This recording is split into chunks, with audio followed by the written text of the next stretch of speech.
Welcome to the Dan Norton Show, on which I promote Ayn Rand's philosophy of objectivism, a philosophy of reason, egoism, and capitalism.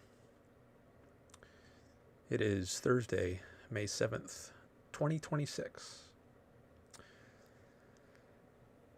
I came on a little late, sorry about that. This is a call-in show on which you can participate. I have a number on my backgrounds which you can use to call in if you would like to have a discussion or a debate. The number is 657-233-0878. You can also call in by Zoom. I have a Zoom link pinned or listed in my description. All right, so those are the usual intro preliminaries. One new thing is about my background, my thumbnail slash background, what you see behind me. I added a couple of topics, actually 3 different topics to the backgrounds you see behind me. So the new items are abortion, immigration, and US/Israel/West. I thought it might be good to add those topics because those are also interesting and important issues which I'm interested in talking about, and I also thought they might help stimulate the interest out there on people who come across my stream. So I wanted to add those to the list, and then I also have on the bad side, I have the anti version of each of those: anti-abortion, anti-immigration, anti-US/Israel/West. So that gives a fuller perspective on my views. There's much more than you see in those lists, but I listed many of the key points. So, but if you want to ask or about any of those, discuss, debate any of those, or anything else, feel free to do so. This is a show driven largely by the topics you all want to talk about, insofar as they overlap with things I'm interested in talking about and that I'm knowledgeable enough to have a discussion on, at least to some extent.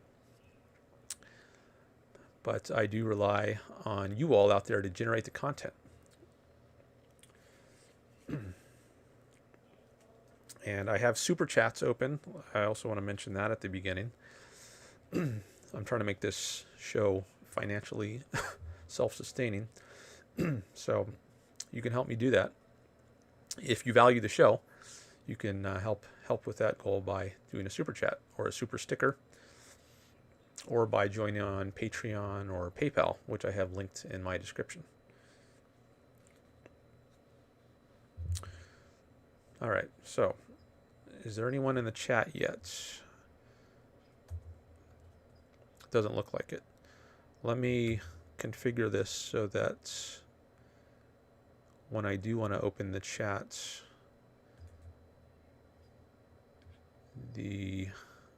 it appears properly. Welcome to the Dan Norton Show. Just a moment while I do that. I want to pop out the chat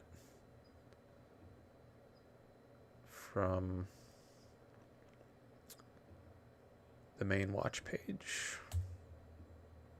Oh, Nick is here. Hi, Nick. Nick is the first chatter of the day. One of my regulars. All right, I have now popped out the chat. So I can paste the URL into OBS.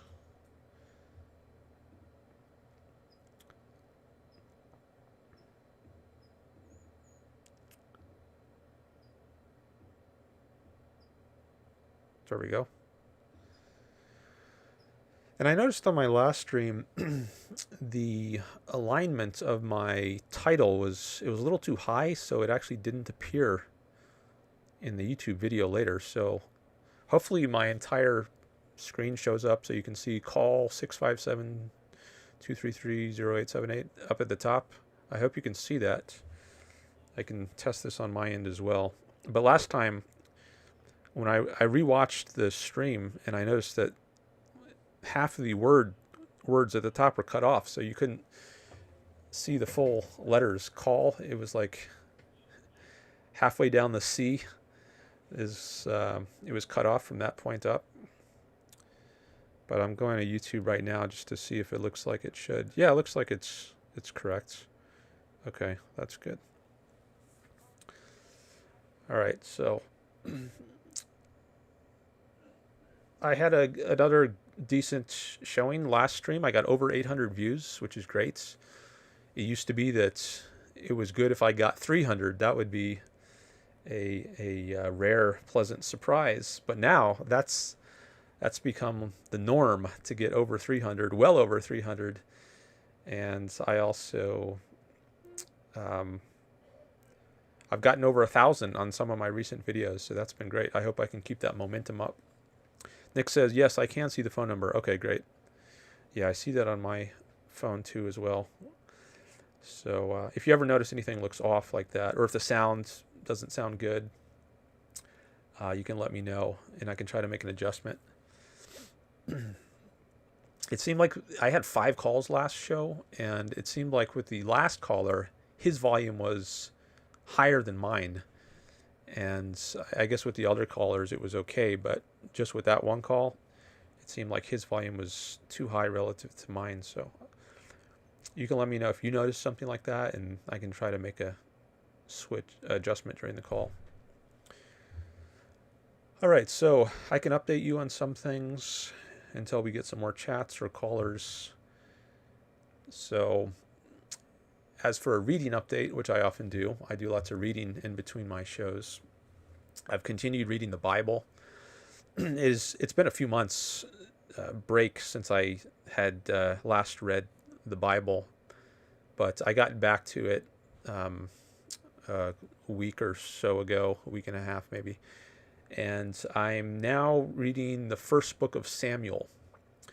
That's where you read the stories of Saul, who was the first king of the Israelites. Before that, there were judges, so-called judges, which was some kind of leadership position, but I guess not as permanent or stable. It wasn't considered to be part of a monarchy. But monarchy for the Israelites begins with Saul, and according to some historians' chronology, if this is even real at all, I mean, there's a dispute as to whether any of this is true, but at least the way it's commonly presented is, if it were true, then this would have been around 1100 to 1000 BC. So I'm reading about the kingship of Saul, who was followed by David, King David, who I think is often regarded as the most famous or best king of the Israelites. He's the one who slew Goliath before he became king. But then he got into, I guess Saul became jealous of him and tried to kill David. But that didn't happen. But King David eventually conquered Jerusalem. And then the first temple was built, not by David, but by his successor and son, Solomon, King Solomon. And I haven't gotten to Solomon yet. I'm right now reading the stories about David and Saul, their dispute. So that's where I am on my reading. And I see a person just popped in the chat. Liberty Frontierman says, Dan, are you pro-Israel, West, and U.S., or what? Yes, I am. And that is why I put them in the good category. Yes, I am pro-U.S., Israel, and the West. Not that every single thing about them is good, but I think dominantly they are forces for good in the world. I think they are pro-reason. I think that's a core feature of them. Pro-individualism, as opposed to like Iran, for example, which is a theocracy. That's not a pro-reason culture, and not an individualist culture either, where the individual is sacrosanct and the individual's rights are respected. And they're certainly not respected in the U.S. Perfectly. And I talk a lot about that. I object to things like taxes and regulations, which I think violate rights. But if we're looking from a very large historical bird's eye view of history, I think they fare favorably to many other parts of the world, and they stand out for how much they respect reason, individualism, and freedom. Not perfectly, but comparatively to other parts of the world. And for that, I put them in the good category. So good doesn't necessarily mean perfect, but I do think there are definitely good things about them.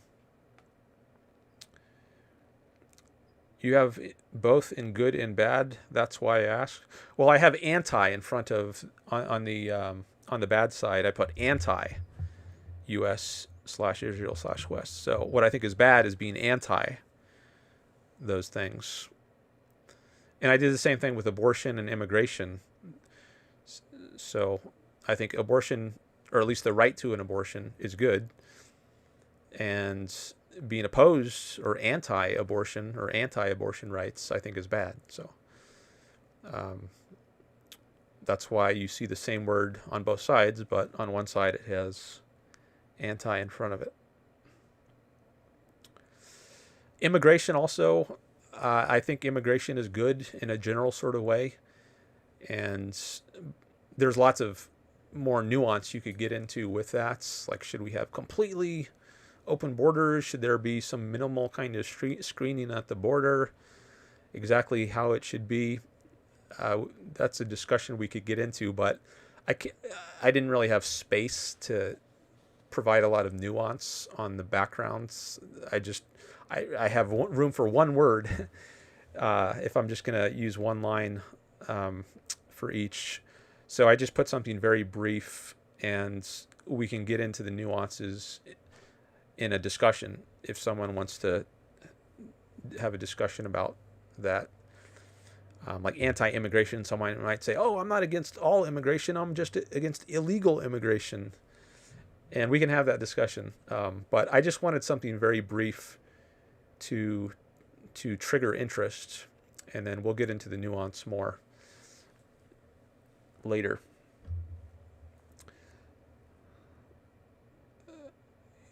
Okay. You say, I see. In your opinion, where do rights come from? Okay, maybe I should start sharing the chat on the screen. One other thing I might talk about at some point in the show is, I can at least briefly mention of it, then I'll address your question about rights. I did a few social media posts, I guess 2 really, on Facebook and X recently. One was about abortion. The entire post was just 4 words, which was, fetuses are not humans. And that got a lot of engagements, especially on Facebook. Over 400 comments at this point. So that was interesting. And maybe we could talk some about that. Fetuses are not humans. And the other post I did, which got more engagement on X than on Facebook. So the one about fetuses got a lot more engagement on Facebook. The next one, which was about taxation, it got a lot more engagement on X. And it was retweeted, actually, by the Libertarian Party. The National Libertarian Party's X account retweeted my post about taxation. Maybe I should bring that up on the screen, actually. Let me see if I can navigate to that. it was retweeted by a lot of people, a lot of libertarians, I think. And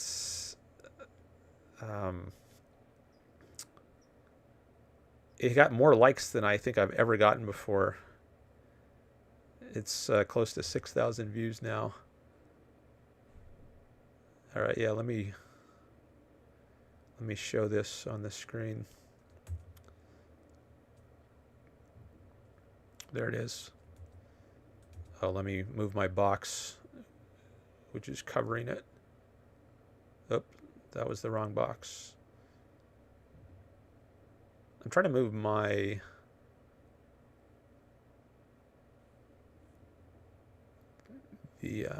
blue box. Okay, now I think I can move. There we go. Okay, so it says no taxation without representation. No taxation with representation either. No taxation, period.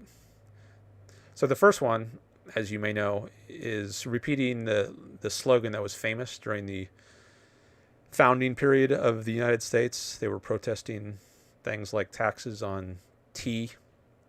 The American colonists were not represented in the English or the British Parliament. And I thought about that, and it occurred to me, well, even if there is representation, there still shouldn't be taxes. Taxation is compulsory taking of people's money.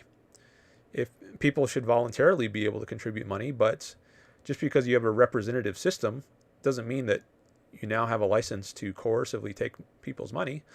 So I thought, well, it deserves emphasizing that even if you do have representation, there shouldn't be taxation. So I added the second line. And then just to sum it up, I said no taxation, period, at the end. And they got 360 likes so far, 32 reposts, 23 comment threads, and I think this is by far the most liked post I've ever made on X. Not the most viewed. I had my most viewed one has over 300,000 views. So, but that one had far fewer likes. If I go to my page, I think you can see that one. Yeah, I have it pinned at the top. That one had 305,000 views. It was about immigration. But you see it only has 95 likes, so far fewer likes. So the likes to view ratio is much higher on my more recent post. As I said, a lot of libertarians liked that one. And I think if I... just a sec, I'm just going to, while I go to a different screen, I just want to make sure that the correct screen opens. I'm looking for, post activity. Repost, oh yeah, there it is. So, if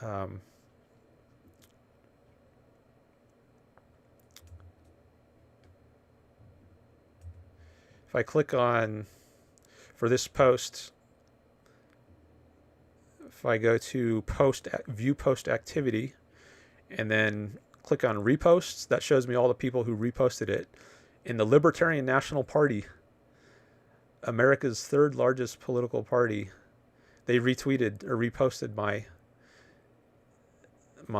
that post, and I think that helped it get a lot more views and traction with the libertarians. You can see a lot of libertarian people reposted it, like this person, the Liberator. You see there's a theme there. So the Libertarian Party, they have 400,000 followers, so that definitely boosted the reach of my post. Now, if I did a post about how I'm not anti-state, then a lot of the libertarians might not have liked that so much, because I think many of them are anarchist. But they at least like this one about no taxation. Now, the other post I did, fetuses are not humans, that had far less engagement, but it had a lot more engagement on Facebook. only 84 views here on X, but on Facebook it has like almost 8,000 views and over 400 comments. So there's a little update on my social media posts recently. Okay, so now let me come back to the question that was asked. I want to give some priority to people who are here live, but I did want to do a little update on social media posts. Let me come back to the chat window. Liberty Frontierman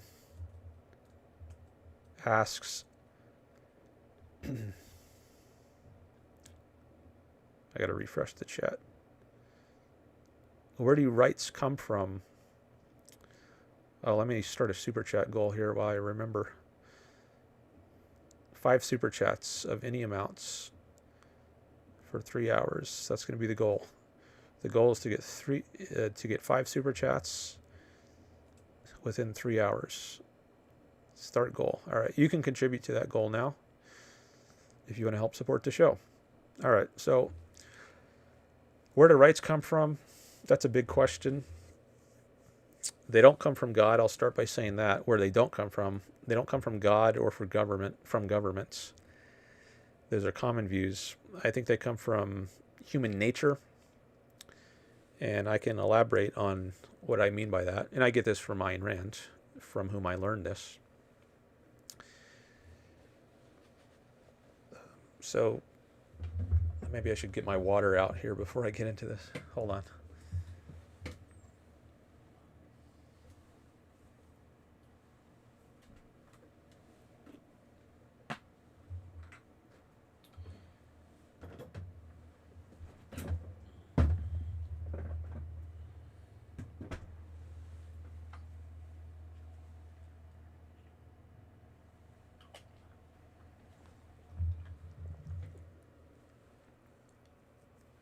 Okay. Humans don't need rights if they are alone on an island. If you're just by yourself, there's no need for something like rights. But what gives rise to rights is when you're in a social context.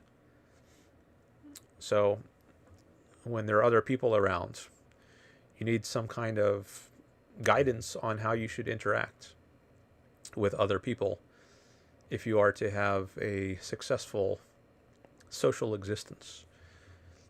And Ayn Rand's idea is that people survive by reason. Reason is their basic means of survival. So all the things we need to live, food, clothing, shelter, medicine, technology, we have to think in order to discover and invent these things. But our reason is undercut by the use of force. So if you use your reason to discover some new technology or create some new invention, and then someone steals it from you, well, now you can't profit from your use of reason. So your reason doesn't help you survive. If people can just take away the products of your reason by force. So, excuse me, let me take a cough drop.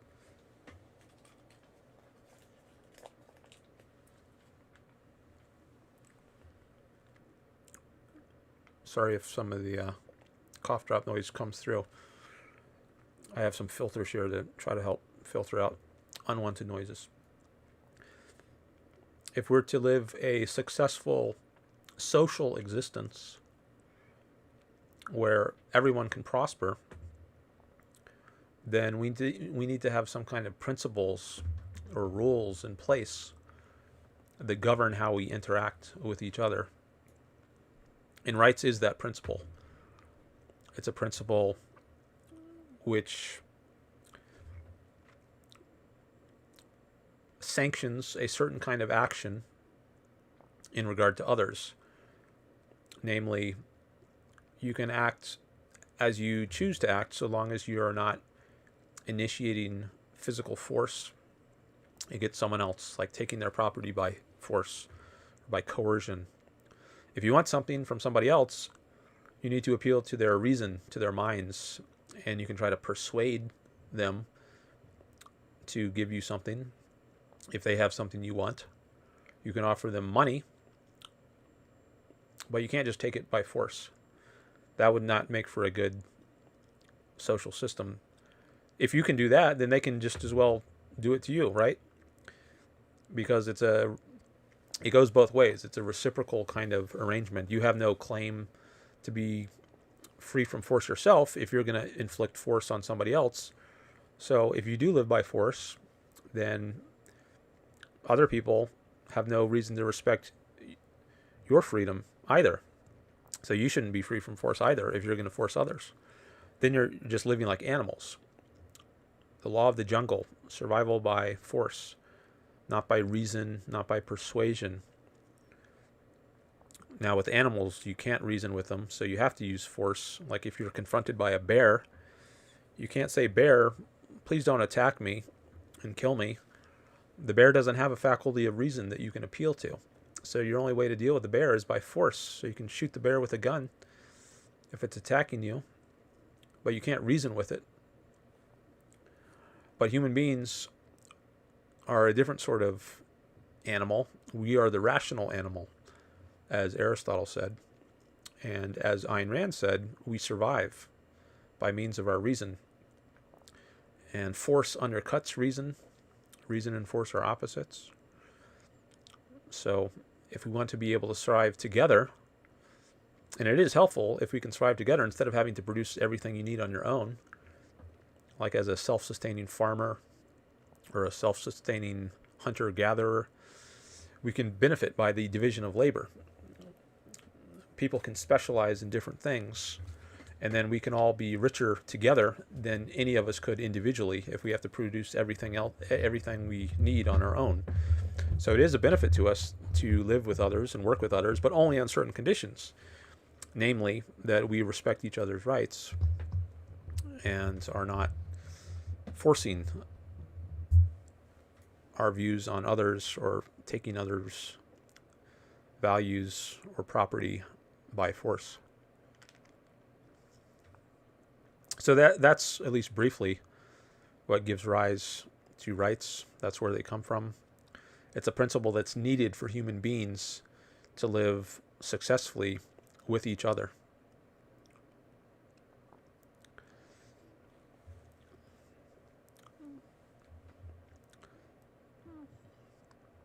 Let me go to your channel. I like to check out the channel of new people on my chat.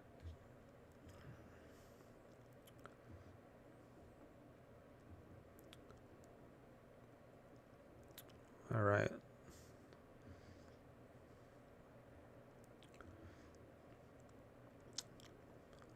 Liberty Frontierman. Maybe that means you're a fan of liberty.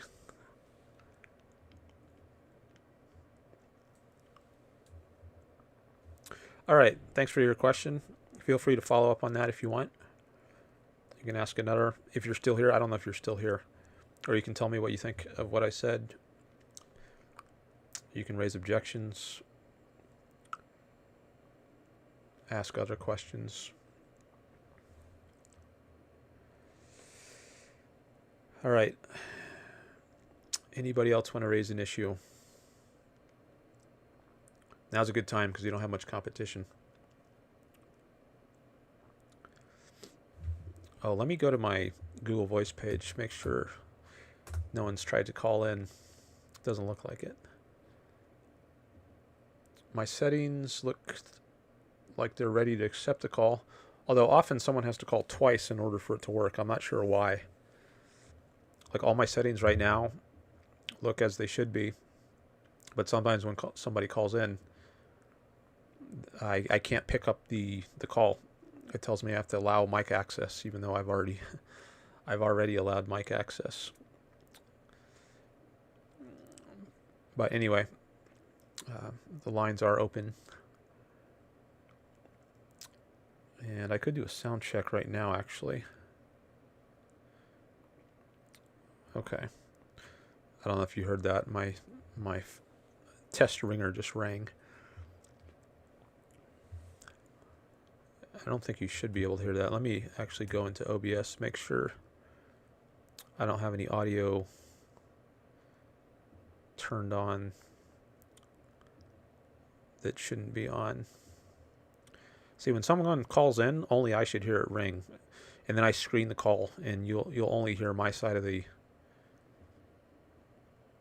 conversation until I... Oh, somebody just called. But only I hear it ring, I think. Let me see if I can pick that up.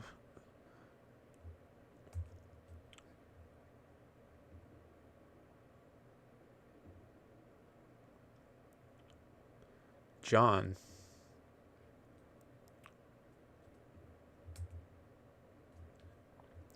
All right, John, hello.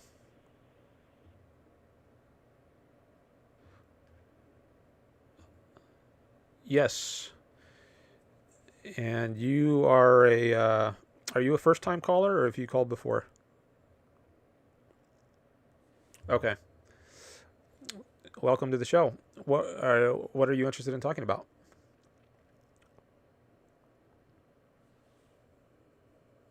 Oh, okay.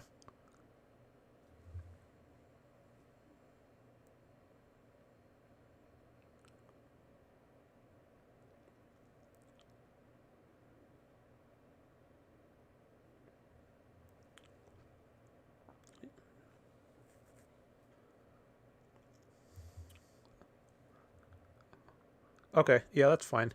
Let me just turn your audio on so the YouTube audience can begin to hear you.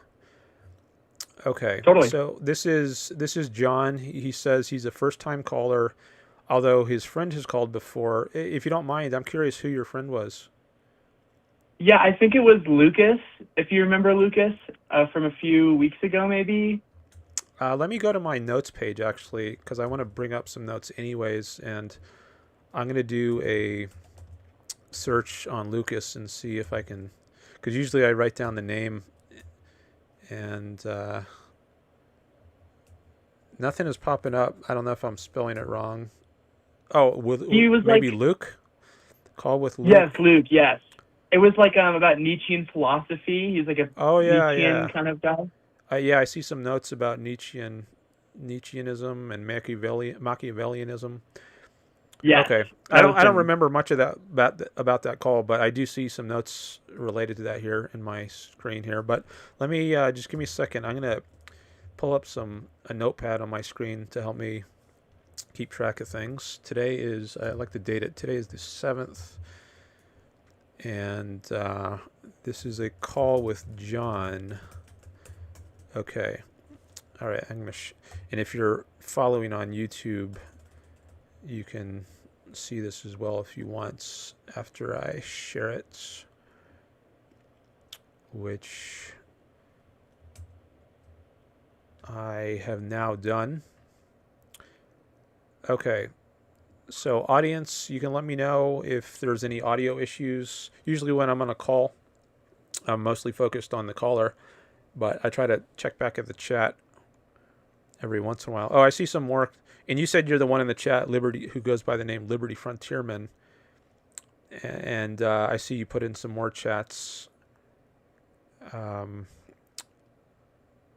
no, you didn't. Those I already read those. Okay. All right, so you wanted to talk more about where rights come from, or what?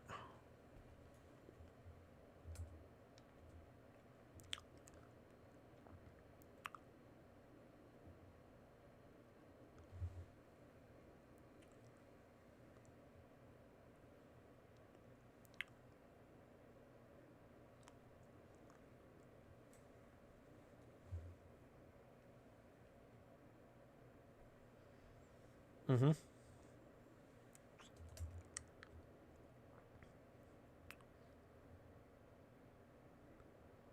Actions. Oh, hold on, And hold I was on. just kind of like, maybe, Just a sorry, second. go ahead. Nick said everything sounds fine, but then I think that might have been before I switched back to a different scene, because I noticed in OBS, if I go between different what are called scenes, sometimes the audio needs to be unmuted in a different place. So let me, and I think I fixed the audio. So Nick or anyone else in the audience, you might not have heard him for a little bit. Yeah, see, Nick just said in the chat, now I can't hear him. But now I think you should be able to hear him, Nick. I think I fixed the issue. But he was just reiterating that I was talking about where rights came from and Ayn Rand's view on that. Okay, so you can pick up from there. Go ahead, John. Yeah, I was like thinking like you were talking about like rights, and you gave like Ayn Rand's position, which I would assume is your position of like rights on human nature, and I kind of just wanted to like kind of argue because it sounds like and one of the examples you gave was like the rule of the jungle, and like does make right in like the jungle, but it's not necessarily right. But then that kind of brings up this question of are rights objective or subjective? If there's like a moral objectivity, like if you know, there's no really negotiations with a bear, he'll just maul you to death.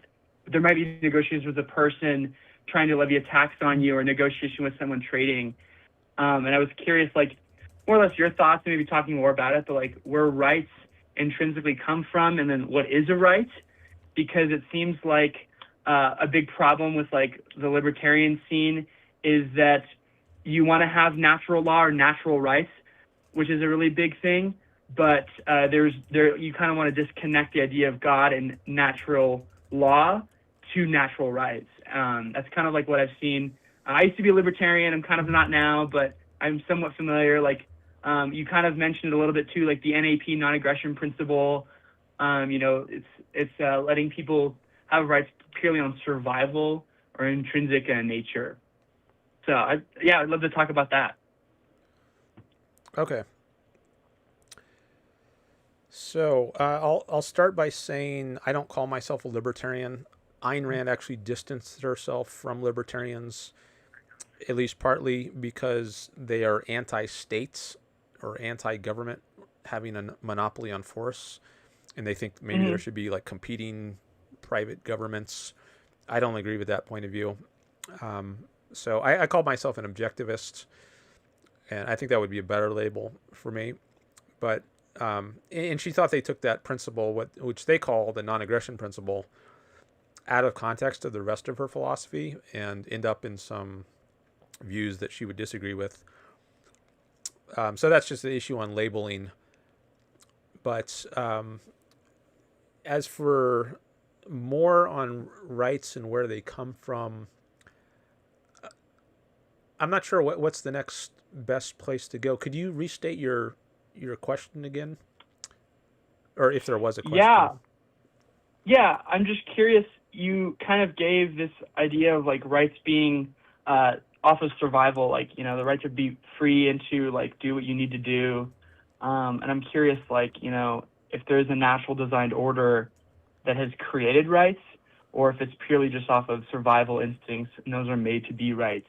The right to like freely get water, food, or the right to like have shelter and protect yourself from the elements. If that's like your kind of idea of where rights are, and that is like what a right is, or if that's further a design of like something bigger. And I would argue that like I think natural rights in this context comes from natural law, which is like God's intrinsic divine law placed onto man. Okay. Well, I certainly don't agree with that there's a God. I'm an atheist. That's part of the objectivist philosophy. So there's no supernatural realm or being like God. So that certainly couldn't be the source of rights on my view. It's what you might call a naturalistic view, but I guess exactly what that term naturalism or natural rights means is not entirely clear to me. I guess people use it in different ways. I think I've heard some objectivists say that they don't agree with the natural rights position, but I don't really know much about that myself. I'm not very familiar with the history of how that term has been used. There are some things in John Locke's philosophy which I think are very good on the issue of rights, but he did have a role for God. I think he did ultimately end up saying that, I don't know if exactly that rights come from God, but somehow God plays a role in his theory of rights, whereas Ayn Rand has a purely secular, non-religious, non-supernatural view of where rights come from, which I tried to indicate in Yeah. before you came on. Like, we need some kind of rules to guide us when we're in a social context. When we're just alone on an island, we don't need anything like rights. But once other people are in the picture, we need to have some guidance on how we should interact or not interact with them in order for our own life to go well and for everyone's life to go well, such that it's in everyone's interest to pursue a social existence. Like, if it's a net loss for to be with other people, like if you're a Jew living in Nazi Germany, you might think, I'm actually better off living on my own than I am with these other people because they just want to kill me or exploit me. So if you are to have a kind of society where it's in everyone's interest to live together, at least potentially, then you need some kind of principle to guide how interaction should go. It's not immediately obvious. And the principle that makes most sense on Rand's view is that people should be free to act however they choose to act, so long as they're not initiating force on other people.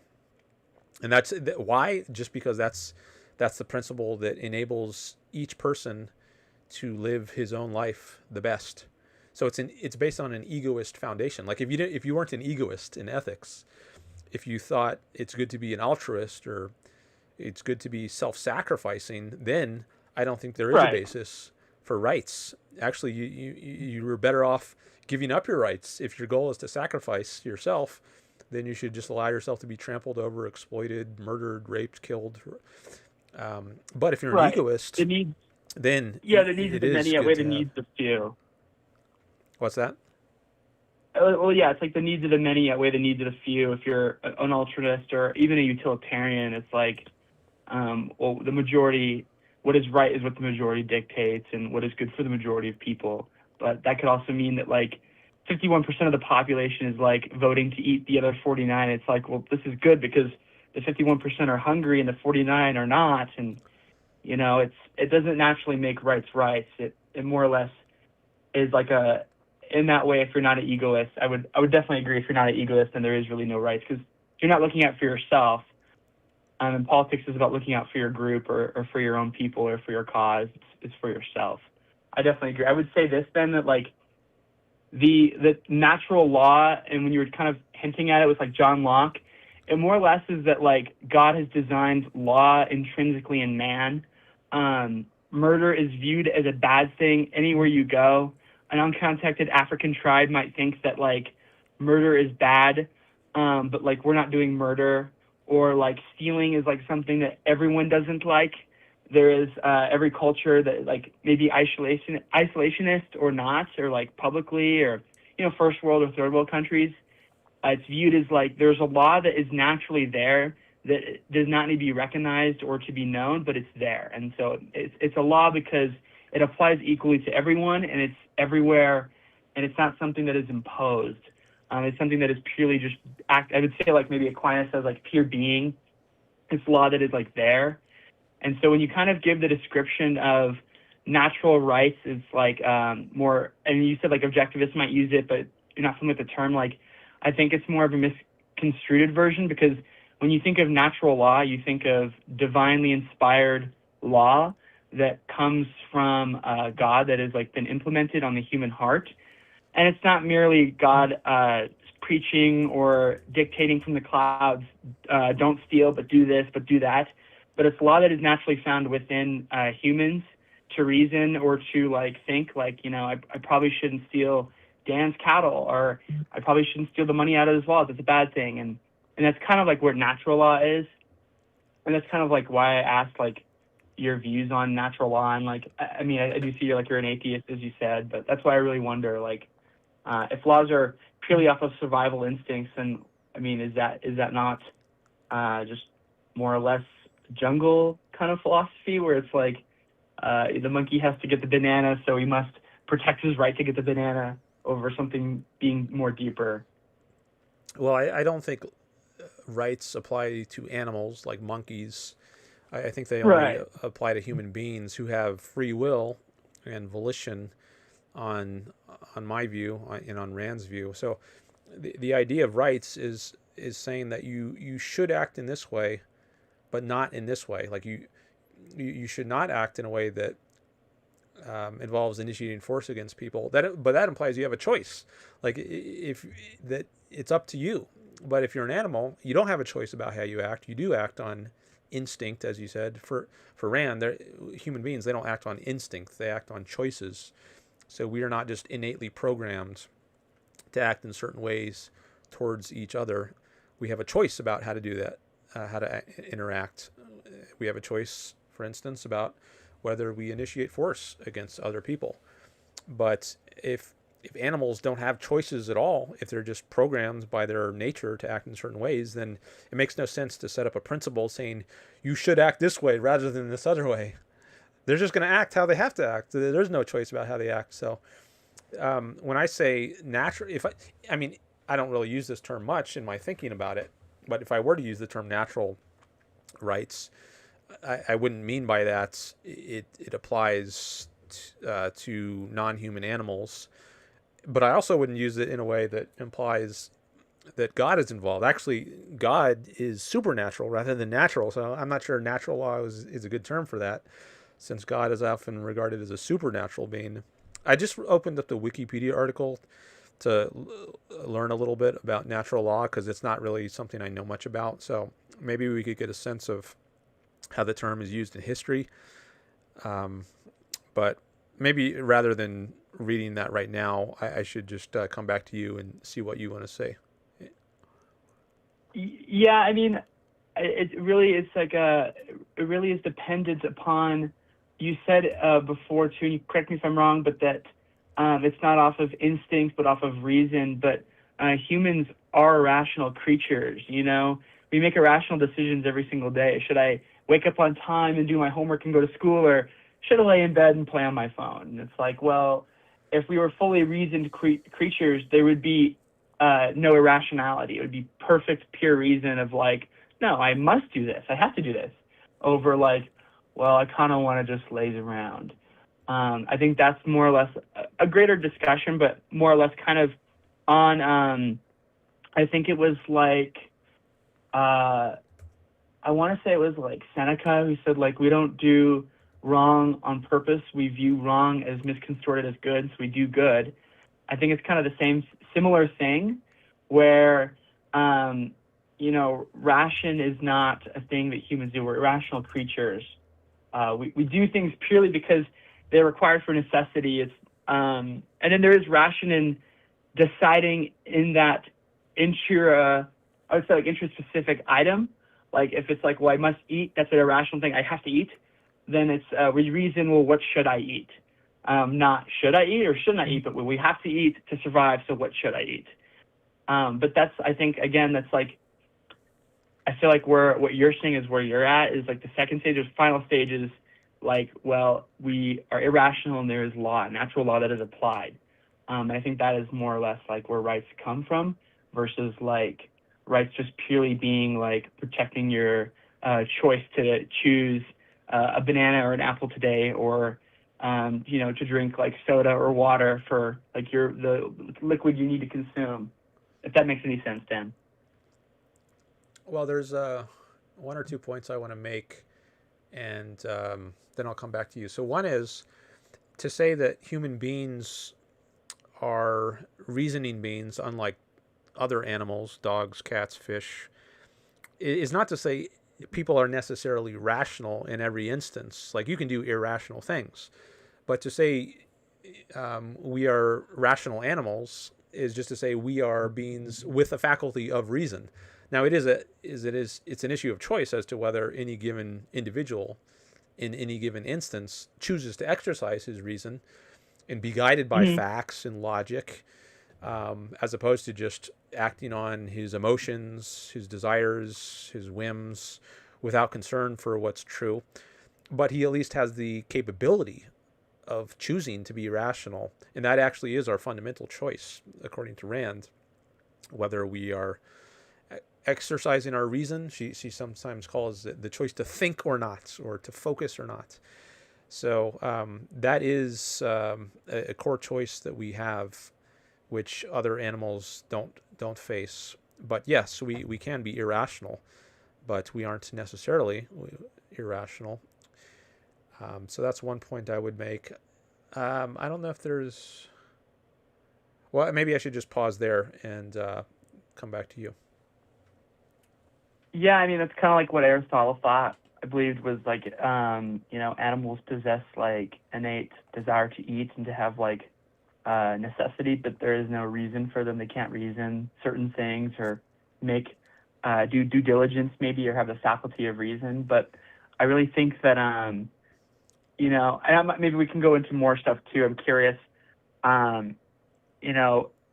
Often when you hear like some libertarian, you said you're not a libertarian, I understand that, but when you think Aaron Rand, you think libertarians, you think anti-state or government, you think kind of and then you mentioned also too like taxation. It's like taxation is viewed as like an intrinsic violation of someone else's right. And that really got me curious about, well, what is rights? And, you're an objectivist. You kind of somewhat flaunt this like objective view.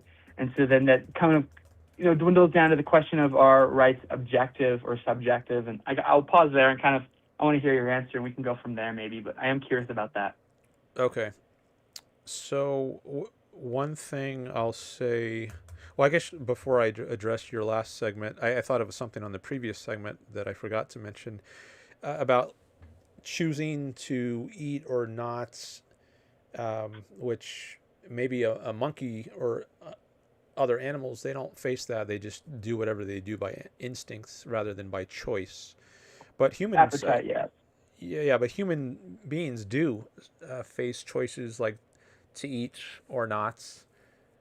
And if so, what do I eat and how much do I eat? Maybe if you've eaten too much or you're getting on the threshold, maybe you're starting to feel full, you face the choice, like, should I continue eating or not? Would I overindulge if I kept eating? So that's something that a choice that we face sometimes.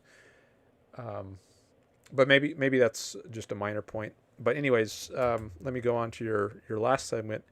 You mentioned taxation, I think, as being an intrinsic violation of rights. And you said when you think of Ayn Rand, you think of anti-state or anti-government. So she's not against state or government. She thinks there should be a state and a government, but they should be limited in their role to protecting people from force. And that amounts to saying they should be limited to protecting people's rights. Because the only way to violate people's rights is by forcing them.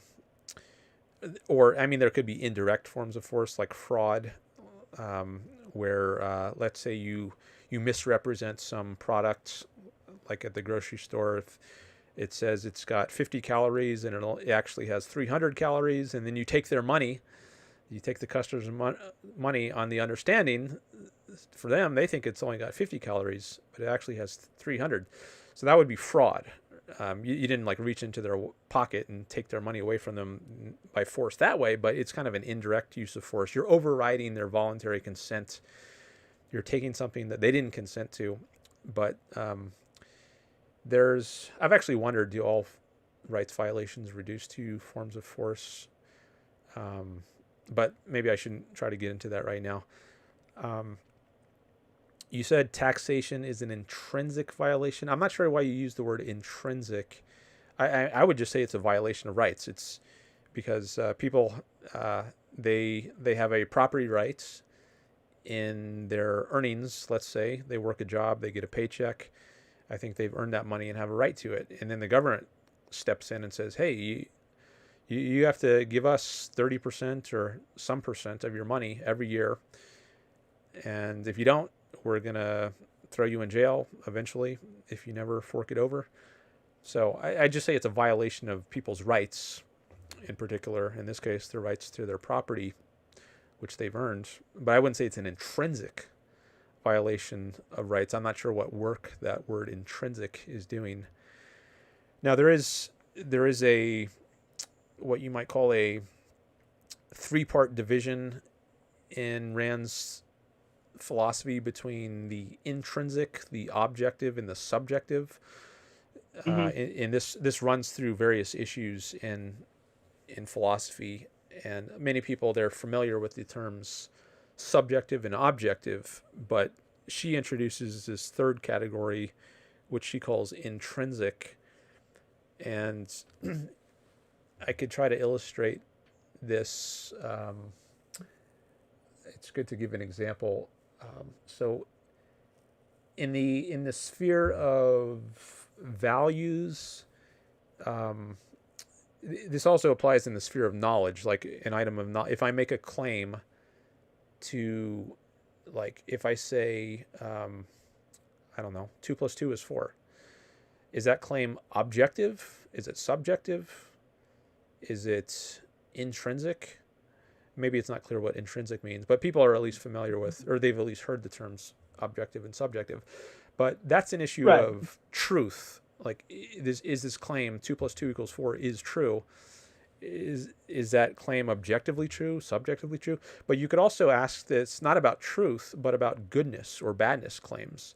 Like if I say murder is bad, is it objectively bad? Is it only subjectively bad? Or is it intrinsically bad? Now, it seems like right now we're in the sphere of good and bad, right and wrong. We're not talking about true and false claims. So yes, I want to give an example of how these different terms, objective, subjective, and intrinsic, apply in the sphere of good and bad or right and wrong kind of claims. So let's say I say that a banana is good. Now, if I say that's a subjective claim, then I think what that amounts to saying is I just have a feeling about the banana. I just have this feeling that it's good, but it's not really based on any facts in the world apart from my feeling. It's just something internal to me that makes me say it's good. Now, a different approach would be the intrinsic approach, where if I say this banana is good, that means it's good independent of me. So as opposed to the first idea where it's just some feeling inside me that means it's good, on the intrinsic approach, the banana is good in itself, apart from anything inside me, like some feeling I have about it. It's just good in itself. That's the intrinsic approach. Things are good apart from any agent or person to whom they may be good. Now, the objective approach is a sort of hybrid. It includes both components, both something about you as a person or as an agent and something about the world independent of you. So on the objective approach, if I say this banana is good, that means it's good for me. So I'm involved in the claim. It's not just good in itself, but it's good for me. But it's not just about me. There's also things about the banana, its nature, like it has certain nutritional properties that enable me to sustain myself if I eat the banana. It has certain health value. So there's whereas a rock does not. So I would say a banana is good for me to eat, but a rock is not good for me to eat. And it's not just some feeling in my own mind that makes me say this. It's something about the nature of the banana versus the nature of the rock. So it's both the nature of the thing in the world and the nature of the entity who is evaluating the thing. Now, there might be certain foods like, I don't know, ants or cockroaches or worms, which aren't good for human beings to eat, at least if you have a better alternative like a banana or a steak. But maybe for other animals, it is good to eat ants and cockroaches and worms, like birds, right? They'll eat worms. So what's good for me is going to be different than what's good for a bird. You know, given a bird's nature, which is different than my nature, different things in the world are going to be good for the bird than are going to be good for me. So the objective approach factors in both the nature of the organism who is evaluating whatever it is, as well as the nature of whatever it is out in the world that is being evaluated. That's the objective approach, which Rand takes on many issues, including rights. So I could try to say how all this applies to rights now. I've just been giving an example from the realm of values in general, but what would it mean to say rights specifically are objective rather than intrinsic or subjective? So doing a little thinking off the top of my head here, because this is not an issue I think a lot about, but I can try to muddle through it at least a little bit. So I guess if you had an intrinsic approach to rights, that would mean that they just exist as part of human beings, or this is at least one interpretation of what it might mean to say rights are intrinsic. They're like maybe like your kidneys, right? They're just a part of you. They're not something that is related at all to your mind. They're just intrinsic in the world, like your kidneys or your legs are. They're just part of you. But I was saying before how rights, they're not like that. They only exist in a social context. So if you're alone on a desert island, there are no rights. Whereas you do have kidneys and you do have legs. You might say those are intrinsic parts of you, whereas rights are not. They don't apply to you when you're just alone on an island. They only apply in a certain context when there are other people around. So maybe that's at least one way of showing how rights are not intrinsic to human beings. They depend on a certain context. In a certain context, they are given rise to. They come into being. Rights come into being in a social context. Now, what it would mean to say rights are subjective, maybe at least one thing that might mean is whatever anyone feels they have a right to is something they have a right to. Like if I feel I have a right to health care, or I feel like I have a right to an education, or a right to a job, or a right to a vacation trip to the Caribbean, then I have it. That's all it takes, just a feeling, and that suffices. And Rand would reject that approach. I'm not sure who, if anyone, takes exactly that approach to rights, but she would reject that as well as the intrinsic view, and instead say that no, rights are objective and they only apply in a certain context, a social context, but they're not just whatever you feel like. So you might feel like you have a right to health care, but that doesn't mean you have one. So what you actually have a right to, what your nature actually requires, is that you be free from physical force. That is given by your nature. Since you are, in fact, a being you're a rational animal, you survive by reason. Whether you choose to exercise your reason or not, that's up to you. But you are a being who, if you do survive, survives by reason. And in order for that faculty of reason to function, you need freedom. So there are some facts about the world. This is not just a feeling you have or that I have. No, it's a fact of reality that you can only survive by reason. And in recognition, rights are a recognition of that fact. So in that way, they're based on facts independent of any feeling you happen to have. But they're not entirely independent of your mind or your goals, your feelings, your desires. If you choose, if you desire, if you want to live, then you need rights in order to successfully achieve that goal of living.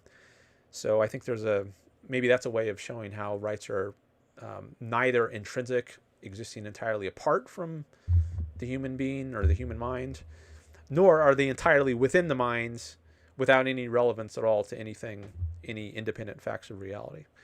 So I guess that's my first stab at trying to indicate the way in which Rand would say that rights are objective.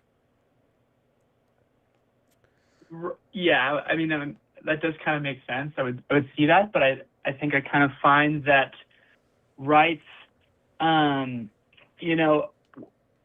think, as you said, objectivity is made by the item itself, and then the person, like, judging the item or kind of viewing the item. You've kind of said with the example of, like, the banana and the rock, It's like, you view the banana over the rock, and the judger thinks, well, I think the banana would be better for me, so the banana then is maybe more object than the rock is. And I think that, like, really, I think I would say this: it's like rights aren't objective because they require an assortment of viewing or like to be perceived, but they are objective because it is object. It isn't objective because we view them. It's objective because they exist with or without our knowledge or reason or ration. And I think that's more or less like natural law itself, is that rights exist whether we acknowledge them or not. Murder, if we define murder perfectly as like the wrongful taking of someone else's life without just cause or reason, I think anywhere you go, that'd be kind of a bad thing. And, that is like bad no matter where you go or what you go, if it's observed. But as we contort that view or kind of deviate from what is the most natural thing, I think that's where you start to get ideas like, well, you could say, well, we view murder as bad, but this tribe murders and eats people, so is that bad as well, or is that good because it's different? That's, I think, subject is what you said. But I think that, I guess the idea I'll tackle is that, like, the problem with Rand's view of rights is that a right can exist whether or not we interact with it, and a law is like the law, whether we acknowledge the law or not. Simply, it's like argumentation of ignorance is not well enough to simply say, well, Your Honor, he was ignorant to the fact that cannibalism is bad, so can you let him off on this one? It's like, well, there is a natural order and natural law that dictates that things are good or bad or just or not. I think that's, to me, like, as Ryan argues, there's an observer and the observed object. It does not need an observer. It is object purely because it is being. It's object in that sense. Maybe you can kind of pick apart that, but that's kind of what I find in like natural law and rights. Okay. So one issue that I think might be coming up here is what the meaning of objective is. There are different senses of that term, and in one sense, to say something is objective means it's independent of a mind. Sometimes it's put as mind independent. So this phone here that I'm holding up, that's an objective object. I guess it's in that word too, object. It's something, I think it might come from a Latin term, like to project forward, something out in front of you. I'm not sure the etymology of it, but one sense of the term objective is to indicate something exists independent of a mind. But there's also a epistemological sense of the term objective, that is a sense having to do with knowledge. And this is the sense which I think is involved. For instance, if you say someone's judgment was objective rather than subjective, like if you're talking about a teacher grading papers, you might say, that's not fair. You're not grading objectively, you're grading subjectively. Now, for that to make any sense, it can't objective there. It can't mean independent of the mind. Like you can't ask the teacher to give you a grade entirely independent of her mind. She has to use her mind in order to grade. So the sense of objective, where it means mind independence, does not apply when we're talking about evaluating something objectively rather than subjectively. What I think it means there, when we're in an evaluation context, is you're being guided by facts or relevant facts as opposed to just your feeling about something. Like if a teacher might be biased, maybe the teacher happens to like the personality of one student right more than the other, and if she lets her grade be influenced by this bias favoring a certain personality rather than how well has the student explained this concept in her essay or whatever she's grading. If it's a math problem, Right. has she given the correct answer to the math problem? Those would be relevant facts. So to have an objective evaluation of the students would be to base your grade on facts, like did they clearly explain it? Did they give the right answer? Not, do I happen to have a positive feeling about this student's personality? That would be a subjective way of grading. And I think this is the Yeah. relevant sense of objective when we're Well, I would say this is, Yeah, go ahead. you know, in that case, if the teacher is grading and it's like an English paper, and you're talking about, you're talking about like monkeys in the jungle, and one person articulates better that monkeys have a good time and they have a hoot, and then the other monkeys don't, and she's like, well, this is subjective. Like, I think this student did better than this student. That is pure opinion. That is purely just looking at two things and using kind of a gutted instinct or like some loose constraint of like, well, what do I like more? It's like if we were to say like art is objective, like we look at art, we're like, well, this is nice and this is ugly. It's like, well, the other guy said the opposite, so who's right? But in certain things, there is objectivity. I think you like brought up math. It's either you did the answer and it was correct or it was wrong. I don't think there is deviation. It's either a simple 100% or a simple 0%. 1 + 1 is 2. We both know what 1 is. The student knows what 1 is. The student knows when you add 1 and 1, that equals 2. The student said it was 10. That clearly is wrong. That's objective. The teacher is not using, well, I like the student, so I guess I could forgive them for thinking that 1 + 1 is 4. I'll just, correct it. They're okay. But there's a sense of objectivity.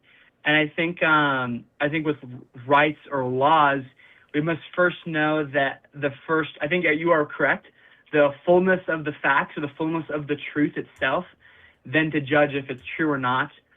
Just as if you're reading a book, you don't want to really come into a pretense, but you want to let the book teach you what it is, because you want to first know it as it is.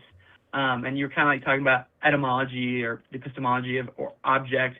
It really is just like medieval Latin, objectium, which is like the thing before you, like this before you, this like rock lying in your path that is like made visible to you.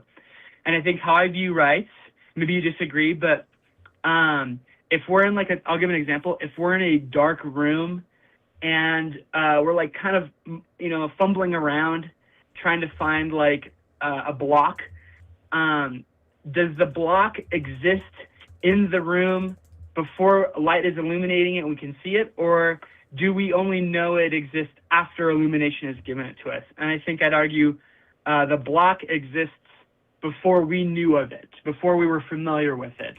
Just how like math exists before we are familiar with it.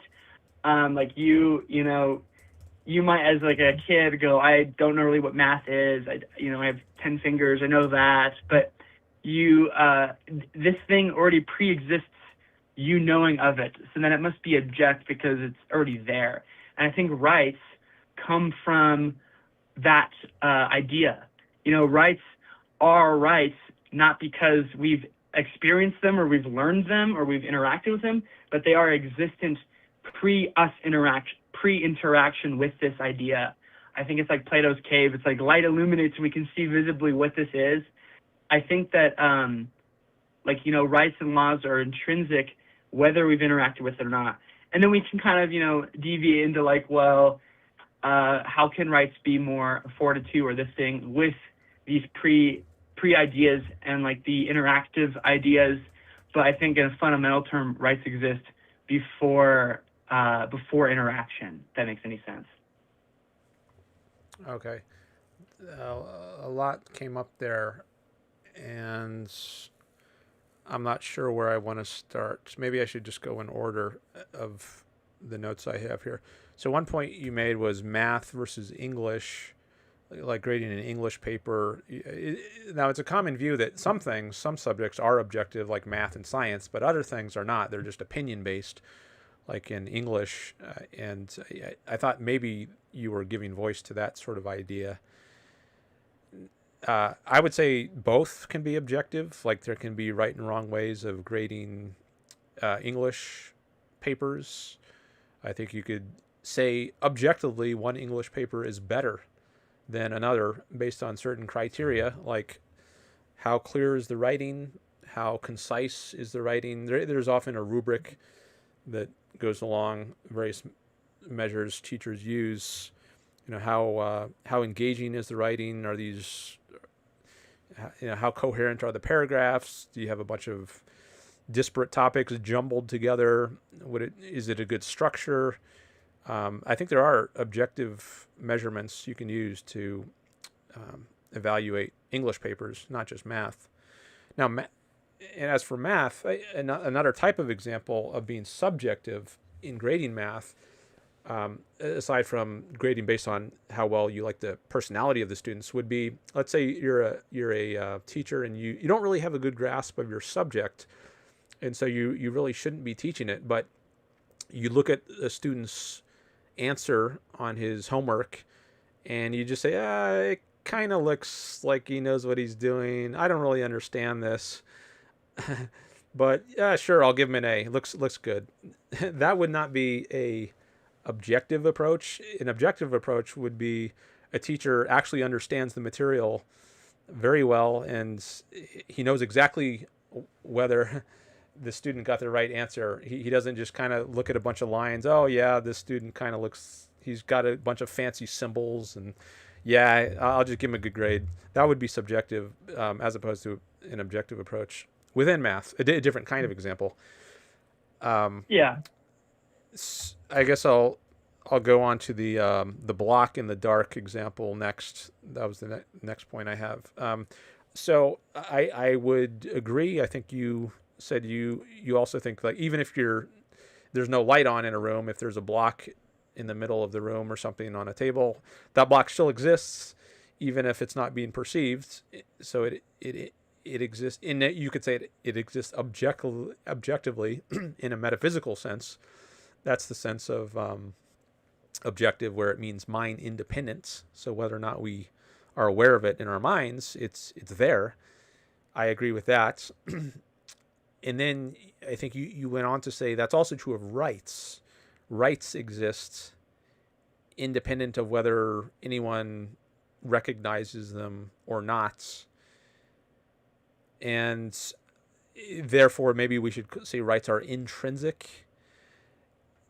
Now, there might be a sense in which I would agree with that, at least. I mean, I think it is true. It is a fact, given the nature of the way human beings are, given our natures as rational beings, and the facts about what our survival requires. I think those facts exist whether we recognize them or not. And actually, for most of human history, they haven't been recognized. And I think even still today, rights are not recognized, I guess, by most people. I think most people don't understand what rights are, even today in the United States. And there's all kinds of people. Many people think there's a right to health care or right to an education. Franklin Roosevelt he wanted to put forth a second Bill of Rights, so-called. Oh, Lord. Around the New Deal era, and it wasn't passed, but I think many people are sympathetic to that. But I think people have to discover this. So they have to discover the facts about their nature and what their survival requires. And I think Rand did this. I think Locke did it to an extent, but not completely. But I think Rand gave a fuller theory of rights, an entirely secular theory. But I guess it's the theory of rights has to be discovered, and in that sense, rights are not objective in the metaphysical mind independent sense. They're objective in the epistemological sense, where it means rights are, if they're a principle that guides human interaction, well, principles don't exist apart from minds. They're something that we have to grasp. We have to learn them. And in that sense, they're epistemologically objective, but not metaphysically objective. But the facts that those principles identify, I guess you could say those are independent of any mind. And so those facts are objective in a metaphysical sense, but our grasp of those facts is objective in an epistemological sense. Yeah, I mean, I guess, to think of your example with the teachers, the big thing on that is it's like if we can find, it's like trigonometry, right? It's like you can find the third thing because you have one and two that leads to the third. You have, you can find hypotenuse because you have the other two measurements to tell you, and you can put those together. But if we're purely observing something through our eyes, through like one sense or like one path, then there must be something else to know if it is like right or wrong. We use a rubric.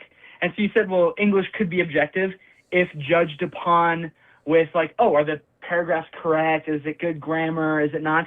But that is a secondary measurement that we're judging off of, which would be like a rubric, a teaching rubric. Teachers use rubrics to grade their students.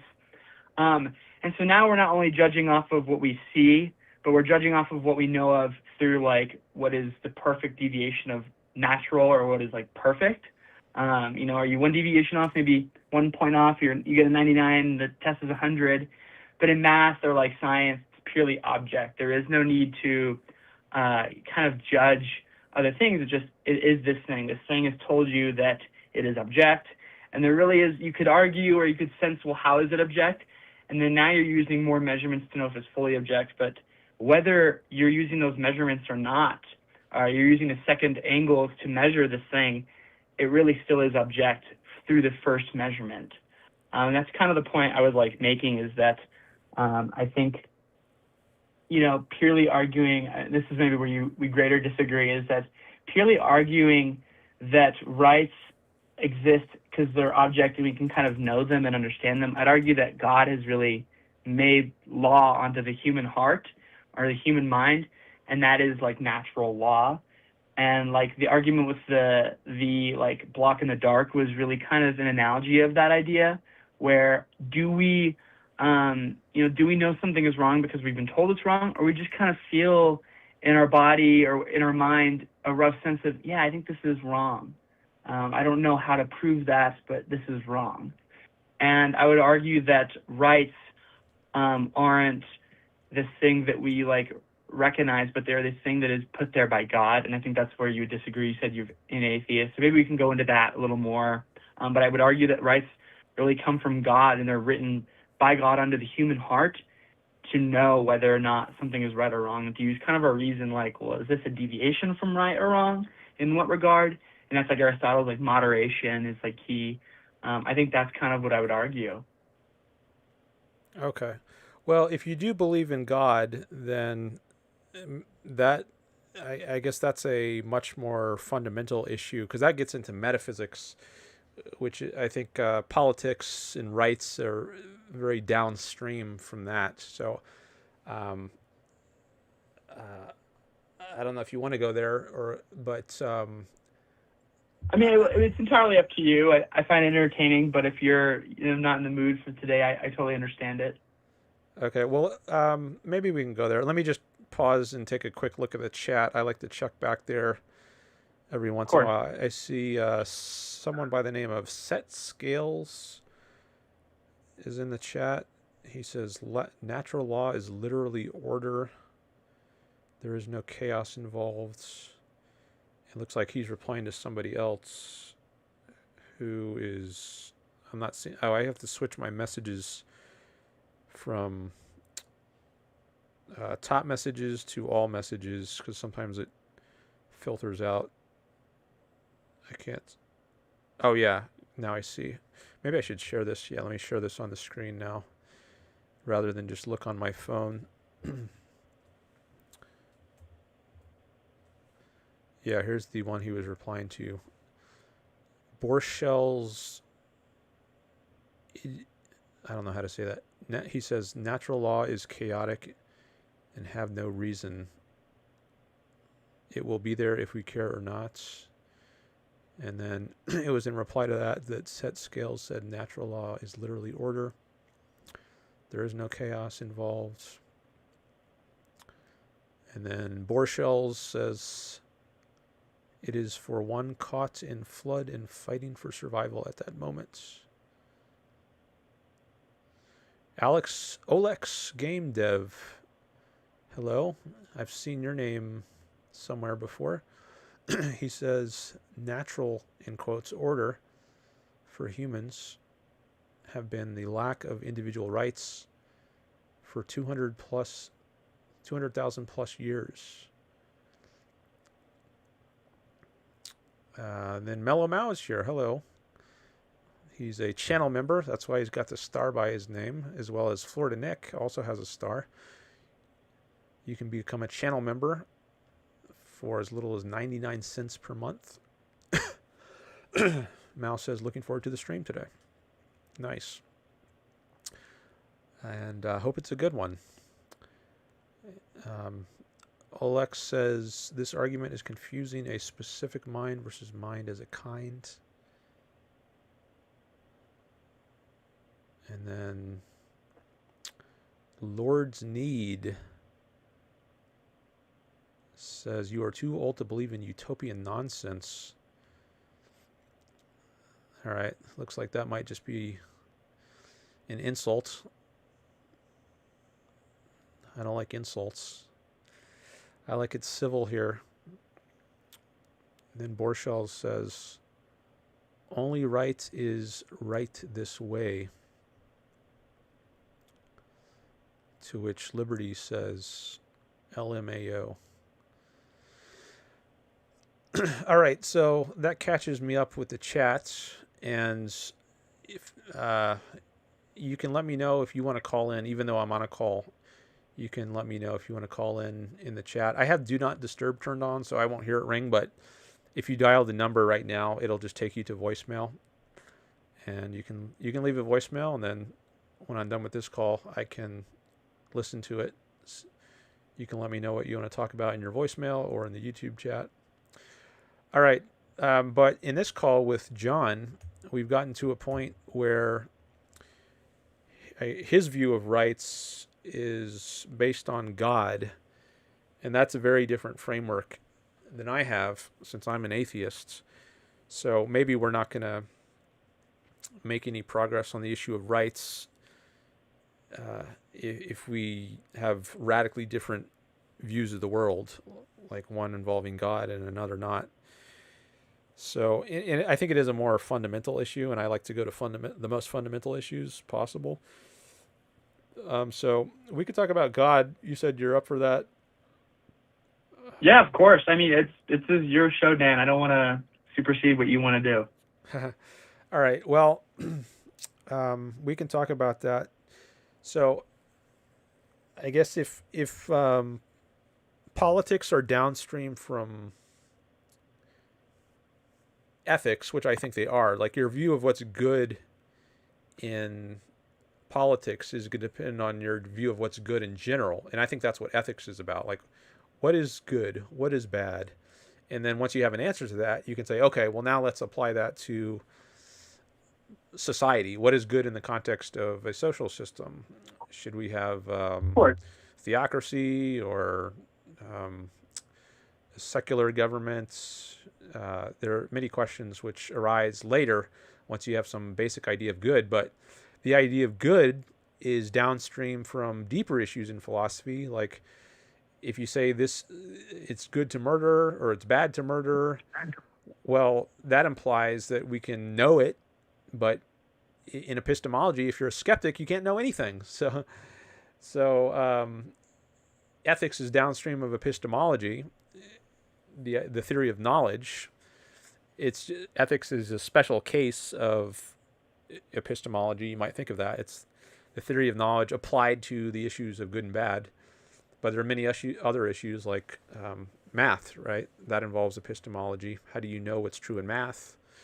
How do you know what's true in science? So, and then also deeper than ethics is metaphysics, the basic nature of the world. So if ethics is about how we should and shouldn't act, well, that implies something exists and that we have a choice about how to act. And these are metaphysical issues about human nature, like whether we have choice, whether we have free will, whether anything exists at all. That doesn't even apply to just humans. That's a deeper metaphysical issue. Whether there's cause and effect, the law of causality, like if I act in a certain way, will it have certain results? Or do we live in a world of miracles where the law of causality is at least sometimes violated? And I guess that's the religious view. So, and like also, should we pray if we want some outcome? Is it effective to pray for it? Should I pray to God if I want a safer world without war, without terrorism, without disease? Well, so that depends on your metaphysics. If you think there's no God to pray to, well, then there's not going to be no point in praying. So praying wouldn't be an ethical Right. virtue unless you first believed in God. So I guess to get clear on ethics, we would first have to get clear on metaphysics and what is the nature of the world. Is there a God? What role does God play? So I'm just trying to motivate the discussion of God and kind of bridge from where we were talking about ethics or politics back to these basic metaphysical issues. So now that I've made some attempt at motivating the discussion of God, we can talk about God. Yeah, I mean, I would ask Dan, like, clarify your position so I know, and then I can clarify mine. But what was like your religious upbringing, if any, and then why do you not believe in God? Or are you an atheist who rejects an idea of God, or are you more or less just like kind of agnostic and think I don't quite know enough on this or know anything to think there is something, there might be, there might not be, I don't know? Or are you a full-on atheist where it's like there is no God? And kind of clarify some of those, and then I can talk about me, and then we can go into where we disagree and why. Okay. Well, I can say about my upbringing, although I'm not sure how relevant that is, but I can't say, no, I was not raised religiously. I was not raised with a belief in God. And I did, so I might have been a default atheist. I just didn't think about it growing up, really. But once I got to high school, I did start to think about it some. And for a year or two, I was an agnostic, and I wasn't sure one way or the other whether there was or wasn't a God. And then shortly after high school, I read Ayn Rand, and I saw arguments against God, arguments for atheism, and I thought the arguments made sense. And so from that point forward, I've been an atheist.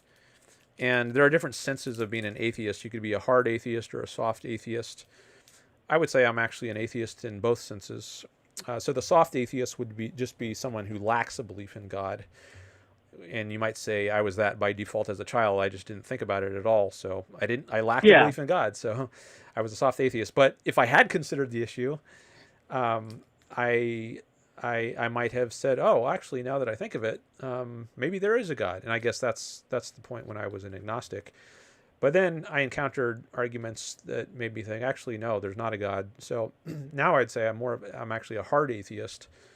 Like I think God violates certain axioms, like the law of identity, that's applied okay. to the world. So I would say I'm a hard atheist now. Right. I only asked for like your upbringing. You just have, I'm not just to know who you are and get a sense, and then go from there. That's not any oddball reason, but just purely because I want to know who I'm talking to. I don't want to pretend like you're a brick wall who I can like judge upon, but know who I'm. Know your opponent or who you're talking to, and then go from there. I'd say for me, like I was raised Catholic as a child, and then kind of walked away from it and had different life experiences, and then kind of came back to it and have really kind of found a home with it. That's like what I believe in my upbringing, and I believe that there is a God. It's Christ. It's Jesus. I'd argue like, and maybe in like a sense for you, why do you not think there is a God? It's whether it's like Ayn Rand might be arguing something, or whether you could argue it. Just kind of if you could explain why you think there is no God. Okay. So one of the qualities that's often attributed to God is he's omnipotent. And Yeah. I don't think that makes sense. So this is at least one reason that I wouldn't make God believe in God, because I think it involves contradictions. So there, for example, this question is often asked: can God create a rock so heavy that he can't lift it? Or there are other sorts of issues like, is he so powerful that he can make 1 + 1 = 10? Some people will say, oh, well, that's not relevant. That's not the type of power God has, or that's not the type of power we mean when we say God is omnipotent. But what they do mean, even if they don't mean that, is that he can work miracles, like he can part the Red Sea and he can make someone rise from the dead. And if we just confine ourselves to that kind of omnipotence, I still think that that's not possible. I think that involves violations of the law of causality. I think things have a certain nature. They have to act in accordance with their nature, and they have a limited set of potentialities. Like a rock can only do certain things and not others. But if you can make a rock start spurting water out of it, then I think you're asserting that it's acting in a way contradictory to its nature, like when Moses taps a rock in the desert and water comes out of it. So I think there are contradictions involved, and ultimately, when you violate the law of causality, that's a way of saying you're violating the law of identity. It's because the rock has a certain identity, in other words, a certain nature, that it can only act in certain ways. Its nature enables it to engage in certain kinds of cause and effect relations, such that, like, if I tap on it with a staff, maybe it'll make a sound. You'll hear a thud sound, maybe, but what won't happen is water or Coca-Cola is going to start spurting out of it. Yet, according to a traditional view of the Bible or of God, God could make that happen. So I think his nature involves contradictions, and for that reason, at least for that reason, I would say there can be no such God. Okay. I mean, I could argue, like, I guess from those, but if you created a ecosystem or the rules of like a game, I think if the players have to abide by them or like kind of know them, I think then the game maker could adjust or change or break the rules of the game because he's the game maker. He is the creator, and in this sense, God is omnipotent in a way that the bounds of creation are not bounds for him, but for us. I couldn't create a stone with my hands in some magical way or zap some lightning, but he could. That's the thing. He can and he could. Maybe more he could. Like, the chance of reason of like, should I or shouldn't I? But I think that God does exist in that way because there has to be something. There is something intrinsically outside of creation itself. And, in your sense where you're saying like, well, breaking a stone to make water flow from a part of the Red Sea, it like violates natural principles or their identity. I think, rules matter to those who follow them, but if it's someone who created the rules, then they can just change them at a whim, whether it be a good thing or a bad thing. A president can do whatever they want, whether it be legal or not, because he's the president. Maybe that's not a great example, but I think for God specifically it is. It's, God is God, and if we think he's omnipotent, he's ever-knowing, everlasting, then I think, to simply put a constrained rule that, well, he couldn't do this, it's like, well, he could. He's God. He can do anything he wants. Does he? No, that's entirely judgment on, is this something that God is doing or not?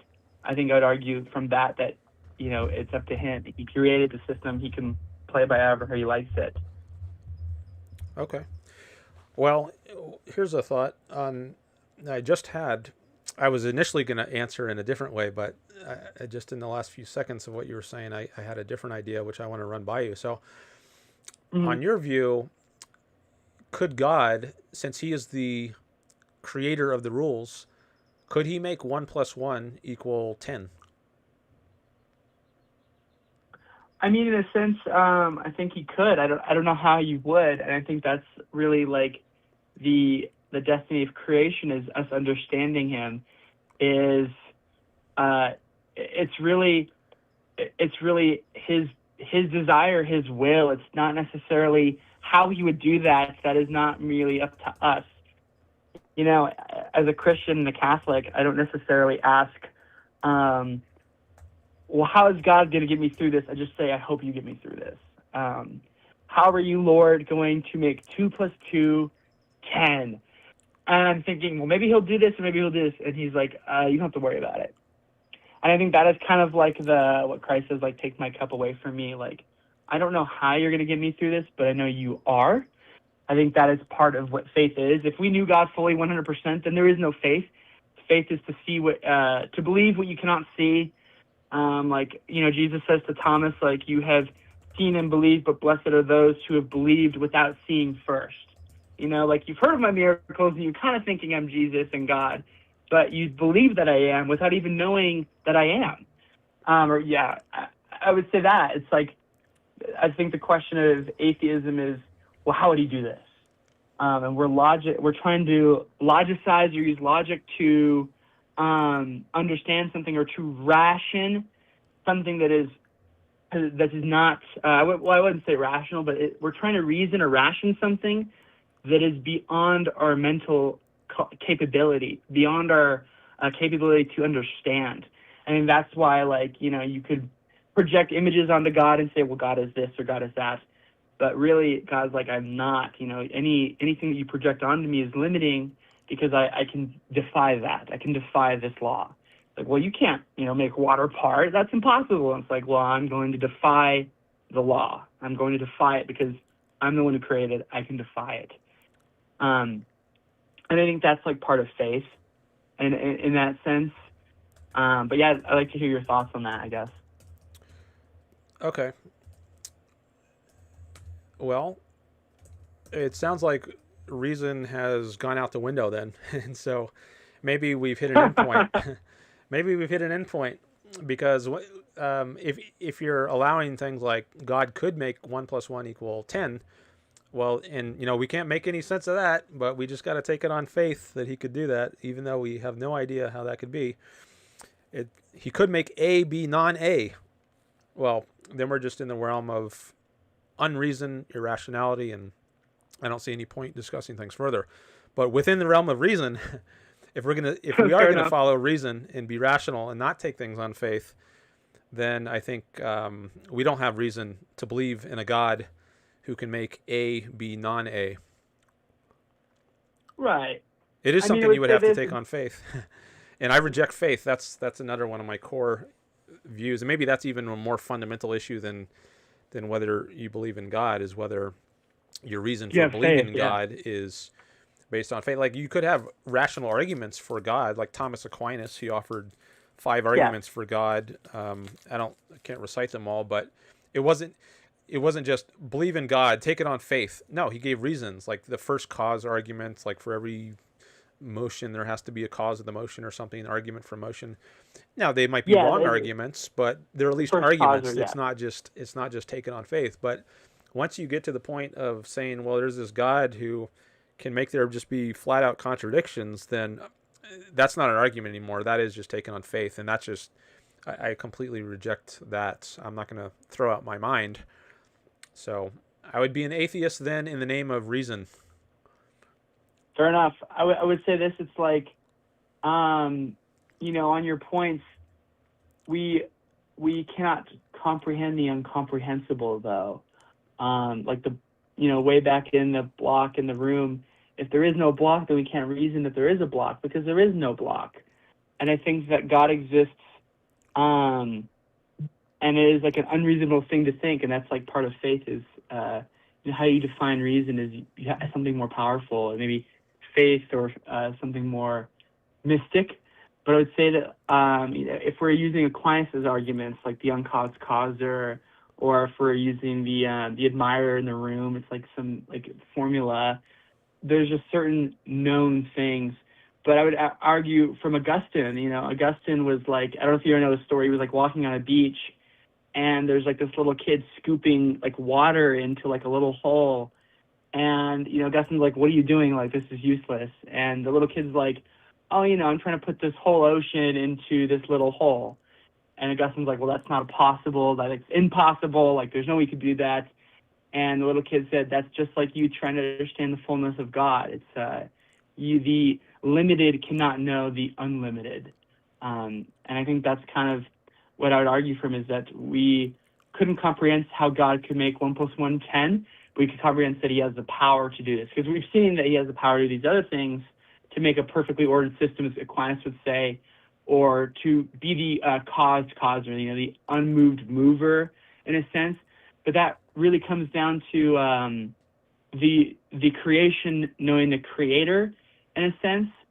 I would say that's like kind of the reasoning, and maybe that's like faith, or maybe that's reason, but we know he exists because there are certain provable things, like we could say, like Aquinas, the unmoved mover, and that's really like what I'd argue from, you know?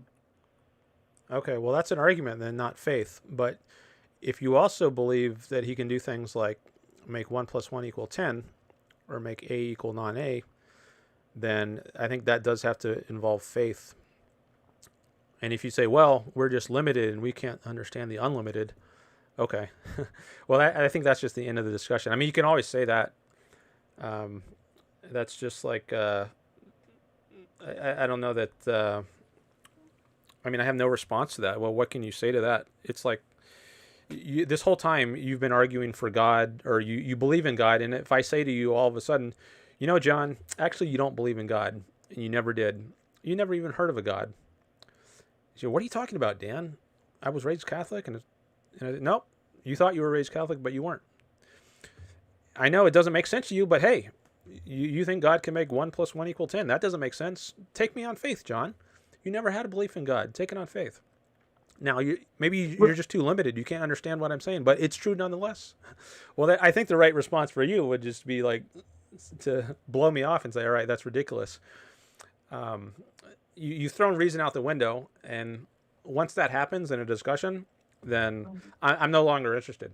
So it's only insofar as your belief in God is based on some kind of reason that I have any interest in discussing it. Once you've thrown reason out, then I mean, that's your choice. You can throw reason out, but then I lose interest in the viewpoint. No, I hear you on that. I would definitely like agree. Like, oh, you know, just believe me, bro. It's like, well, I can't quite do that. But I'd say this. It's like, you know, we could argue from like Aquinas' position of like, if everything is created, and there is a creator who creates but can't be created, then there must be something that causes. The law of causality is like, if we alter something, we've moved it, and we can be moved, but we can move as well. There must be something then that can move but is unmovable, because if there is not, then how would anything be created? There has to be a starting point to know that there is an end point in a race. And then that's more or less reason, Dan, to God's existence is there must be something that is created, that is uncreated, but has created, that is a starting point for everything else, that proceeds from that one thing, from one singularity of point. Now, you could say scientifically that's the Big Bang Theory, or you could actually argue more or less that is God creating and making creation, because there has to be kind of a snow globe effect where the creator is not simply part of the creation, but he's created the creation outside of himself.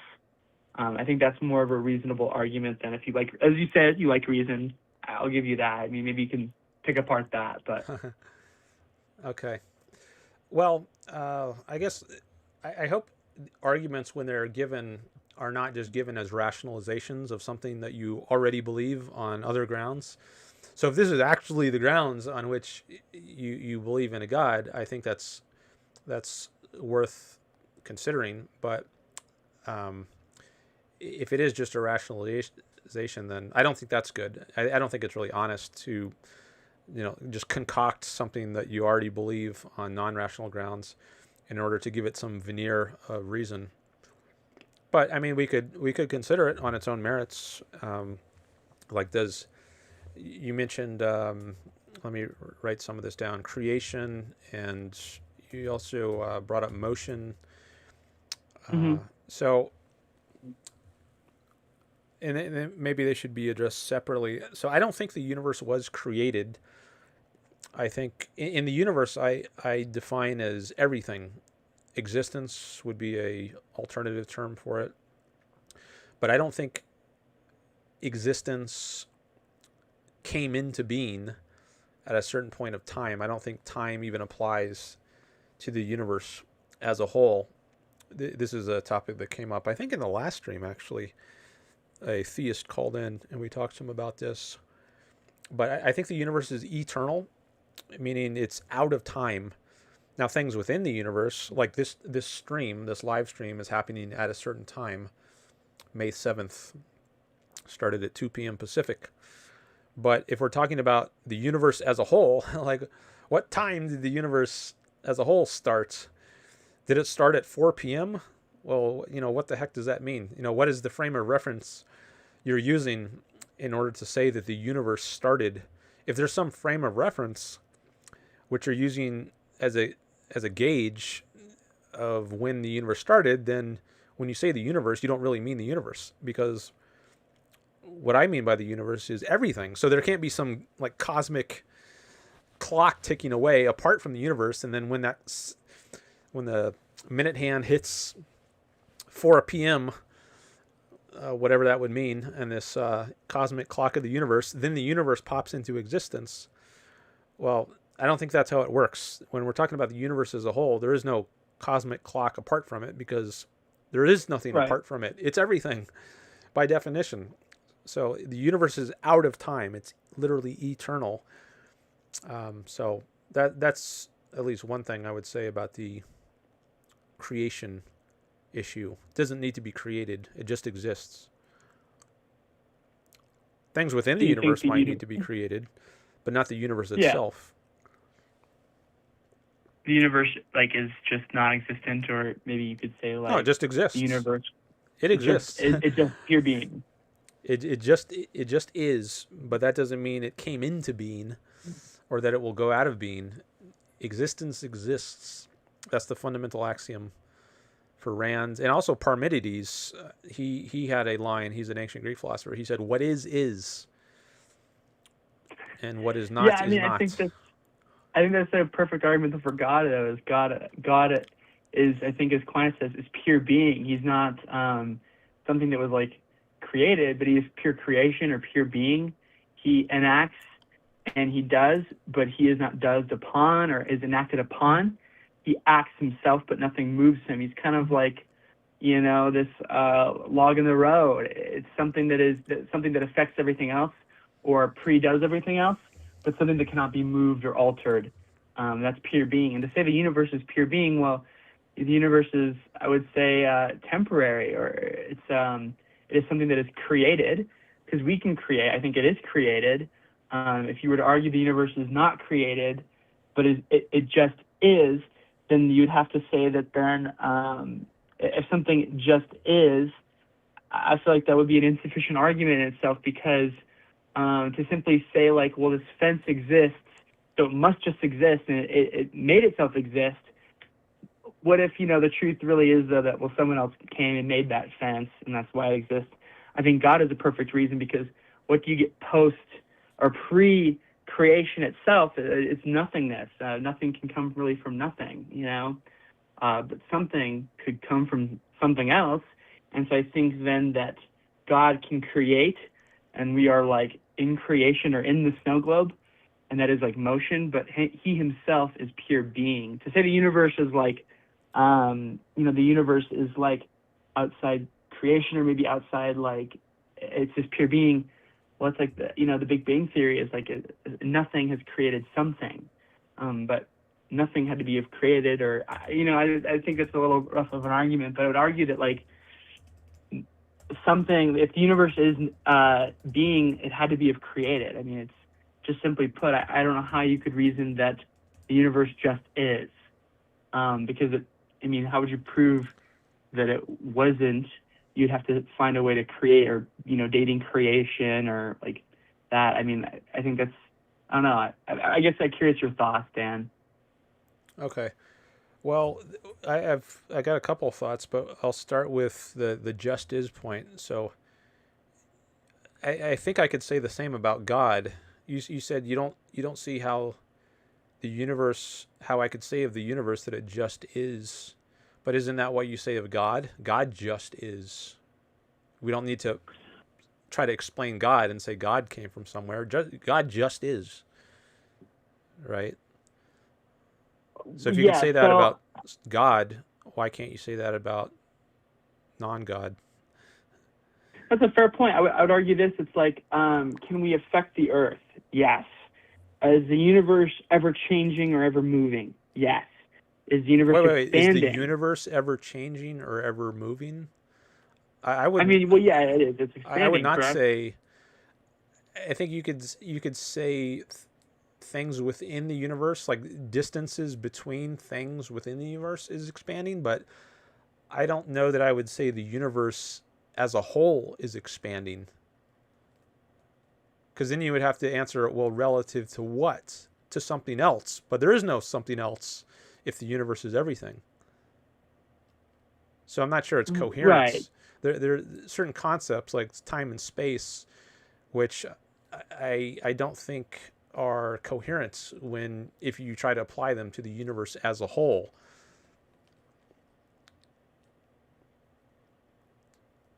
I think they coherently apply to things within the universe, but not when you're talking about the universe, period.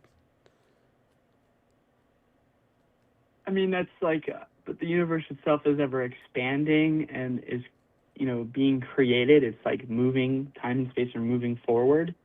Um, I mean, to simply like, I don't know, I wouldn't say necessarily reject that, but to pull it into examination, I would feel like that's not insane, but like odd. I would say, well, how?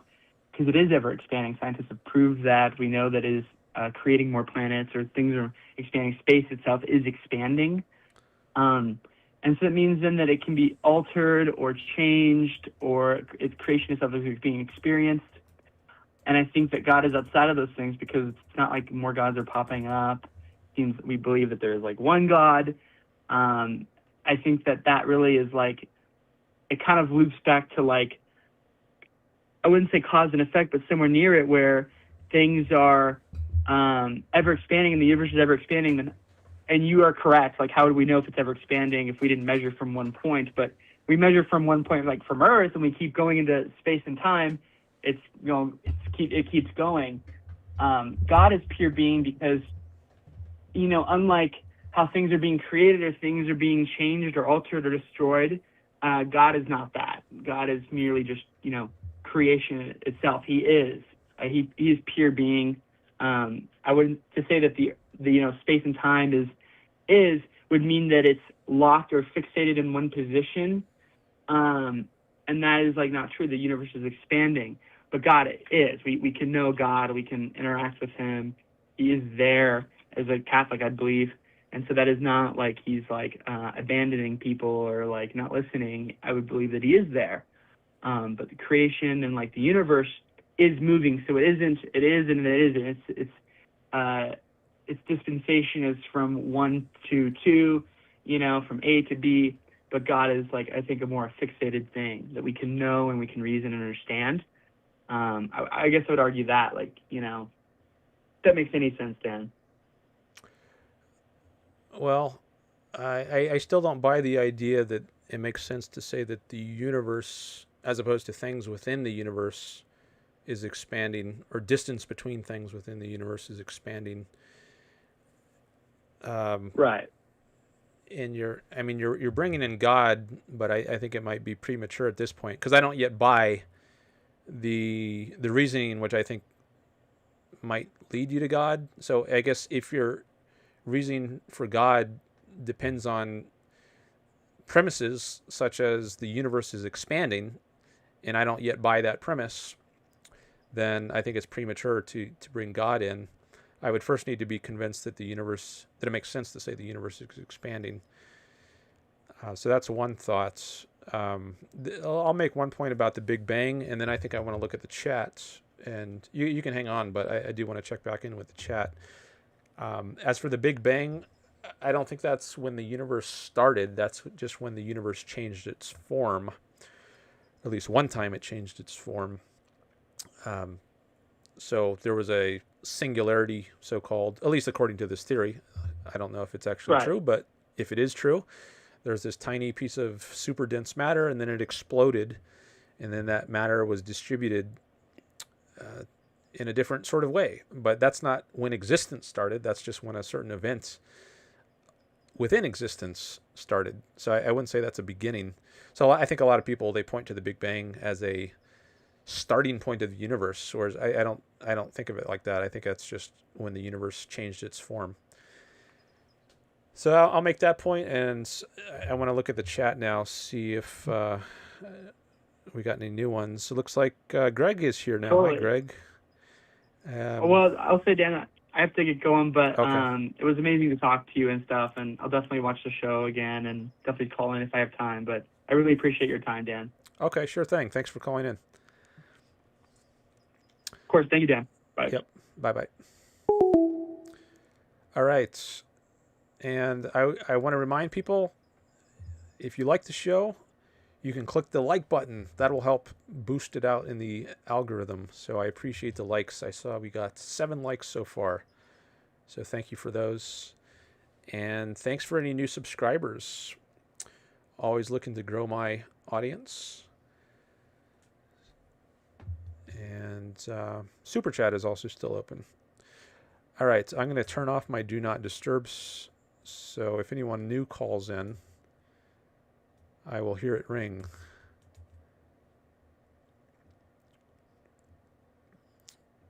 And I'm going to refresh that page. So hopefully I can pick it up on the first time if somebody calls.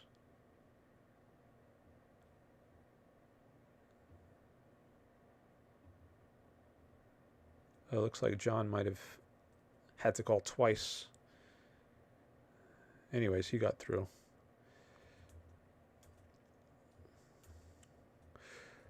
I saw Greg is here in the chat. Hello. He says, according to the many atheist threads that appear on my Facebook feed, existence itself is somehow the evidence that God exists.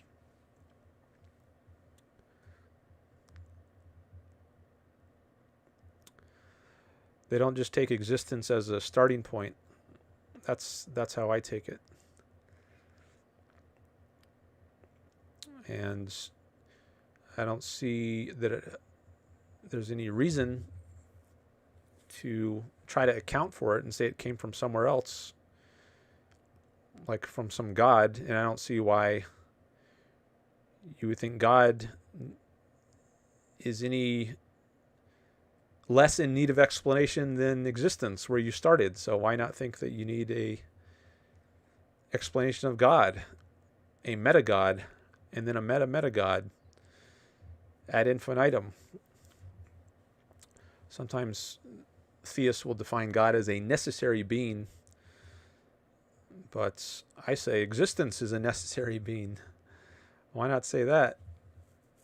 I think it is. Simon is here. Hello.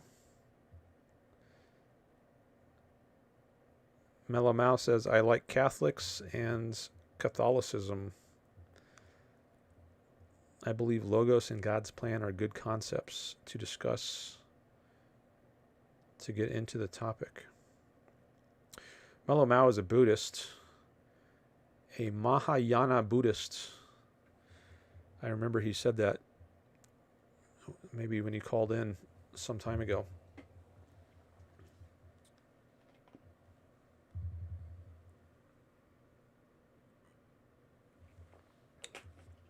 All right, I'm caught up in the chat. Does anybody want to raise a new topic?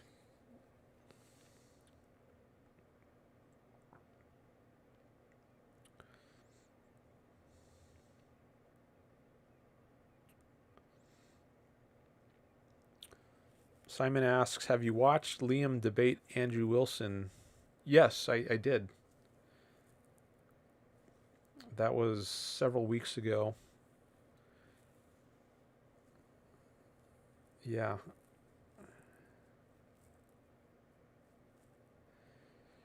They were debating, I guess it was ethics or politics, maybe something about rights and whether they're, I don't remember exactly what the issue was. But Andrew Wilson, he's a theist, a Christian, and Liam, he's a objectivist. Liam Stayton, who goes by the name Prophet Divinity. So he was taking an objectivist approach to ethics or rights or whatever the issue they were discussing.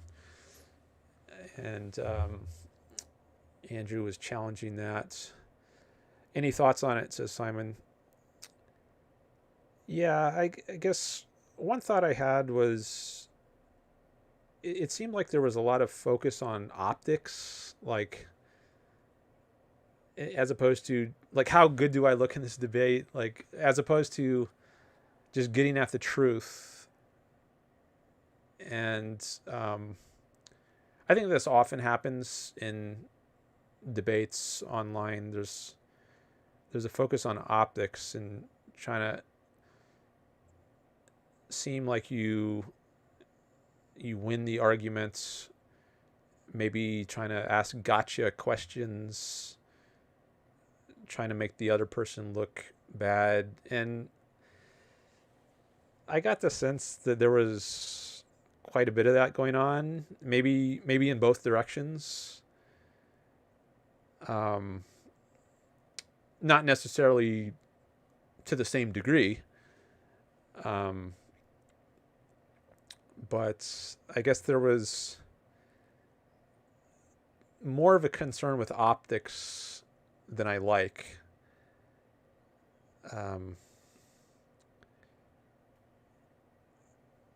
That's the sense I got from it. But I heard it once. I don't. Maybe if I went back and listened to it, I'd have more to say about it.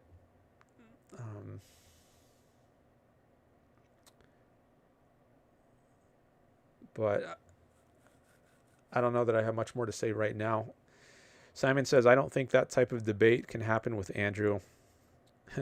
A debate where you're concerned about getting at the truth. Yeah, maybe not. I've seen a number of his debates, and I think he's not respectful and maybe not good faith often, and is just trying to make his opponent look bad. Not really concerned with the truth.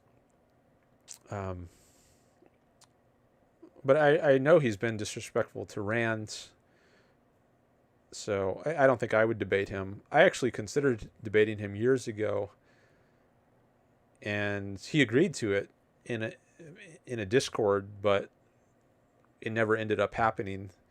This is before I heard him being disrespectful to Rand.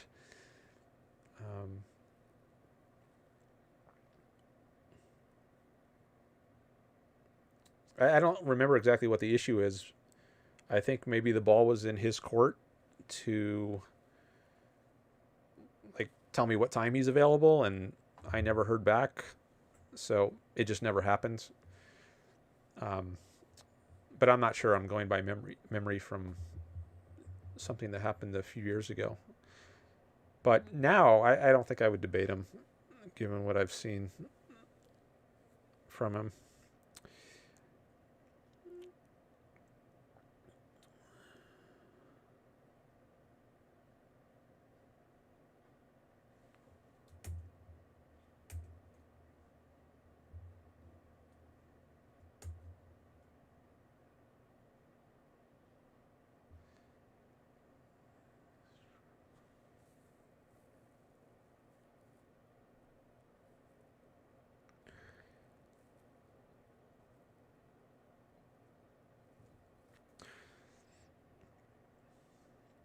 Then you say Liam did such an incredible job. And you say I guess you mean Andrew. Andrew's not concerned with understanding the position you lay out.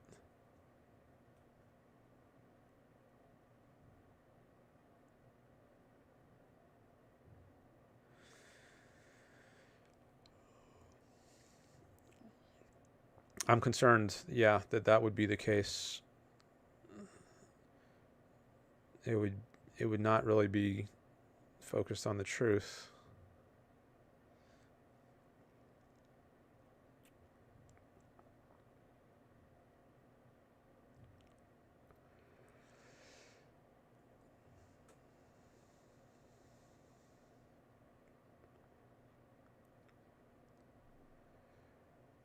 All right. Well, that catches me up on the chat.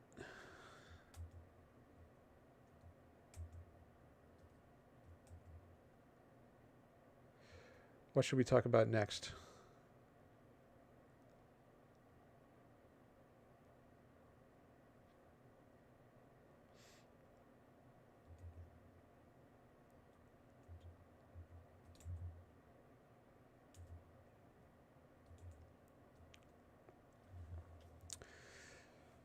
Phone lines are open.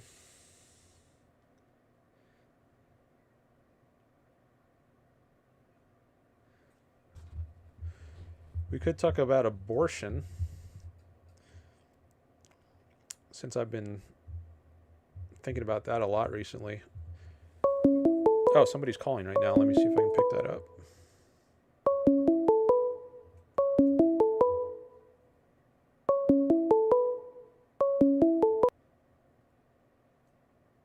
This is Mellow Mau speaking. To accept, Oh, press it's Mellow 1. Mau. To send a voicemail, press 2. Hello, Mellow Mau. Hey Dan, how's your day going? It's going all right. Good to be streaming again. How about yours? Not too bad. Just driving home from work, and I thought I might dial in. I'd like to have a uncharacteristically short call for me anyway, but I have a couple of topics I wanted to ask you about if this is a good time. Sure. Great. Well, I wanted to start with a softie. I wanted to ask about one of the calls you had on your last stream. I don't remember the name of the person, to be honest, but I think it was your second call, and it was an individual who got really bogged down with you about perception and whether, how can you tell that what you're perceiving is an external reality when it could be a hallucination or a dream. So do you recall this conversation? Yeah, I think I know the one. I think that might have been Conrad. I just looked in my notes. We were talking That about sounds right to me. Subjective idealism and experience versus perception. Yeah, I think I know the call you're talking about. That sounds right to me. And so I wanted to pose an idea to you and ask you a little bit about the role of objectivism in, the role of perception in objectivism. So first, I wanted to import a framework, as I'm sure you're well aware, but perhaps the viewers are not. I'm working on a project to reconcile objectivism with Buddhism.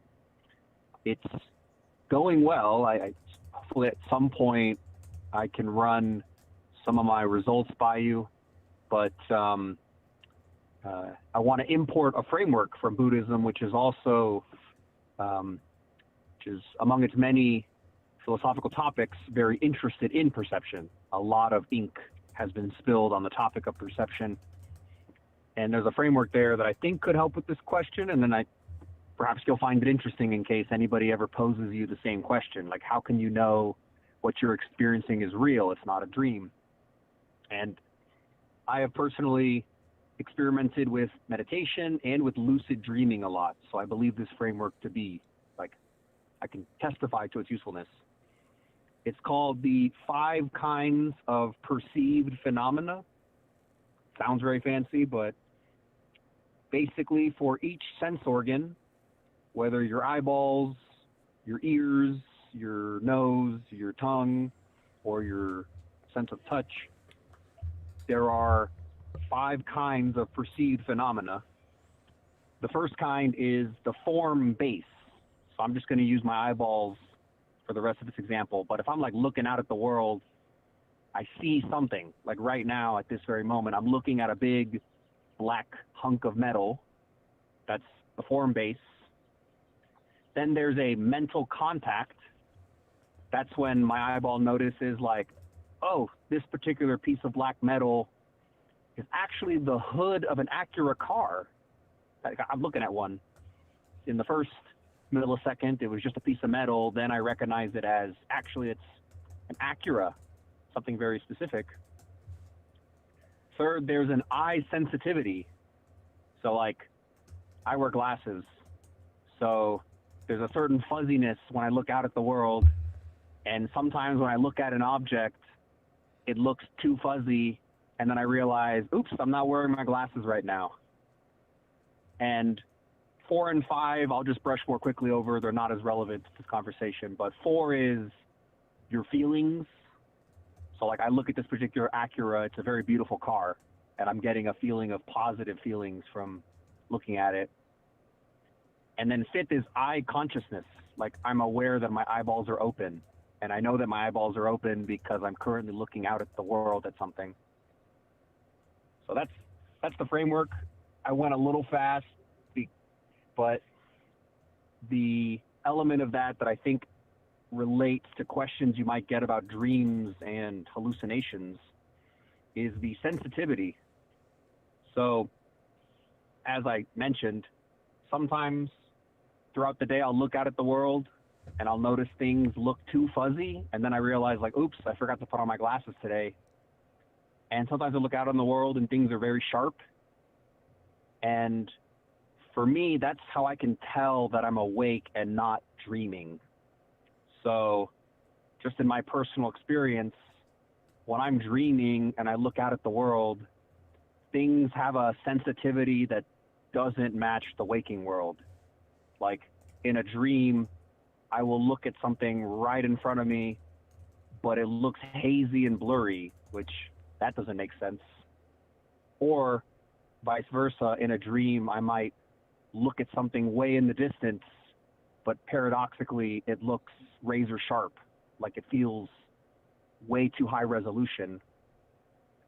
So I propose that if you ever get someone who tells you like, hey, you're looking out at the world, how do you know you're dreaming? How do you know you're awake? I personally believe that the easiest way to tell that when I'm lucid dreaming is I have a sensitivity that doesn't make sense. Things just smell way stronger than make sense, or things are louder or quieter than would make sense, or the world is too blurry or too sharp in a way that doesn't make sense. And I personally believe the sensitivity of perception is the easiest and quickest way to tell if I'm perceiving something like awake, or if I'm hallucinating, or if I'm dreaming. I'll get a sensitivity of vision or a sensitivity of audio or smell or taste that doesn't make sense. So I'll stop there. May I ask, does that make sense to you? Does that seem meaningful to you, or was that a bit too weird? Well, there was a lot there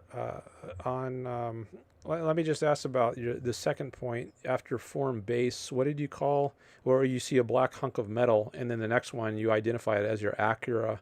What did you call it, the second stage? Mental contact. Oh, and okay. That's a technical term from Buddhism, but that basically means, step 1 is the form base. Like my eyeballs are just transmitting shapes and colors and edges. And then mental contact is when my mind catches up and I'm like, wait a minute, I know what that is. That's a Acura. That's a Gucci handbag. That's when mental contact, you're not just appreciating the mere shapes and colors and edges of something, but your mind catches up and actually assigns a name to it. You realize that you're looking at a particular shape and edge and color and assigns a name to it. Okay. And stage 5, the last one, did you call that eye consciousness, or was it something else? Yes, eye consciousness, and then analogously there is ear consciousness, smell consciousness, taste consciousness. And that was what again, the description of it? Awareness of your eyes or awareness of your ears. And people probably find that one to be the hardest to conceive of, and I think that's generally correct.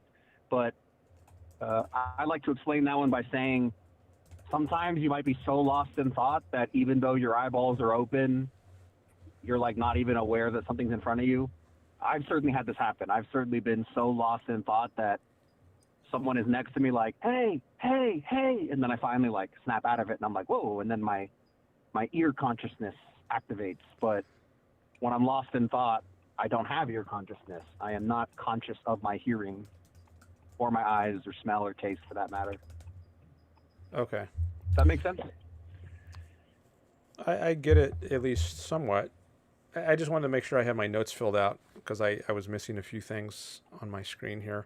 But you're focusing mostly on the third point about sensitivity and how that could be used to distinguish between dreaming and wakeful awareness. And the idea was that if the sensitivity seems off in some way, I guess either too intense or not intense enough compared to regular wakeful awareness, then that's your clue that you're not in a state of regular wakeful awareness. You are dreaming. Was that the idea? That is correct. And that I have some experience with lucid dreaming. I'm not especially talented at it. I probably haven't pulled it off in years, but in my 20s, I was getting pretty good at it. And my trigger to know I was lucid dreaming was usually sensitivity. Usually I look out at something in the distance and it's just way too high resolution, and I'm able to hear a conversation in perfect clarity, and then I just mentally reflect for a second and I'm like, that sounds acausal. How could I be listening to a conversation in the distance in full clarity? I don't have the ear sensitivity to listen to people who are hundreds of meters away, so I must be dreaming.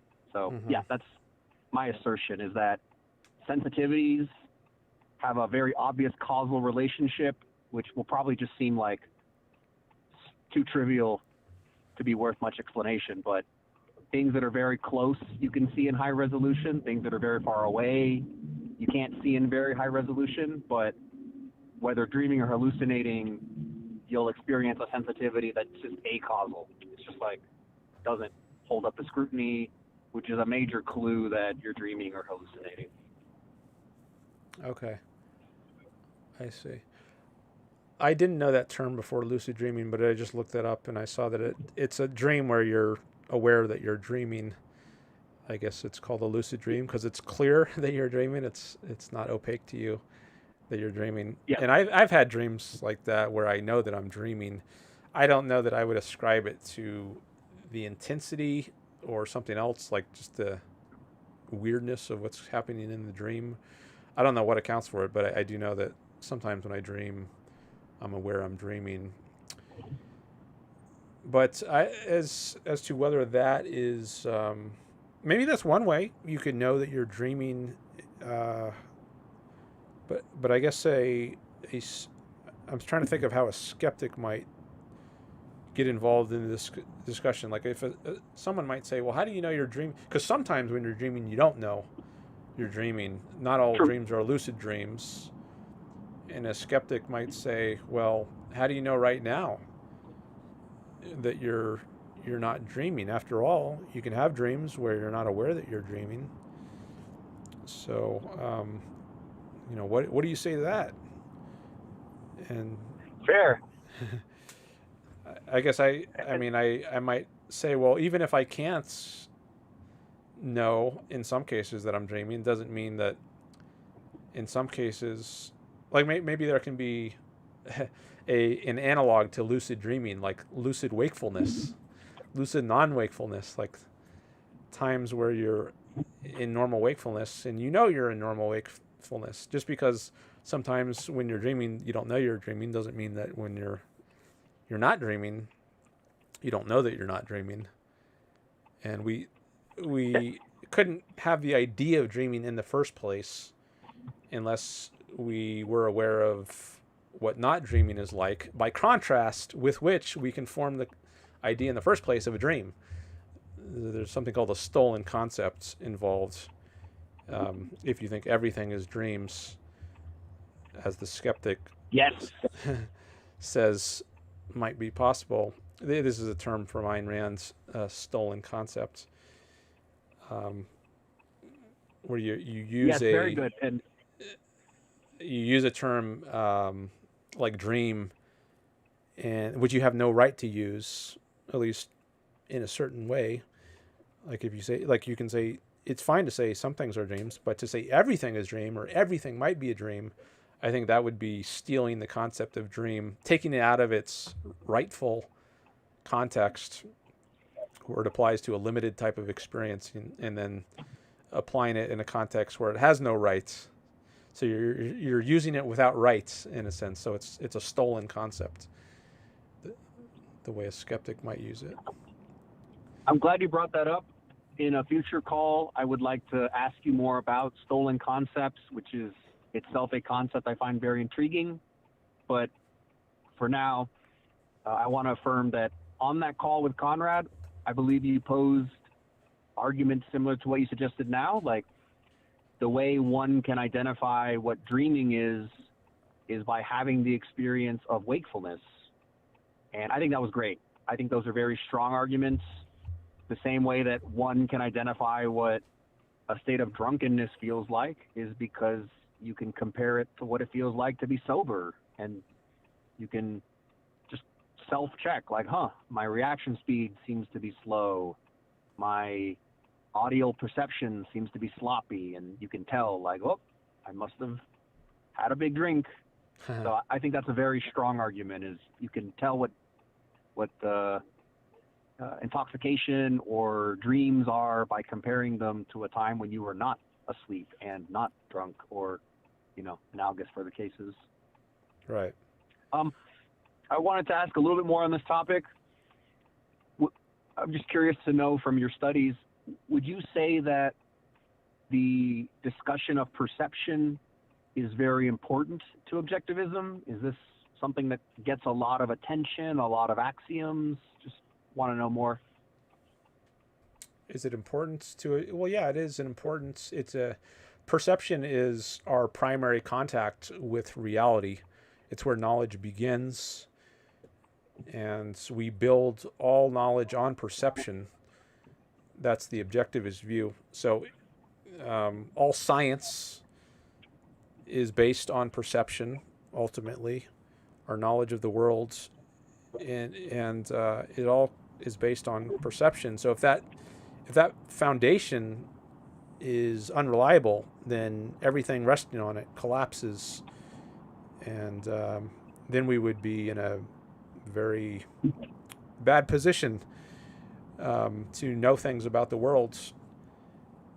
And I guess some philosophers think we are in that sort of position where we're doomed to some kind of skepticism because our perceptual contact with the world is unreliable.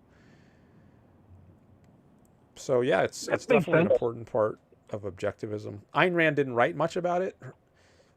It was left to Leonard Peikoff to flesh out the objectivist ideas on perception in his book Objectivism, the Philosophy of Ayn Rand. There are other discussions of it. David Kelly wrote a book called The Evidence of the Senses.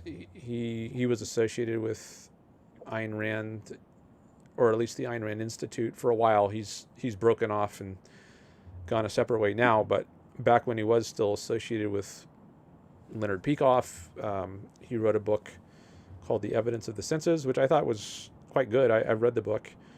But Ayn Rand herself didn't say much about perception, but I do think it's a very important topic. Thank you. That was going to be my next question. Was if you could recommend a few resources in the objectivist literature, and that was exactly what I was looking for. I think that'll be very helpful for my research. Thank you. Sure. Yeah, I would recommend those two books, Evidence of the Senses by David Kelly and Objectivism, the Philosophy of Ayn Rand by Leonard Peikoff. Chapter 2 is called Sense, Perception, and Volition. That's the one where he discusses perception. There are also some lectures you can find by Harry Binswanger on the topic of consciousness in general and perception in particular. And they might be free now on the Ayn Rand Institute's campus website, campus.aynrand.org, I think might be the place. So, and you can also check out the Ayn Rand lexicon to see, there might be some good material there. There is something there. I have looked in my copy. So thank you. And I had one more minor topic, and then I was going to switch major topics. So one more minor topic. As I stated on that call with Conrad, I think he was just very, very skeptical, either truly or perhaps it was like a form of argumentation. He was just really skeptical of the idea that subjective knowledge can ever imply objective reality.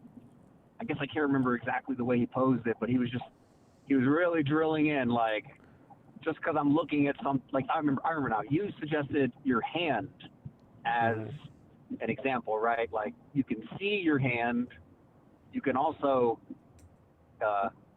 sense your hand through touch, right? You can just like close your eyes and detect that your hand is there through interoception. But he was really drilling you, and so I wanted to offer you one more argument, perhaps for your arsenal. I was pondering the dialogue, and I think the example I really wanted to pose was, if someone were really skeptical, like, you're seeing something with your eyes, but does it really exist? Is there really an objective reality there? I think I would have used examples of intense sensory experiences. So, like, are your eyes really open? What I would have done is I would suggest, like, suppose I turn on an extremely bright lamp and everybody in the room is gonna, like, feel some pain and gonna squint and probably cover their eyes. So you would have to argue, like, is it a coincidence that as soon as I turn this lamp on, everybody in the room closed their eyes and squinted? Or did I just objectively prove that there is a bright light in this room?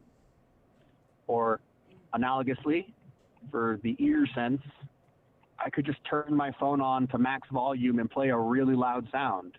And everybody in the room would probably, their ears would hurt and they would cover their ears and no one would be able to talk anymore. You know, are you really going to argue that I'm just subjectively hallucinating this very loud noise, or did I just objectively prove that everybody in the room is hearing the same noise? And you could do the same thing for like a really smelly object, or a food that's like really intense taste, like everybody gags when they drink some straight vinegar. Or the classical example, which I heard in my philosophy class, is if someone tells you maybe objective reality doesn't exist, just start walking down the line and slap everybody in the face. And when you get to them, they're obviously going to like raise a hand to block your slap. And you're like, well, why did you do that? You know, did you suspect that a feeling of slapping was about to occur? Like, and I believe that's just analogous, right? It's like an intense sight or an intense smell or sound or touch. You can pose that, and like someone who's skeptical of objective reality would have to argue that everybody in the room is just coincidentally closing their eyes and coincidentally closing their nose. And that's just harder and harder to defend if you pose something that's like really intense. So does that seem interesting to you as an argument? I don't know about interesting, but I think I've heard it before. Something along those lines. Samuel Johnson in the 18th century, I think he tried to refute Bishop Berkeley by kicking a rock. So Bishop Berkeley thought that everything was just mental. There was no mind-independent existence. So he's called an idealist. And Samuel Johnson, I know him as the creator of the Dictionary of the English Language. He said, I refute it thus, and he kicks a rock. And I don't think that is a really, and maybe he caused a very intense sensation, perhaps of pain as a result, to himself. But I don't think that will refute a committed idealist, a subjective idealist, because they'll just say, okay, well, you can have intense sensations in your dreams. That doesn't really, it doesn't prove anything. So I don't think that's going to persuade a what's called a subjective idealist who thinks everything is just part of your mind. And he might say, well, all these people, they're also just parts of your minds. So you go down the line slapping all these people who, in your example, who say that there's everything is just in the mind, and they might say, well, how do you know that I, who you just slapped, and not part of your dream? There's this view called solipsism, where you are the only one who exists, or at least you're the only one who you know exists, and everybody else who is part of your world is just like a character in your dream. They don't have some kind of independent existence. And I don't think the intensity is really an argument. I think skeptics or subjective idealists have resources to respond to those sorts of arguments. That's fair. I think a solipsist idealist would indeed be very difficult to refute logically. That's a fair point. I have read idealist texts, and I don't think I've read a solipsist idealist text. I think that poses some especially thorny issues, but I think an ordinary idealist, I haven't had this conversation with such a person, so that's why I'm only speculating, but I personally came up with the example of an intense light or an intense sound because I wasn't satisfied with the slapping example that I learned in a class, because the reason is kind of the argument you just proposed. Is like, how do you know that I slapped you? Maybe it's it's a hallucinated slap. You just coincidentally felt that pain. And I came up with the idea of an intense light or an intense sound because for me, it's not just the intensity, but the simultaneity. It's simultaneously everybody in the room shields their eyes as soon as I turn on this intense light, or as soon as I play this really loud noise, everybody in the room frowns and like looks at me because I'm playing this intense noise that blocks out everybody's conversation and everybody's thoughts. So I personally hope it's the intensity and simultaneity that would bust through somebody's idealism, because I'm simultaneous. Like, I play this loud noise and my ears hurt at the exact same time that your ears hurt. Ergo, there must be a common cause, which would be an element of objective reality. That's kind of the way I hope it plays out. But I take your point that a committed skeptical idealist would probably just throw up new defenses. I'd have to really think about it. Well, he might just say, oh, well, you turned the light on at one time in your dream, so all the people in your dream responded at that time. So, of course, it's no surprise that they all simultaneously reacted by covering their eyes or something.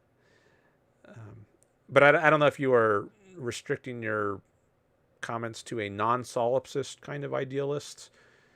I don't know if that makes a difference. But anyways, I guess if you're... Yeah, I don't know what... We have to define who your target audience is as to determine like whether a given argument would be effective. Now, Berkeley, he also believed in a God, so he thought that there were things even when you're not looking at them, but that's only because God was looking at them.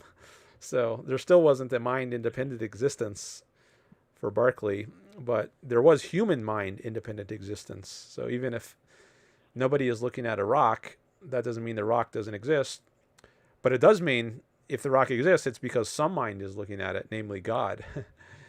So he was a theistic kind of subjective idealist, I guess you might call it. But yeah, depending on exactly what kind of idealist you're dealing with, it's, the argument might or might not carry any weight with them. Yeah, I feel like that poses even more thorny challenges. The idea that maybe there is a mind always active in the universe, the mind of God. That's interesting. Man, okay. I think I would have to actually experience such a debate with a committed idealist to just have the arguments come up. But It I'm might be pretty hard to confident find you one. wanna. I don't think there are many idealists out there these days. Most people are materialists. If we're talking about academic philosophers, that's, I mean, there are a variety of different positions, but maybe the dominant one today would be materialism. If we're talking about the basic view of the world and its constituents, is everything mind or is everything matter? Or dualists, they think there's both mind and matter, like Descartes, he was a dualist. But I think today most philosophers are some kind of materialists, or they're also known as physicalists. My dissertation was actually about physicalism, arguments for physicalism, which I challenged. I think it might be difficult today to find idealists to argue with. But there are probably some out there. Right. I think that's exactly right. And also that materialism would be a more common position. But at least in the Anglo-American philosophy world, it might be different in the continental tradition in Europe. And certainly the Indian philosophical tradition, there is a famous idealist in Indian philosophy. I want to say his name was Sri Aurobindo, and I think the title of his book is Idealism. But I know he was an idealist and tries to make that case. I didn't finish the book. I did not find it particularly persuasive. And I know that you and I can assume in common that there are no unseen causes. Can you and I agree that there's no unseen causes? There's no independent mind that might cause things? Is that a fair assumption of a belief we hold in common? Well, unseen causes, I wouldn't say that could mean, like, what is the cause of the earthquake that I just experienced? If I might not see the cause. I might not know about tectonic plates, or even if I do know about them, I might not see them moving. So, I mean, is that an unseen cause? What you mean by like an unseen cause is like a god, some non-material cosmic supernatural source, then I wouldn't believe in that kind of unseen cause. Fair. I think I chose a very sloppy description by saying unseen. Like, of course, there are subatomic particles that can't be seen with the naked eye. So I think I chose a very sloppy term that I have to immediately take back. Maybe a simpler naming here is anything that we observe must have a cause. Is that a fair belief we have in common? I might sign on to that, at least if we're not talking about the universe as such. That's a topic that came up in the first call. Does the universe have I don't know if that he said cause, but a creator. So I don't think the universe has a cause, but I do think we observe the universe, at least parts of the universe. But things within the universe, maybe you could say they have causes without exception. In some sense, although, I mean, there is the phenomenon of free will, which I think in a sense has a cause, maybe, the nature of human beings. But if you mean why does someone choose a certain way in a given case, I don't think there's a cause, if that means something that forced him to choose in a certain way, because then it wouldn't be a choice if he was forced to do it. I think a choice is a kind of prime mover event. So maybe choice would be one other exception to the idea that I need to dig deep on this one then, because so far I have reconciled many premises between both Buddhism and Objectivism, and I was just looking at this topic and found almost pure synergy. So I was just looking at the entry in the Ayn Rand lexicon for volition, and Ayn Rand has a passage under volition, which I want to say comes from for the New Intellectual, that volition itself is conditioned. That I can't think of the formulation she used, but she says, one starts out observing that physical phenomena have causes, and then one eventually learns that volition itself has causes. And that is, as I just said, purely synergistic with Buddhism. We definitely believe that volition is conditioned, that, some people can have a childhood where they're conditioned to not have volition. They're conditioned to be victim mentality, and they just don't make choices. They just kind of wait for other people to make choices for them. And some people can be conditioned to exert a healthy volition. They just regularly reflect to themselves, like, what do I want to have for dinner today? And they kind of reflect, do I want to go to the grocery store and cook something? Do I want to pick up some meals? And volition is conditioned. You have to be taught that you have the capacity for volition. You have to be taught healthy mental habits that allow you to exercise that volition. You ask yourself questions like, when am I going to bed tonight? What am I going to eat today? Have I had enough water today? You have to be conditioned into volition. And I wanted to check that very quickly, and I found under the entry for volition that Ayn Rand has a formulation that's pretty similar. She says that volition is also something that is conditioned. But I can't think of the exact way she phrased it. Okay. I just looked at the lexicon entry on free will and did a search on condition, but I didn't see anything. But maybe she used a different term. I have a physical copy, and I looked it under the entry for volition, and it says, see also free will. So that might be something specific to the edition of my physical copy, but I found it under volition. Well, there is an entry for volitional on the online version, and I also saw what you just said. If you look in the table of contents under volition, I think I'm going there right now. I think that might be where it said see free will. Let's see. Yeah, volition, see free will. So you found it in the free will entry or the volitional entry? I found it under volition. Well, there is no entry for volition. It's just, it says, it takes you to free will, at least in the online version. The link is for the term free will. Volition is just, it's a non-link text characters. Well, in case I'm deeply mistaken, I just need 1 second, and I will find my digital note where I wrote down the way she described it. Okay. I see somebody in the chat says, why do you think capitalism is good?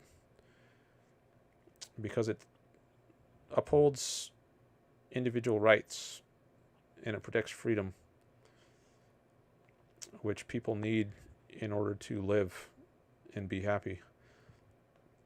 That's in a nutshell my answer. But you can come back on that if you like. I don't know if you wanted to call in. Someone also asked in the chat, or said they have a question on ethics, and I asked, what is your question? But I didn't see an answer. I don't know if those people are still here. Great questions. I'm tempted to answer them, but I will kick it to you and them to discuss. I'm sure you'll have some great arguments for them. I did just check my digital notes, and first, I can confirm I was mistaken. In the physical copy, it's free will / volition. So I was mistaken. I remembered it as an entry under volition, but it is indeed an entry under free will. Well, they're synonyms, so somewhere in the free will entry. I guess that's where it would be, the thing you're mentioning about conditioning. Although she must have used a different term, because I did a search on that term and I did not see it come up. That's fair. I could just go back to my office and flip through my physical copy, because unfortunately I also see here I left a placeholder. I just wrote a little note to myself like, oh, this is good, but I didn't actually type it out. Normally when I see a really good entry that's related to my research, I just type it out so I have that quote available, but in this case I got too lazy and I didn't type it out. So perhaps if this conversation continues long enough, I'll just go back to my office, my desk, and I'll just flip through my copy here. She may not have used the term conditioned.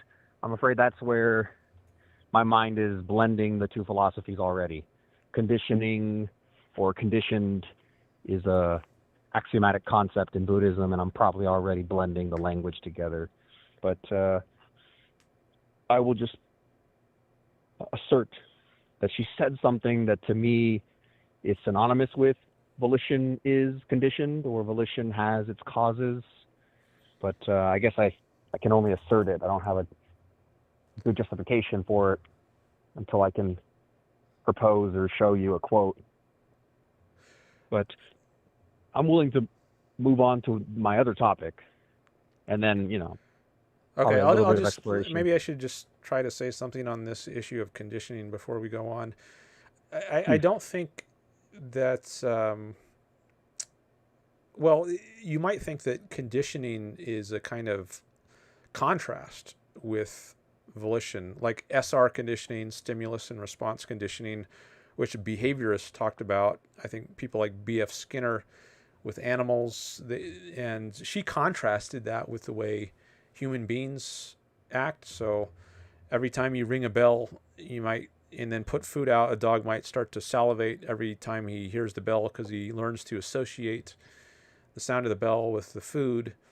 But human beings are not exactly like that. At least, I mean, we can form associations, but we can also question associations, and we can't just automatically be conditioned, to use that word, to behave in certain ways. We have to choose to behave in certain ways. So at least I think many times the way the word conditioned is used, it's, I think, to contrast with a volitional kind of action. Now I do think there are, maybe, I wonder if preconditions is the term, because I think that might, no, I don't see that either in the entry. But I mean, there are preconditions of volition. Like, we need to have a brain that's intact, and we need to have a certain level of energy. Like, if you're super tired, you haven't slept for 3 days in a row, that might overcome your ability to make choices. Like, at some point, you're just going to fall asleep, whether you want to or not. You're not going to be able to forever just choose to stay awake. So there are limits on our free will. There have to be certain conditions in place, like we have enough sufficient sleep and enough energy, and then we can deploy our energy to make choices.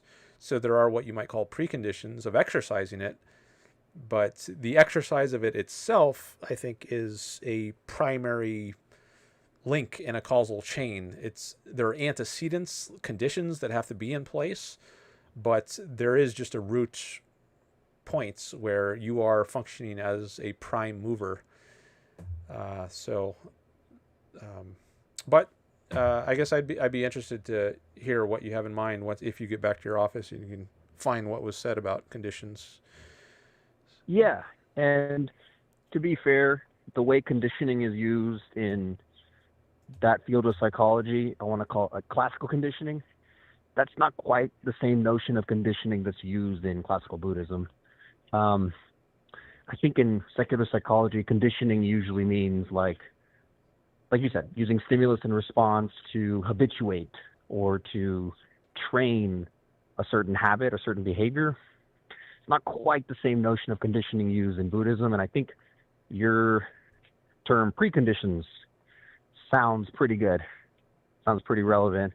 Although it's funniest to me, the term preconditions makes me think of computer science, because preconditions in an algorithm usually means like the preconditions are you have some data and you have an operating system. And so it's kind of funny. It threw up a different competing association for me just there, but I do think that preconditions is closer in concept. It basically means like the prime movers is not a bad analogous terms. Basically, the preconditions, let me pick something specific.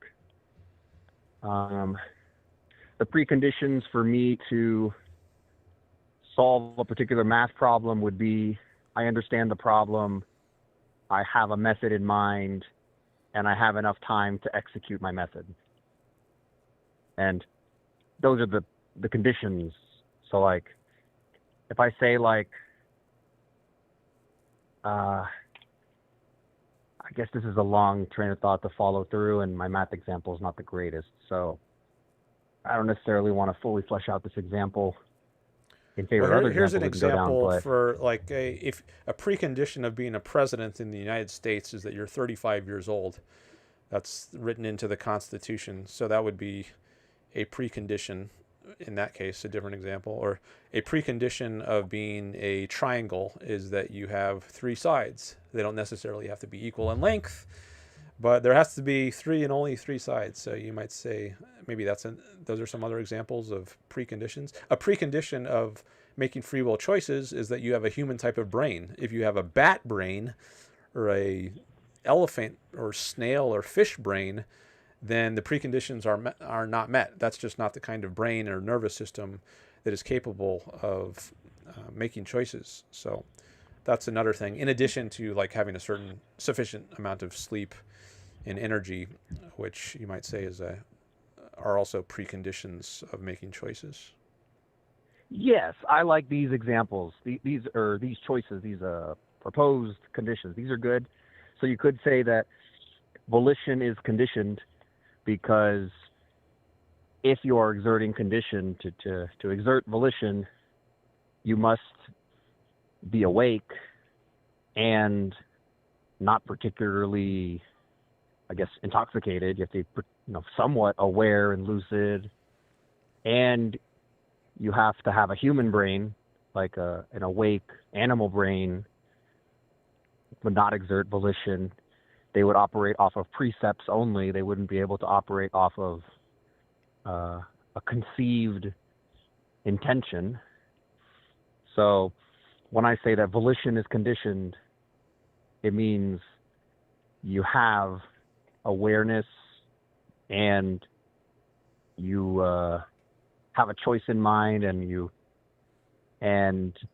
as I recall the Rand position asserting, but I mean, I guess I'm just going to not assert this one. I'm just going to say I claim that to exercise volition, you also have to have the absence of a victim mentality. You have to have the absence of learned helplessness. That's the term I'm looking for.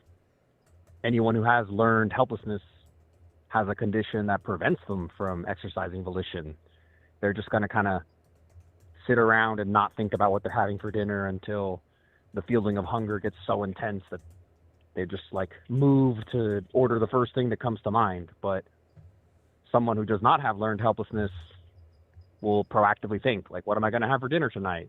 And they're probably going to proactively consider what they might be able to cook with plenty of time and what they would want if they got started now while there's still time to cook it and eat at a comfortable hour. So when I say volition is conditioned, one of those conditions is the absence of learned helplessness, because that would eliminate the possibility of volition. I don't think that would. Well, for one thing, I don't know that you can learn that you're helpless. I mean, you can be told that, but I don't know that you could fully accept that, because I think your own experience of the world would come in conflict with that, at least to some degree. I don't think volition is something you can escape. Like, even if you explicitly say you don't believe in it, that doesn't mean you don't have it. Like, you can be mistaken about your own nature. Like, there are people who deny that their consciousness is real. That doesn't mean they don't have consciousness. It just means they deny it. And I think they're, I guess, contradicting their own nature. Or people might deny that they have kidneys. Doesn't mean they don't have it. It just means that they deny it. And likewise, I think there are people who deny they have free will. That doesn't mean they don't have it. And I think in this case of people who have learned helplessness, I guess you might phrase that as they can't help what they do. They don't have control over themselves. Even if they mouth those words, I don't think that's actually describing the way they act. Maybe that can influence, I guess that could influence them in some ways, but I wouldn't say it determines them. I don't think that that belief that they are victims suffices to erase the fact that they have free will. I'll just pause. An interesting Yeah. point. Let me preface by saying that the concept of learned helplessness is a very interesting one. A lot of modern psychology, I guess, many modern psychologists have debated this concept of learned helplessness. So there's a lot of literature on it, but I've seen some psychologists claim that Gen Z people are particularly characterized by learned helplessness. You know, they're like, their computer will throw up an error and they'll just be like, F this, and then they'll just walk away from their computer. They don't bother to like look up the error message or, you know, try to wonder if maybe you should unplug and replug your computer. So like, learned helplessness it's a phenomenon with a lot of literature on it. Now, I still accept some of your points. Perhaps it is incoherent. Perhaps someone who claims they're learned helplessness is not actually helpless. They're just, their mind is dedicated to throwing up excuses for why they are helpless. But even if we use objectivism to carefully ground why this is incoherent, I think we would just further validate what the secular psychologists are saying, that people who fit the criteria, the diagnostic criteria of learned helplessness, they just throw up excuses. They have lots of habits. Their mind is on overdrive for why they can't do what they want to do, and they're just particularly good at constructing excuses and reasons for why they shouldn't even bother to try to do what they want to do. But their mind is still doing something. Their mind is just on overdrive for constructing reasons to not act in the world. But if their mind is on overdrive thinking up excuses, then that kind of proves their mind is active. Their mind is doing something, and therefore the mind is not helpless. So to recap, I like what you just posed there. Perhaps we could use a rigorous framework like objectivism to explore this notion of learned helplessness, and we would discover that it doesn't coherently exist, but our derivation would validate what secular psychologists are saying, is that people with learned helplessness are just like, they have minds that are on overdrive. They just, they're super aggressively coming up with reasons why they can't take ownership over their lives and do things. And that would match the observed behaviors of someone that are diagnosed as learned helplessness. Okay. There might be, well, let me just acknowledge, I want to say thank you for romanviking. I see you did a super chat while I've been talking here for €5, and I do want to get to that. Let me give that a heart and a like. Sure. And it looks like that's on a different topic, something about individual rights. Okay, let me just respond to this last segment. And then maybe I should say something about this super chat. Okay, so on your last segment, oh yeah, secular psychologists you mentioned. So I don't know that you need secular psychologists to identify something like learned helplessness. It seems like it might be just a mental habit people sometimes get into, and I don't dispute that people do have a certain psychology which they can develop over time. They get in the habit of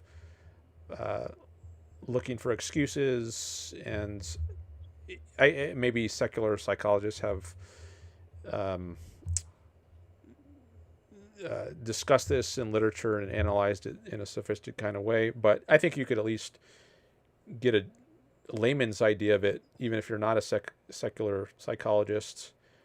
But I would also say that I think a lot of psychologists deny free will, and so they actually might feed in to this learned helplessness habit many people have. I think most psychologists, I would guess, are determinists of some variety or other. Maybe B.F. Skinner was an example of this, the guy who is famous for studying stimulus and response conditioning. Actually, Ayn Rand wrote an article about B.F. Skinner called The Stimulus and the Response. I think it was a two-part article. The first part was called The Stimulus, and the second part was called And the Response in the 70s. But I think many psychologists are behaviorists, and free will is out of fashion, unless there's been some radical change since I've been paying more attention to the literature. I mean, I was never in psychology as a grad student, but just from my limited, somewhat outsider familiarity with the field, it seems like they were mostly anti-free will. So they might actually feed into the, I think it's a widespread cultural narrative that we're just products of our genes and our environments, or sometimes they put it as nature and nurture. That's a very common view, which I think psychology feeds into a lot of. But I don't think it's true, and I don't think it stands up and overrides what we can see introspectively in ourselves. So even if people hold this view, I don't think it's right. And even if they've been taught this view by professional psychologists, I still don't think it's right. I think it's a philosophical issue, actually, not a scientific one, as to whether we do have free will. And I think you can actually make a case that science presupposes free will, which might come across as surprising. Many people think that science conflicts with free will, whereas I think not only does it not conflict, but it actually implies free will.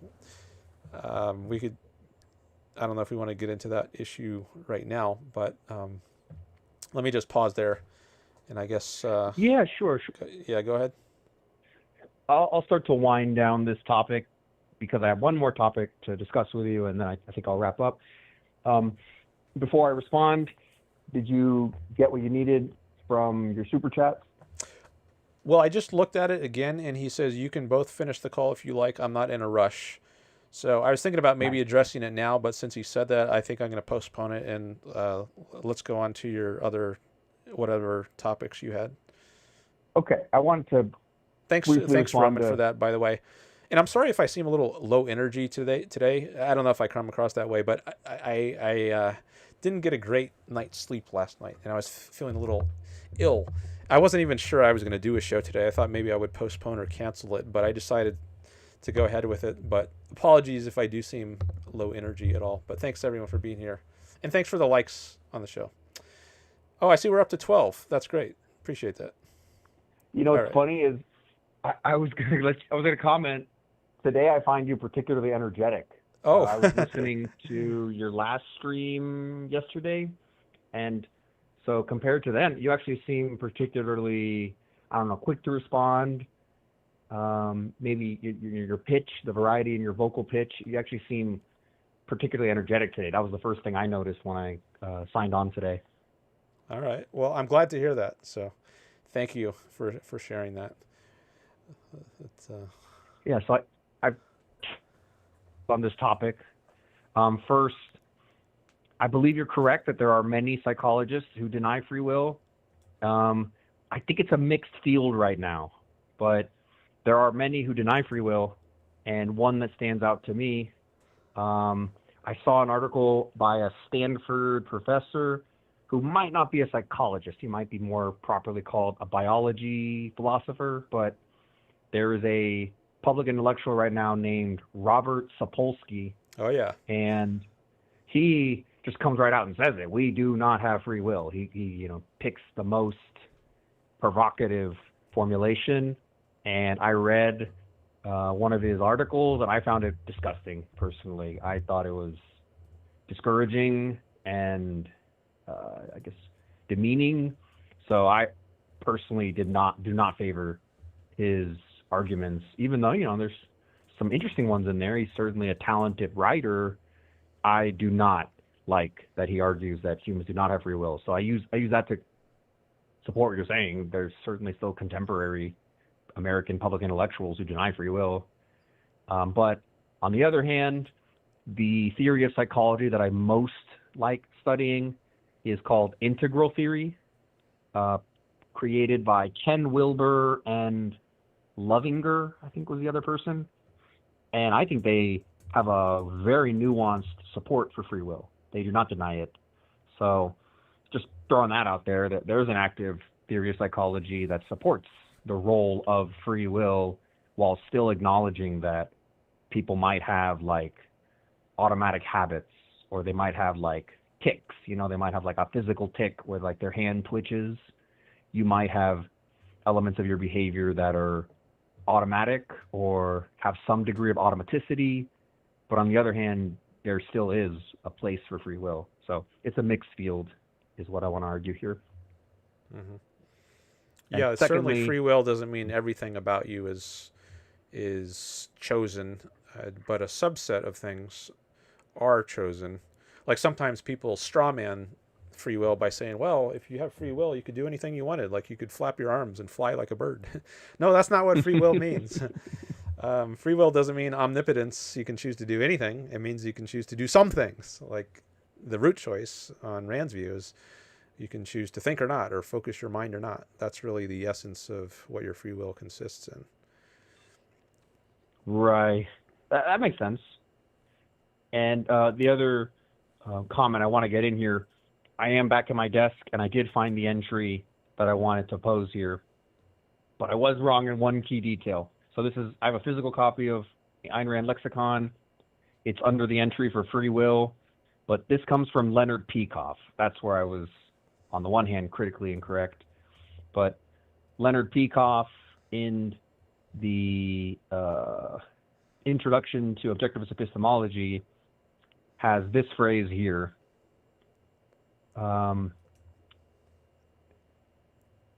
Because man has free will, no human choice and no phenomenon which is a product of human choice is metaphysically necessary. Choice, I'm going to skip a few lines here. Choice, however, is not chance. Volition is not an exception to the law of causality. It is a type of causation. Right. So yeah, I've got that on the screen here. That sentence could be read in an ordinary sense. It could be read as volition is a cause, but I choose to read it as, the law of causality is that causes have effects. So I choose to read it as, if volition is not an exception to the law of causality, either on the one hand, volition is causeless, volition just emerges with no cause, or to meet the law of causality, volition must itself have causes. So that's the line that is very meaningful to me. So may I ask you to respond? Would you accept the premise that volition must be both a cause and an effect, per this line from Leonard Peikoff? Well, I guess you could put it that way. It's both a cause and an effect. But when he says when he says the law of causality, what I think the law of causality means is things act in accordance with their natures. And maybe that could also be put in terms of cause and effect, but I think I would guess what he primarily has in mind there is that things act in accordance with their nature. And human nature is such that to act in accordance with your nature as a human means to make choices, means to exercise your volition. And you could think of volition as a cause, and then like if I choose to focus, I'm enacting a certain causal chain, and that has effects. Now my mind is ready. The effect of my choice to focus is that my mind is now ready to deal with various things that might confront it. As opposed to if I haven't chosen to focus, then my mind might be in a kind of daze or a fog, and I'm not alert enough to deal with whatever might be confronting me. So I think there is a cause and effect way of looking at it in that sense. Volition as a cause, and then the effect is your ability or lack thereof to deal with whatever confronts you. But you could also think of it in terms of preconditions as being a cause, like what I was saying before about the preconditions of having a human type brain and having a certain level of energy, an intact brain, you could say those are causes of the effect, namely you have the capacity to make choices.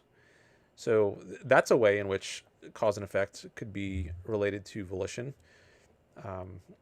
Whereas if you have like a mouse brain or a fish brain, then that doesn't lead to the effect that that sort of organism will be making choices. So, but if we're talking about but those antecedent conditions, the preconditions we might call them, they don't determine you to choose one way or the other on this root choice of focusing your mind or not. That's just a primary choice. What it is to be a primary choice is to, at least in part, to say that nothing precedes it, that forces it to go one way rather than the other. If there were such a primary force that forces it one way or the other, it wouldn't really be a choice. So. Yeah, I like this, and I think my way to synthesize this is to say that volition has a nature. Perhaps volition has preconditions, but volition cannot be reduced to its preconditions, because if it could, then you and I would be materialists, or we would deny free will like Robert Sapolsky. And I think that's indeed his argument. I think he somewhat argues like any choice you make could be reduced to some facts about your biology and some facts about your childhood. And so I think he does indeed reduce volition to its preconditions, but I agree with what you said, and my proposed synthesis is to say volition has a nature. It has an existence. Volition exists, and it has a nature that is distinct from the mere preconditions. Is that tolerable to you? Yeah, I think I would agree with that. It does exist, and it's not the same as its preconditions. It's a different phenomenon.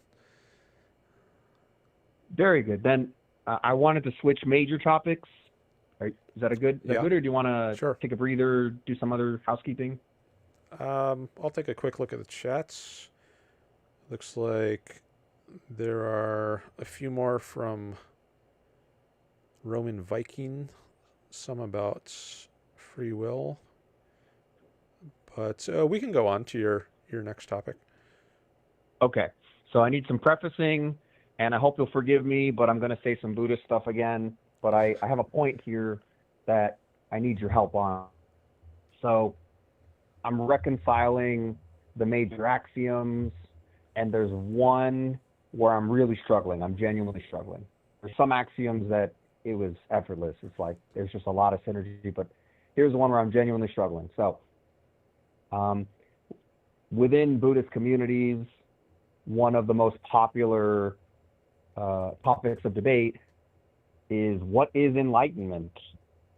I'm sure you've heard this term, enlightenment or awakening, and that's a very popular topic. It's like, what is it? And it's fun to debate genuinely. It's very pedagogically useful.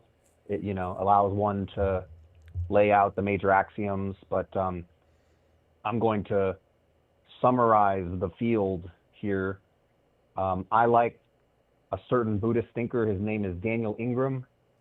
And because he's a contemporary thinker, he uses contemporary vocabulary. He likes to say that there are models of enlightenment. There are classes of models of enlightenment. And this is such a useful way to think about it. So some thinkers, some scholars favor the zero model of enlightenment. You can find quotes from intellectuals who will say things like, enlightenment is made up. It doesn't exist. You are already enlightened. And thinkers like me and Daniel Ingram will call that the zero model of enlightenment. It's like, it's nothing. You're already enlightened. A second class of models is the 0-1 model. You're born unenlightened, and then something happens, and now you are enlightened. You go from 0 to 1. And for some people, it just happens, a bolt of lightning, whoa, now they're enlightened. Or maybe they go through some kind of traumatic event, a near-death experience, and they come out of it enlightened. They go from 0 to 1. Those are... However, I favor the 4-path model, and this one is canonical. Like this one goes back to the OG Buddha. He believed that enlightenment comes in 4 stages. You're born at 0 enlightenment, and then you go through some conditions, and then you are one path. You are path 1 enlightened, and then you train for some more time, and then you go to path 2, and then you train for some more time, and then there's path 3, and then you train for some more time, and then you're at path 4. That is the summit. You're done. You're path 4 enlightened. That is also called full enlightenment, and you're done. And there's some more precise definitions in the literature. And there are other models like this, but we don't need to bring them up. There are other people who, instead of 4 paths, will argue that there's actually 5 paths. There's another model that argues there's 10 steps, and so on and so forth. But I personally think those are the 3 important classes. There's the 0 class, where, you know, enlightenment is just a made-up concept. It's not coherent. You actually are already enlightened. You just don't realize it. And then there's the 0-1 model, where, you know, you have to undergo some kind of psychological transformation, and then you go from unenlightened to enlightened. And then there's the 4 path, or N path, I suppose, but I favor 4 path, where you go through stages. So, having that in mind, I've been looking in the objectivist. There's some this, and I see.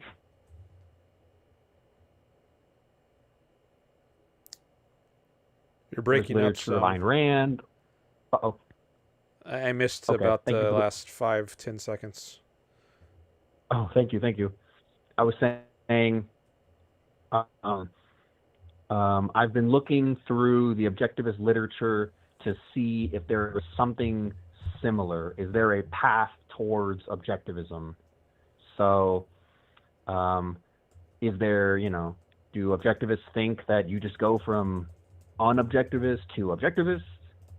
And I see some support for a view like this because, for example, I looked at the entry in the Ayn Rand lexicon on whim worship, and it appears that Ayn Rand believes that whim worship is immature. Like, someone who does that is immature, which would imply that someone who has overcome their whim worship would be more mature.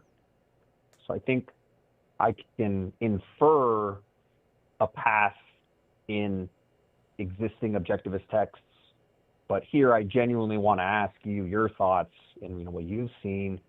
Do you believe that Ayn Rand or Leonard Peikoff or Henry Binswanger or, you know, elsewhere, do you believe there is a 0-1 model of objectivism? You kind of are unaware and then you become aware, or is there something like this that you've heard of that I would be able to look into? Okay.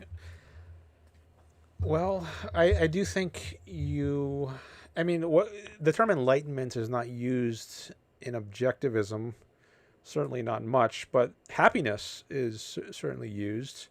So if the goal is happiness, and it is the goal for Rand, she says that's the moral purpose, the highest moral purpose in life. Sometimes she also puts it as life is the goal. Life is the goal of life, but in different passages she formulates it in different ways.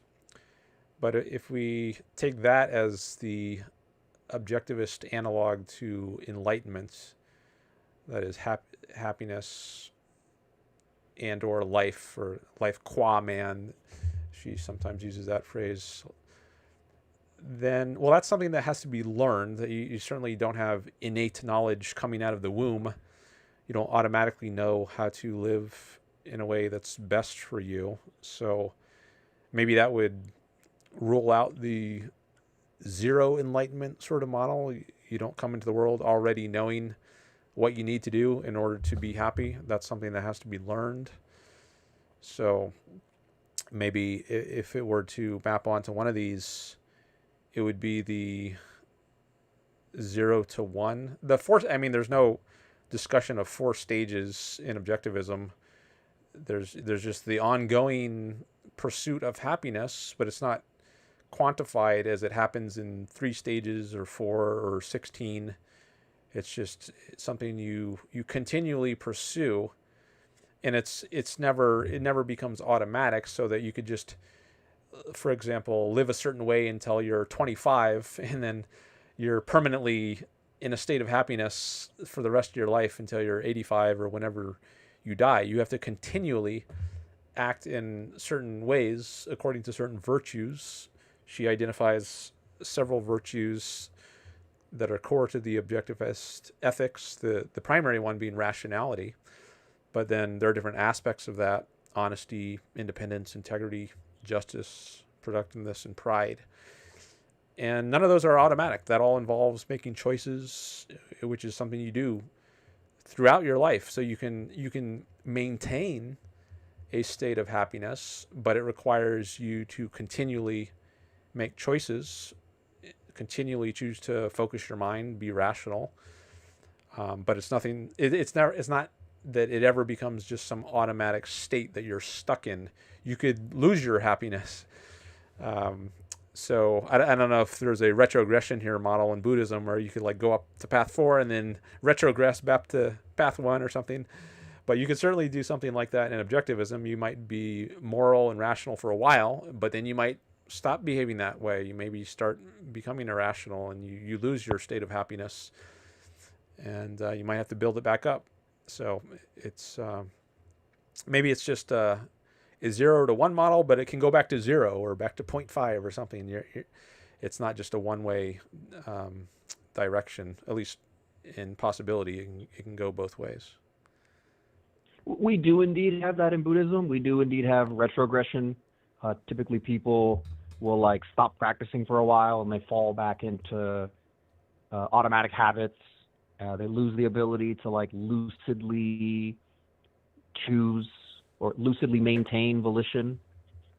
But it's generally assumed that someone who reaches full enlightenment can't go backwards anymore. At that point, they have so fully trained the necessary habits of awareness that they're just always aware, and you couldn't possibly like get them to go on an alcoholic bender. They would just like refuse. You could never tempt them to give up their awareness anymore. It's just too innate at that point. They have trained it fully. It is penetrated to the depths of their habits. Like you just can't tempt them to go backwards anymore. But before path 4, it is the case that people can go backwards. People can, like relapse on an addiction, and then they temporarily lose the ability to lucidly choose, and they go back into habits of automaticity, but they can recover. And one other point, it's generally assumed that people can have glimpses of future paths. So it's generally assumed that someone on path 1 who maybe is like still training the fundamentals might say something and it's just like particularly profound. It's like, whoa, that's way ahead of, someone who's like 20 years old might make a statement, and an expert who's like 40 might hear it and say like, whoa, that is a particularly precise point that holds up well. And you at 20 years old, like I know you don't have enough training to justify that claim. You just sort of spontaneously stumbled on a particularly lucid advanced point.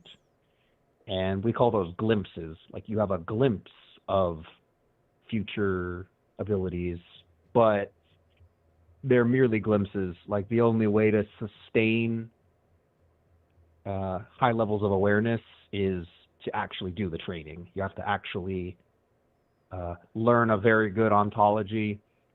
You have to actually train good habits to the point that they become automatic.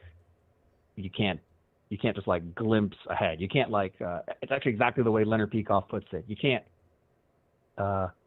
eat your cake before you have it. You can only perform at the level you've trained at. And maybe you have a momentary moment of advanced ability. You act beyond your years, but it's merely a glimpse, and you have to actually train healthy mental habits if you want to sustain them. So, yeah, to recap, you can go backwards if you like fall back into bad habits, but you can also glimpse forwards if you just act in a particularly wise way, and another expert could validate that and go like, whoa, how could you know that is a good insight? You can't, at your level of training, you don't possibly grasp all the axioms you must have glimpsed because of some spontaneity or some spontaneous insight or something. But to bring it back to objectivism. One point there that would differ with objectivism is I don't think you would ever get to a point where you can't go back. Like you said, when you got to the full enlightenment point, you can't go back. But you can always go back in objectivism.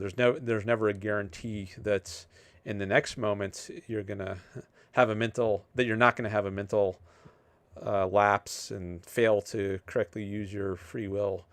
It's even if you're 85, 90 years old and you've been rational all your life, you can still choose in the next moments to not be rational. It doesn't necessarily mean you can become a complete murderer, right? You can't go from full virtue to the basest kind of horrendous evils, but you could evade some facts, and over time you could become worse and worse. Like you don't go overnight from being a great person to a serial killer, but you could go from a great moral hero to evading one fact here, one fact there, and then over the course of months, maybe you become or a course of years, you become a serial liar, and then maybe you could start violating rights on a small scale, like be a pickpocket, and then build up to larger crimes and armed robbery and eventually a murder. But you can't, just because you can't go overnight, from one extreme to the other, doesn't mean you can't get there eventually. So there are limits, though, to what kinds of immoral acts you could do. Like Harry Benswanger once gave the example that Ayn Rand could not just all of a sudden start using drugs, like getting LSD or something. I forget exactly what his example is. That doesn't mean she couldn't do some small act of evasion, but she couldn't do something that's really, really, really out of character. Because when you're not going by reason, when you're run by your emotions, which is what happens when you fail to choose to focus, you're not acting on reason, you're now governed by your emotions. But your emotions are programmed by your past choices. The kind of emotions that Rand has programmed into her own psychology are very rational, because she's made so many right choices throughout her life. So there are the limits on the depths to which she could sink if she's just making one bad choice. So I think that's a way of maybe demystifying the kind of options that free will gives us. Just as is, like, free will doesn't make you omnipotent. I said before, like, free will doesn't mean that you can just choose to flap your arms and fly like a bird. There are limits to what free will enables you to do. Likewise, going in a negative direction, if you fail to exercise your free will, that doesn't mean you're going to become some Hitler type figure overnight, but it does mean you can do some smaller scale things, and then maybe over a long period of time, eventually do something really monstrous. Okay, so that's one point of difference between objectivism and Buddhism, as you're explaining it here. At least you can go back, even if you are maximally good at a given time. It doesn't guarantee you're going to stay there. That makes sense. So I have two follow-ups, and I'll sequence them in a particular way. So thank you for this, by the way. This is exactly the conversation I was looking for. I was struggling to find a path concept in objectivism.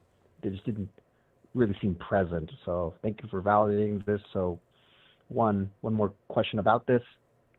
Path 1, 2, 3, and 4 have specific definitions. I won't really go into them here because course, I'm not trying to convert all of y'all, but path one is defined based off of grasping a particular insight, which I'm going to assert that insight means the same thing as axiom. Perhaps it doesn't, but path one is defined as like you finally grasp a particular insight. You don't just mouth the words. You don't just like sometimes apply it, but you have achieved path one when a particular insight is innate to you. You could never not believe it. I suppose for objectivists, it might be something like denying that existence exists. You know, that would just be like impossible for a true objectivist. Like, how could you deny it? They just can't. So path one is like a particular insight. It's like once you've grasped this, you have upgraded in a major way, and you're gonna like see noticeable changes in your behavior and your psychology. And then path 2, 3, and 4 are other such insights. So let me ask one more time. Perhaps I'm asking you to repeat yourself, but would you say that in objectivism there are some insights or some axioms that are particularly powerful? Maybe it's not 4 of them per se, but are there particular ones that if I like looked at your biography, or if I looked at the biography of Henry Binswanger, would you say there are certain insights that like there's clearly a before and after? Like once the light bulb moment goes off, clearly this person had a qualitative change to their behavior and their level of interest in practicing objectivism. Would you say there are such insights? And then secondly, could you help me name 1 or 2 of them? But I would be satisfied if you just like searched your memories and said like, do you think in your life, or perhaps the lives of your fellow students, are there such insights where like clearly a light bulb moment went off during a lecture and then there was a qualitative difference in how that person argued and lived and so on? I think there might be light bulb moments for certain people, at least, like Harry Binswanger. By the way, it's Harry, not Henry. Oh, sorry. Thank you.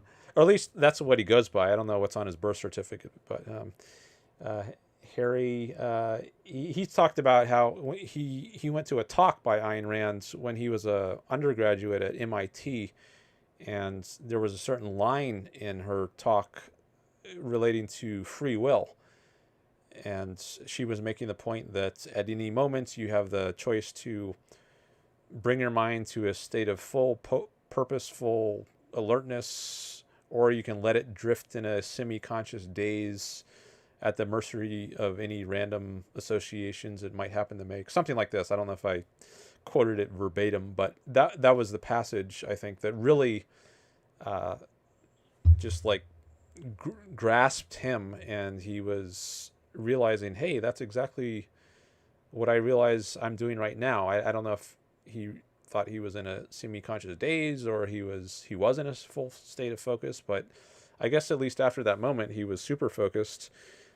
So that point about the nature of free will, I think, was very important in his development or motivation. I'm not sure exactly how to say it, but it was some kind of very potent moment for him. But I don't think it's like that for everyone. Like for me, I can't think of some one particular idea in objectivism that's served as a pivotal point in my development. But maybe for other people there are. I don't know how common it is, but I will say there is a hierarchy, and you do need to grasp some things before others. Like there's the axioms; those are the fundamental starting points.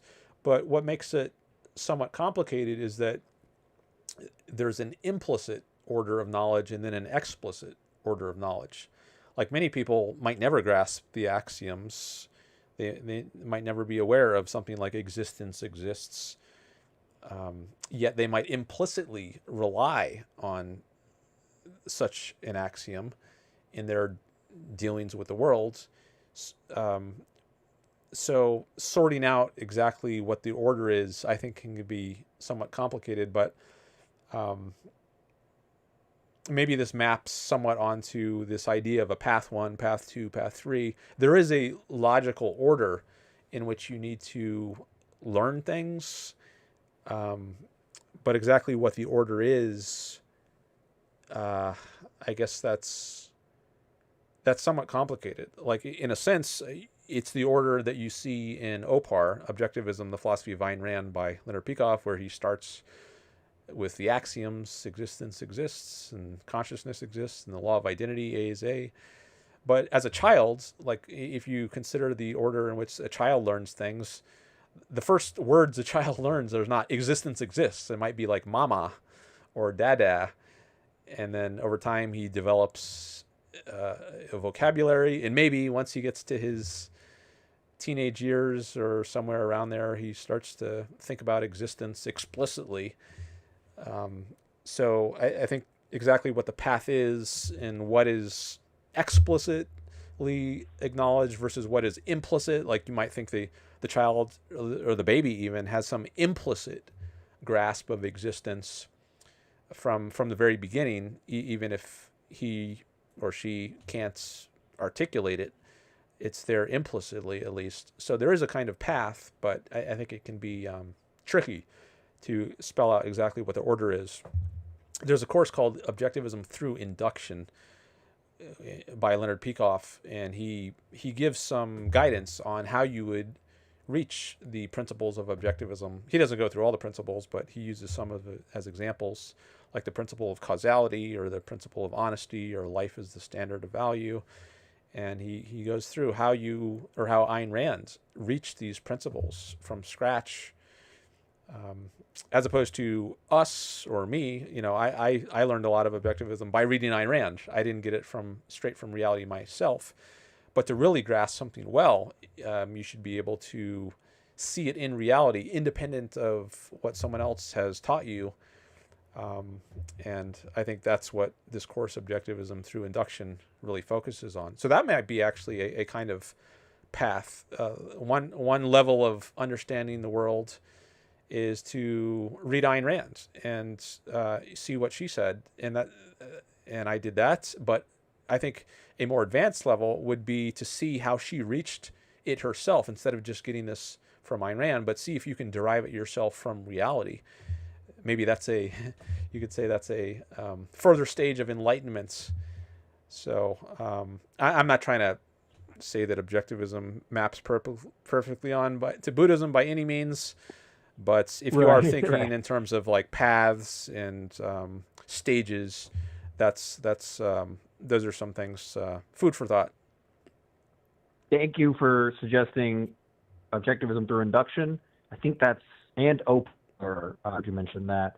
I think those are better than anything I had found yet. So I will look into those, and I will hypothesize and consider those as perhaps analogs to the four paths. But as I stated at the beginning, I genuinely think this one won't reconcile easily. But I do want to, affirm much of what you said there. And frankly, conversations such as these just continue to give me significant confidence that I will be able to make a fairly satisfactory reconciliation, because the way you phrased that was just very insightful, man. Like, I think you would have fit into any meditation hall. The way you said you can learn concepts directly from reality. Perhaps intellectual understanding can be a guide or an aid, but you can also just learn and integrate those beliefs directly from reality. And there are people out there who would find that mysterious. Like, how can you learn from reality? Like, what do you just like look at trees and then that teaches you something deep? But with a proper understanding, I think that what you said there, I fully affirm. You can study a text and then it gives you lots of reference to visual, auditory, or psychoepistemological concepts. And then once those concepts are lingering in your mind, you can look at reality and then see it there, you're like, oh, wow, you know, in the same way that this tree exists and has a particular nature independent of the forest, you suddenly grasp like, whoa, I can integrate my observation of this tree with an Ayn Rand text that individuals have a specific nature independent of the collective. So I have to affirm that your description there was just really good. And okay. I think Ayn Rand, I think just one last kind of point I want to bring up here, although I will not fully explore it. The entry that Ayn Rand has for words is, I think is really good. She clearly describes words as like pointers to concepts. So specific words are not themselves the concept. Concepts have a nature independent of the words that point to them. And her entry on words, I think, is really good. And I assume both you and I grasp it. And I think that's what makes possible kind of the points we're making right now, is that you can learn something directly from reality. And that is possible because concepts have an existence independent of the words of those concepts. Yeah. And so I find that kind of trivial now, but I mean, I'm sure someone who's at past zero would find that very confusing. Like, I'm sure a postmodernist would find that very confusing. Like, how can, you know, concepts exist independent of words? But, you know, you and I are sufficiently educated that I'm sure you and I find that rather obvious. But that entry is very good. I just pulled that up on the screen. So there is a distinction that Rand makes between concepts and words, and I think foreign languages help to illustrate this. So there's the concept agua. Well, that's the word in Spanish for what we call water in English. So the concept is the same, but the word is different. The word is just the physical symbol, the sound or the letters you use if you're writing it, that represents water. But the concept is the mental integration of all the things that water refers to. So the stuff in the ocean, the stuff when you turn on the faucet in the bathtub. The concept of water is the mental grasp. Oh, all these things. There's something similar in common, and that the grasp of that similarity is the concept. But to nail it down so that you can retain that grasp and use it in thinking, we have words and to denote the concepts. And you know, you can grasp this. So even if you're alone on an island raised by wolves, you can be aware of water. And I don't know if it would be useful to come up with a word for it if you don't have any other people to communicate with, but you can at least have the idea in your mind of water. So that would be getting the concept of water directly from reality, as opposed to reading about it in a book. I guess water is something everyone encounters at some point, but if I throw out a sound at you, say the sound quagga, that might not mean anything to you, but it actually means something to me because I learned it originally actually from Harry Benswinger. He used this example. Do you happen to know what a quagga is? Mellow Mau? I don't know this, no. It's a extinct animal, it's sort of a cross between a zebra and a horse. Huh. And that's all I remember about it. But now that sound, quagga, is not just a sound to you. You learned it from me, and I learned it from Harry, and I don't know where Harry learned it, but someone got it from reality, right? They didn't learn it by just talking to somebody else. Originally, some person had to come up with a word. So whoever that was the person who, well, I don't know if they people can independently form the same concept. That's possible. So multiple people might observe these sorts of beings and come up with different sounds to represent it. But I guess the point here is just to illustrate there's different ways you can learn things. One is by the way Mellow Mau here on the phone just learned what a quagga is. Another is you're out in the wild and you actually observe one, and then you give a name to it, whether it's quagga or something else. So to have the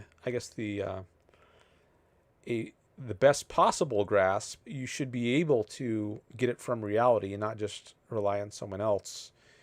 I mean, there's some things maybe where you have a sufficiently good grasp, even if you don't, like, even if you've never seen a quagga, you can still have facility in using the term. You can talk about it intelligently, but certain things, maybe certain principles in philosophy, like it's reason is man's means of survival, or honesty is a virtue.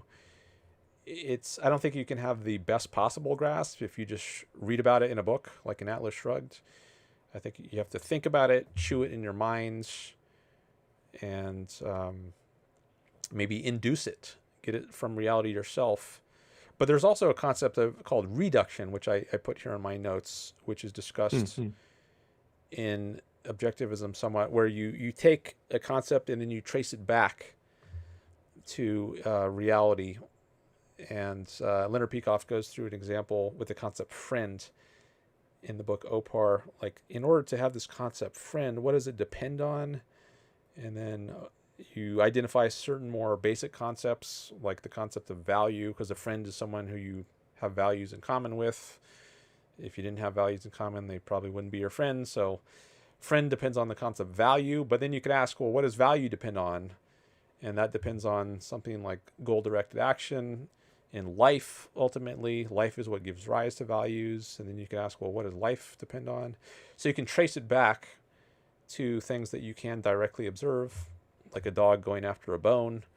Maybe that might be your example of something that's pursuing a value. But I just wanted to get this other concept out on the table, reduction, where you start with some abstract concept and then you trace it back to reality, some concrete thing you observe, versus starting with some concrete observation and then building up to a abstract concept. That's going the opposite way.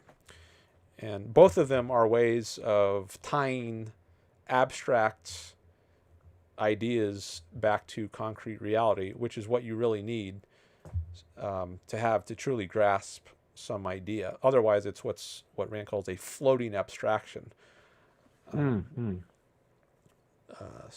This, I don't know if you've read ITOE, Introduction to Objectivist Epistemology, but I think that's really great to understand her theory of knowledge in some of these concepts, like reduction. I think that also comes up some in there. It is essential for me to read ITOE to claim that I fully grasp objectivism, and I've had it on my list since you recommended it to a caller named Holden, like 3 or 4 streams ago, 5 streams ago maybe. But yeah, I haven't read it, but it is clear to me that I will have to read it and grasp it to claim that I grasp objectivism.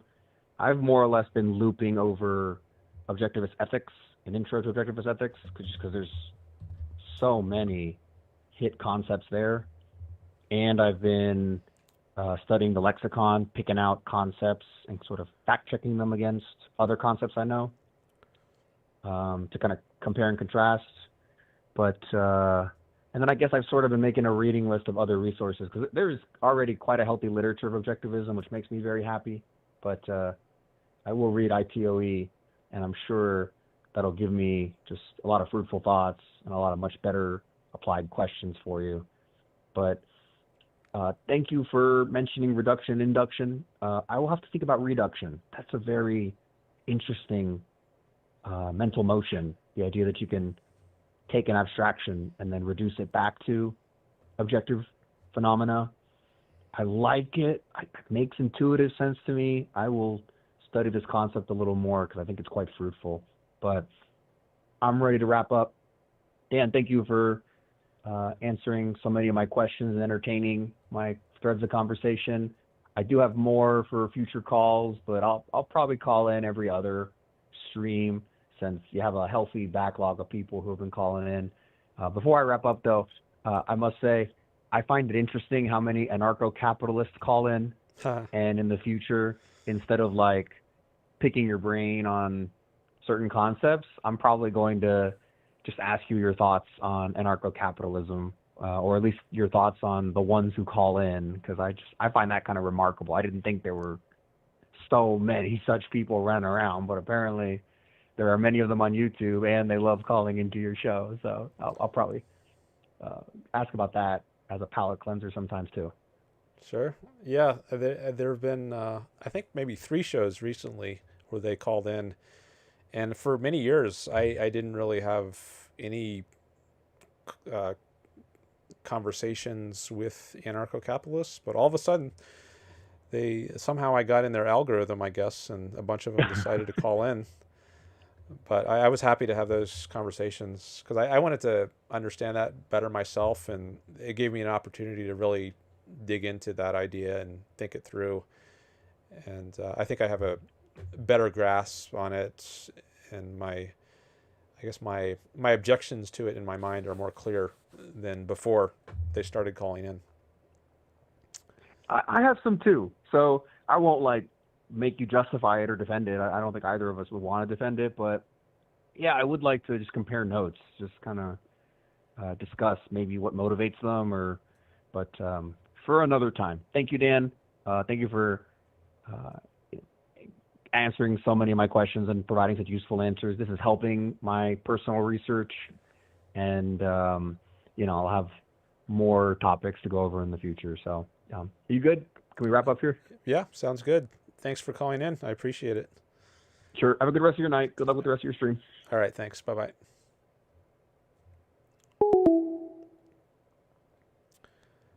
All right. Got to mute my settings now, so it's ready for the next caller, if there is a next caller. But I have a super chat from Roman that's waiting for me to answer it.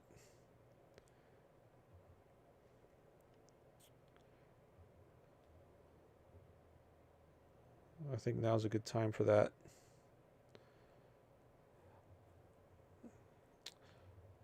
Either now or after a break. I wonder if I should take a break first. Well, let me at least read it, and then maybe I'll decide whether I should answer it now or after a break. Okay.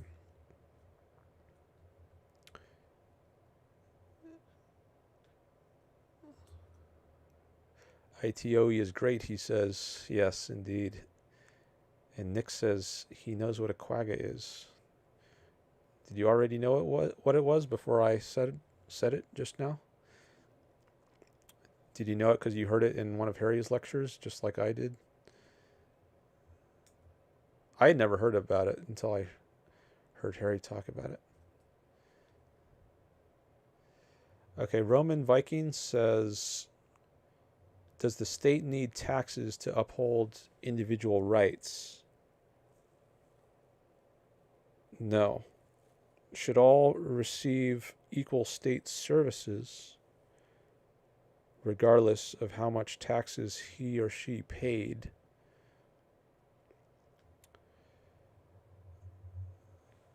I think there should be a baseline level of protection which is the same for everyone when it comes to police.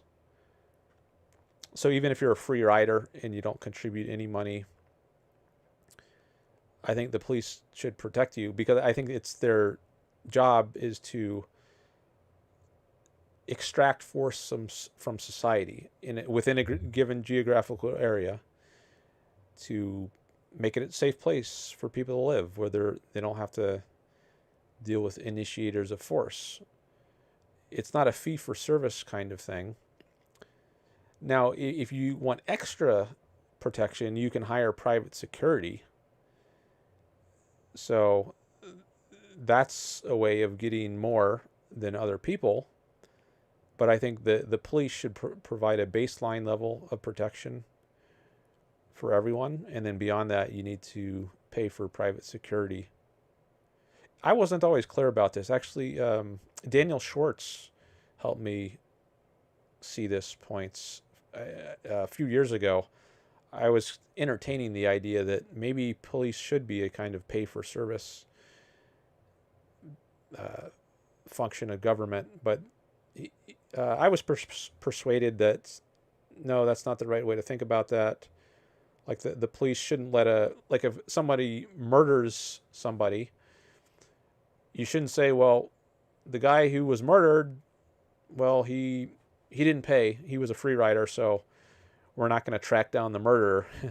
Just let him run free. No, that's not really the point of police is to keep it safe within a given area. So the murderer might come after you next, and maybe you did contribute money.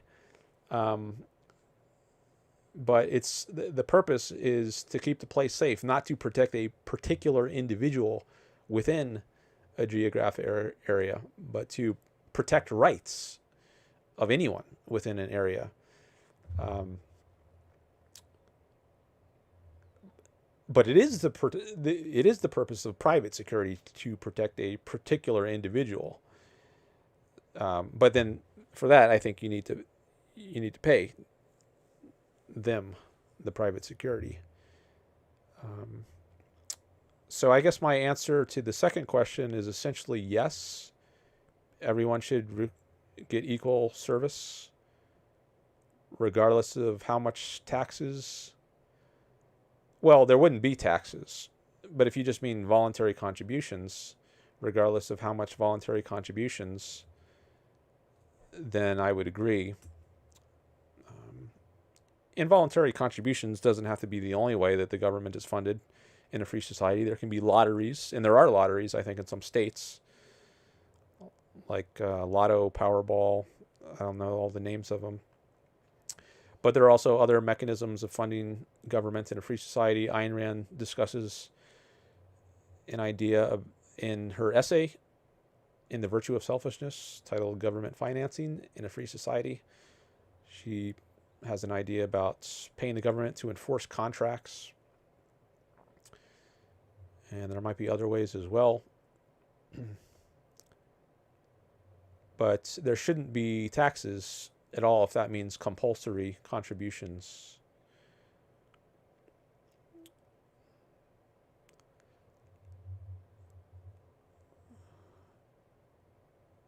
And I guess military would also, I mean, they just protect the nation as a whole from foreign threats. So I don't know that there's any analog to private security,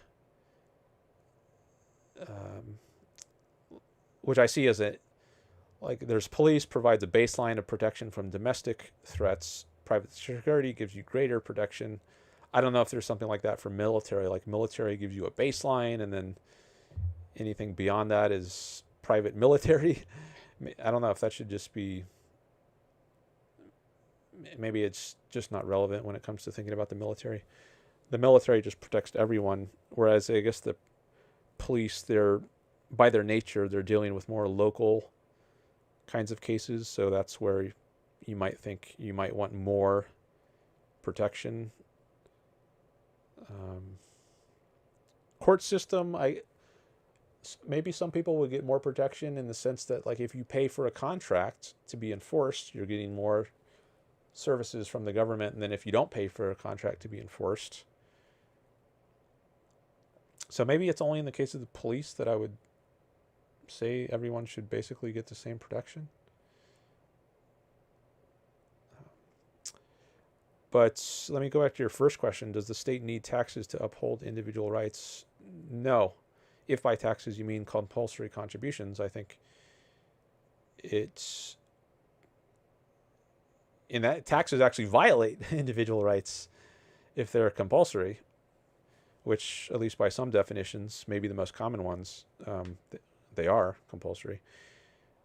But no, I think it could just run on voluntary contributions or lotteries or money paid to enforce contracts in the way Ayn Rand discusses in that essay.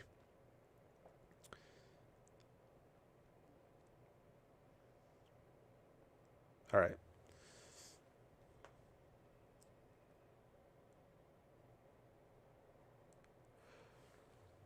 So hope that answers your question.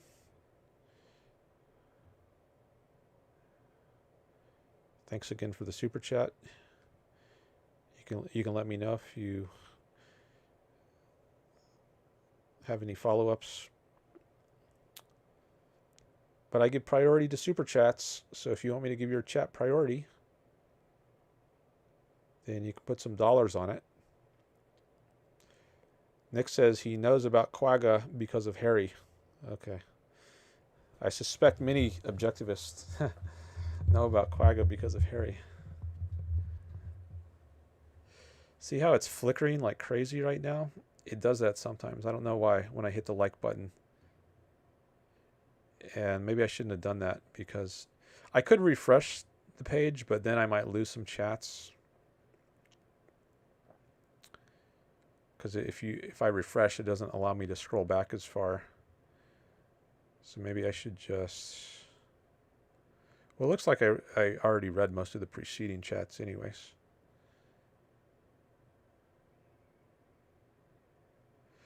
I don't know who's still here besides Nick and I guess Roman,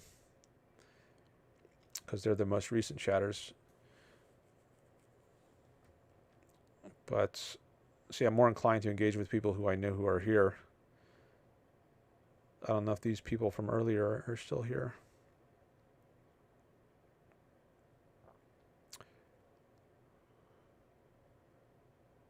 Simon says, he, Andrew Wilson, hears the words you say, gives them no consideration, and then bulldozes through a discussion. End quotes.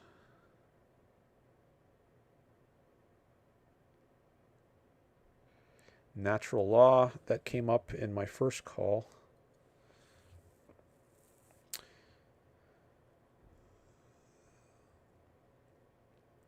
Someone said he has a question on ethics, and I asked what his question was, but I never saw a reply. So I guess that person left. Someone asked why I think capitalism is good, and I answered briefly. But I didn't see any more from him, so maybe he's also gone. And then there's a bunch of chats from Roman that came in during my call with Mellow Mau.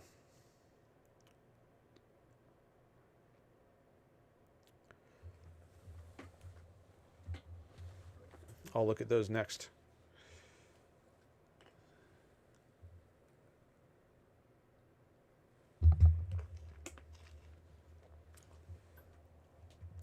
I thought there might be more people coming by today after I changed my thumbnail to include more topics.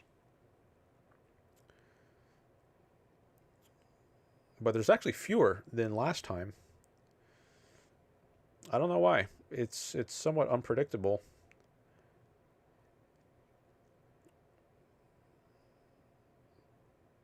I don't know if it has anything to do with the thumbnail or completely unrelated issues. The time of day, day of the week, what else is new on YouTube. There's a lot of variables that could affect how much traffic flow I get during a particular stream. On my last stream, I started to get more viewers after 48 hours.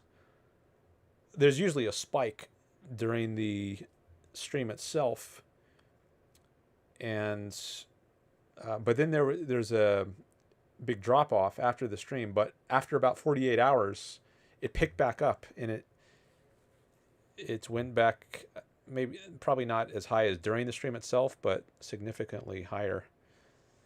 So it was like a U-shape curve on the number of viewers. High in the beginning when the stream is going, then down for a couple days, and then back up.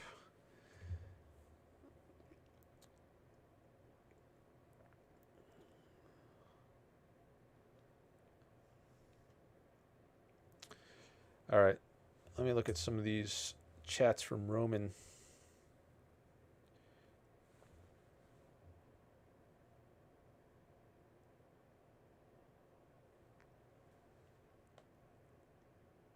Oh, I just see a new super chat came in from him. Thank you. Oh, and Jaria's here. Hello.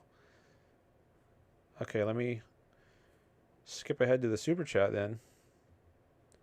Give it a heart.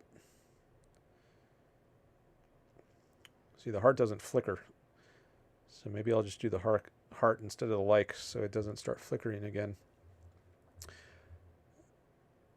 Okay, so thank you for the additional super chat.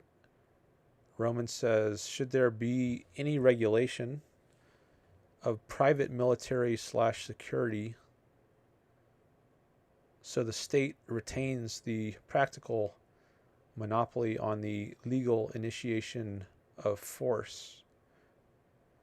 Okay, I'm glad you asked that. That reminds me of a point which I was going to make when addressing your first chat, but it was in my mind and then it slipped out and I started talking about something else. But yes, I think the if there is private security, it should be subject to the governments. So the private security doesn't become the highest enforcement mechanism in the land. So if the private security does something illegal, well, they're governed by laws. They don't create their own laws. They're not like its own government. They're subject to the local governments, and whether that's a county government or a state government, which in turn is subject to the federal governments in the Constitution, the law of the lands of everybody.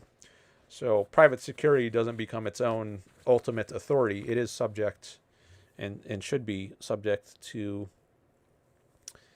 a hierarchy of higher authorities. And that way, there's still a monopoly on the use of force. Ultimately, you don't have competing governments, which is what you have in the anarchists, the so-called ANCAP society. They have private competing governments, which I think is just, it becomes rule by force. I think that the value of having one monopoly on the use of force is that it eliminates force between private citizens. Instead of resolving your disputes by force, you can appeal to a court system and resolve your disputes peacefully. And you agree to abide by the court's rulings. Maybe you win some cases, maybe you lose some cases, but I think you're overall better off by having a peaceful society where you resolve things peacefully through the courts than if you just resort to force. And I'm not sure you can avoid force if you have two ultimate sources of authority.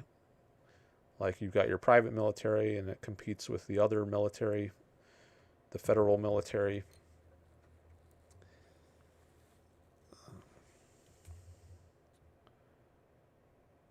It seems like you're no longer in the system where you settle your differences peacefully. If you don't have one government with a monopoly on force. Now, if the one government becomes very corrupt, then you can revolt, and that's what the American colonists did in the American Revolution. They thought the British government had become so corrupted that it was no longer made sense to abide by the rulings. They complained no taxation without representation, and they complained about tariffs and being impressed, that is, sailors conscripted on the high seas. And there was the list of 27 grievances, I think that was the number, in the Declaration of Independence. All the things that the government of Britain was doing that was wrong or a violation of rights according to the colonists. So there comes a point where your one government with a monopoly on force in your area becomes so corrupt that it's appropriate to have a revolution and overthrow that government. And there can be differences of opinion on exactly what that point is, but I think it makes sense that there would be some point. Otherwise, you're just resigning yourself to endless oppression, no matter how bad the government gets. But when you overthrow it, I think what you need to do eventually is set up a new government with a monopoly on force, not just have competing governments in the same area. Because I think isn't that just gang warfare like you might see in Somalia? I don't think that's a system where your rights are going to be respected. So you can sometimes be justified in overthrowing a government and replacing it not with warring gangs, but with a new good government that isn't corrupt and that does respect rights, and then settle your disputes within the court system of that government.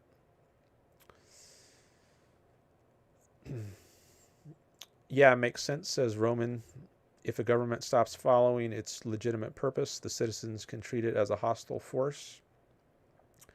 Lebanon as well, he says. Another example of anarchy, I guess he means. Okay.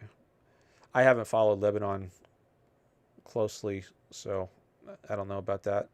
But I do know Hezbollah is based in Lebanon. And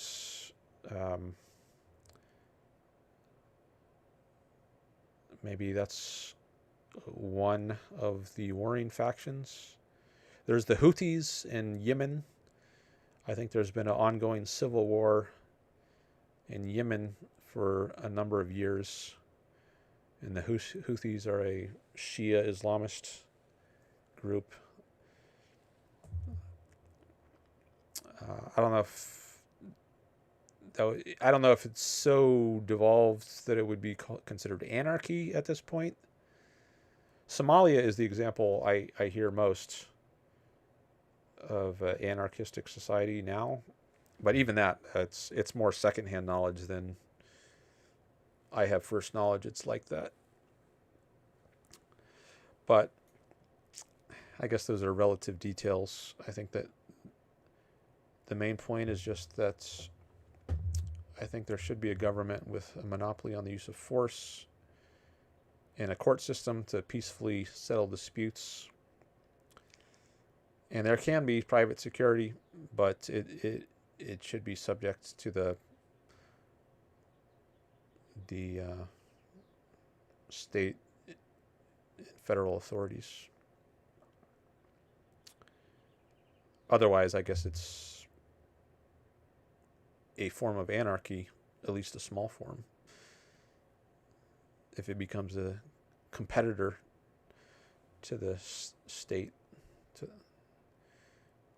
North Mexico is another example, says Roman. Northern Mexico, along the border. I have heard that the cartels, the drug cartels, are in control of a significant part of the country.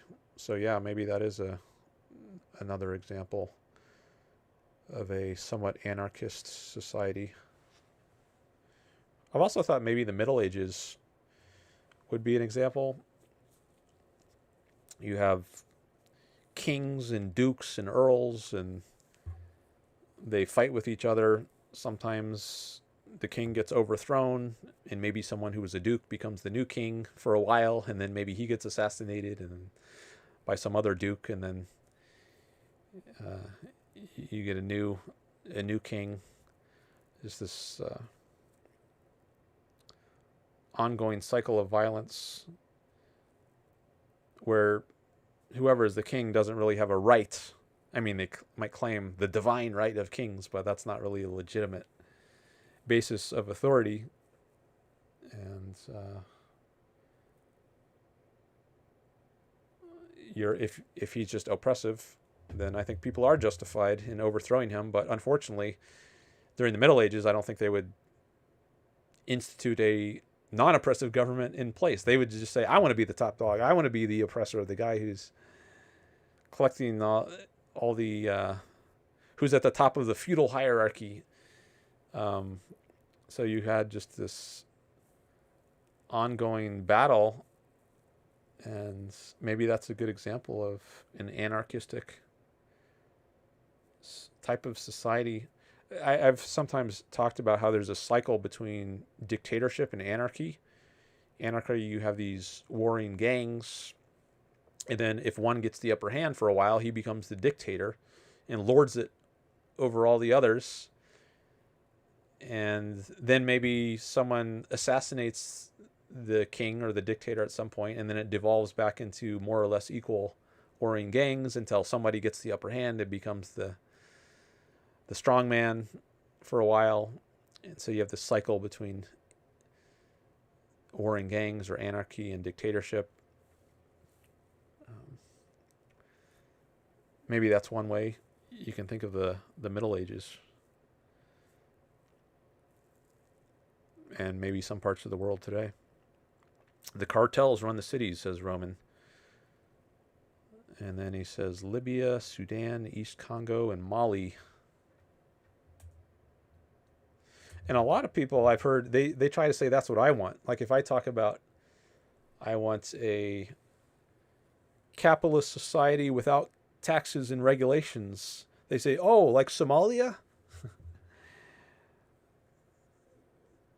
So they interpret no taxes or regulations to mean lawlessness.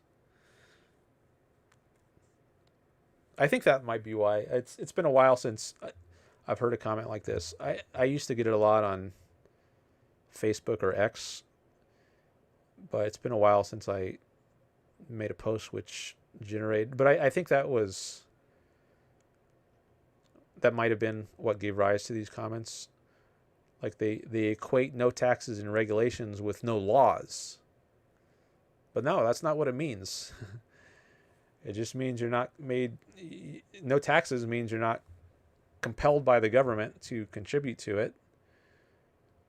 But that doesn't mean there are no laws. There are laws that prohibit initiating force, as with taxes. Taxes initiate force. They force you to give money to the government. Regulations, like minimum wage laws, those also initiate force. So I say no taxes and no regulations. But that doesn't mean no laws. Proper laws are laws that only implement retaliatory force, like a law against murder, right? A murderer is going around using force against other people, and there's a law against murder. But the law against murder is to stop someone who's using force. So you can use force to stop a force user, but that's retaliatory force, not initiating force. So I uphold the government that uses retaliatory force.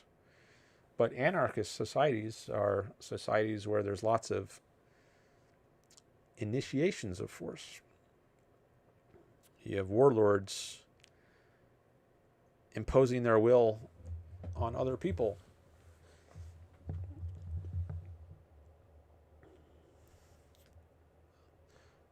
All right. See, I'm up to 14 likes. Thank you.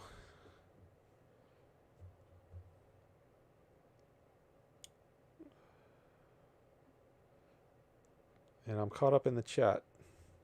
Oh, well, I guess I skipped over some earlier chats from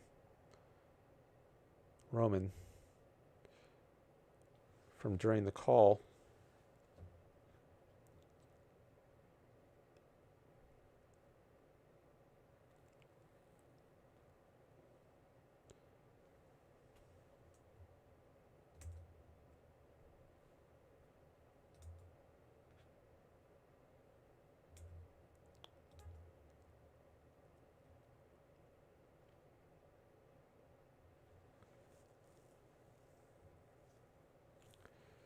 We can't know how the subjective experience of other species is.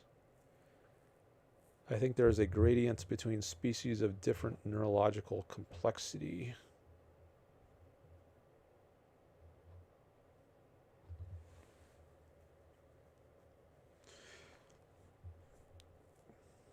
maybe you can at least make reasonable guesses as to how other beings experience the world. For instance, based on how similar they are to you. Like, we're pretty similar to chimpanzees and apes, gorillas, or at least we're more similar to them than we are to dogs and mice and fish. So maybe our experience, because we have more similar sense organs, more similar nervous systems, so that could provide reason for thinking that our experience of the world is more similar to the experience of chimps and apes and gorillas as compared to the experience of mice and fish, cats and dogs. And also bats. We've learned that they navigate the world through echolocation. They make those screeching sounds that will bounce off of surfaces. So even if they don't see how far they are from something, they can still gauge how far they are by using their echolocation method of perception. So we can learn some things about the subjective experience of other species, I think. There's a famous article in philosophy called What It's Like to Be a Bat by Thomas Nagel. And I don't recall, it's been years since I read it. I don't recall if he says we can't know at all what it's like to be a bat, or we only have a limited idea of what it's like to be a bat. It seems reasonable that we could have at least some idea. I mean, not a complete idea, but some idea of what it's like to be a bat or other species. I've heard that dogs, they're I don't know if they're all colorblind or some are colorblind, but there are certain things about various species types of perception that scientists can't figure out.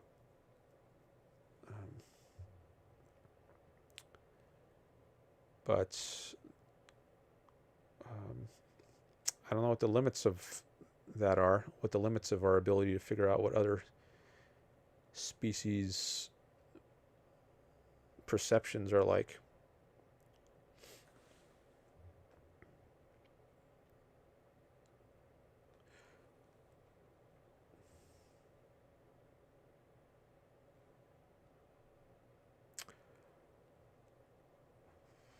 Let's see, Greg just came in with a couple chats.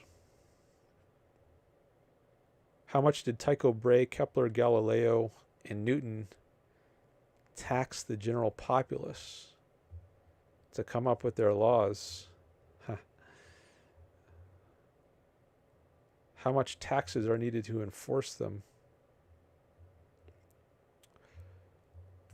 I think it would be much cheaper to enforce laws if we had a free society, partly because we wouldn't have things like the war on drugs. It would be legal to use drugs, but right now billions of dollars are devoted to prosecuting this crime that shouldn't be a crime. And putting all these people in prison and feeding all those people for who knows how long. That's a lot of money. And none of it should be happening. So if we had proper laws, I think it would be much cheaper. And there's also the deeper issue of why would people resort to drugs in the first place? I think we would have a much healthier society psychologically if we had a free society, and people wouldn't feel the need to use drugs as a kind of escape from their unhappy lives. Instead, they would be doing more productive things. They would be less likely to engage in crime. So there would be less crime to fight, I think, even of the actual crimes, as opposed to the pseudo crimes of like possessing drugs, things that don't involve initiating force on people, that don't involve violating people's rights. So things would just be so different. When I say I want no taxes, people often say, well, you can't fund the military on a bake sale budget, right? Someone said that recently on X when I said I think there should be no taxes. He said, Trump's latest budget for the military is like $1 trillion. Okay, but if we actually had a free society, would we need a military that requires $1 trillion? Would we even have wars in the first place to fight? Like if we imagine we had nipped Iran in the bud back in 1979, how cheap would it have been to get rid of the theocratic regime if we did it back then, instead of letting them grow and fester for decades? And now we're in this place where we have to spend I don't know how many billions of dollars to fight them. Imagine if enemies like that.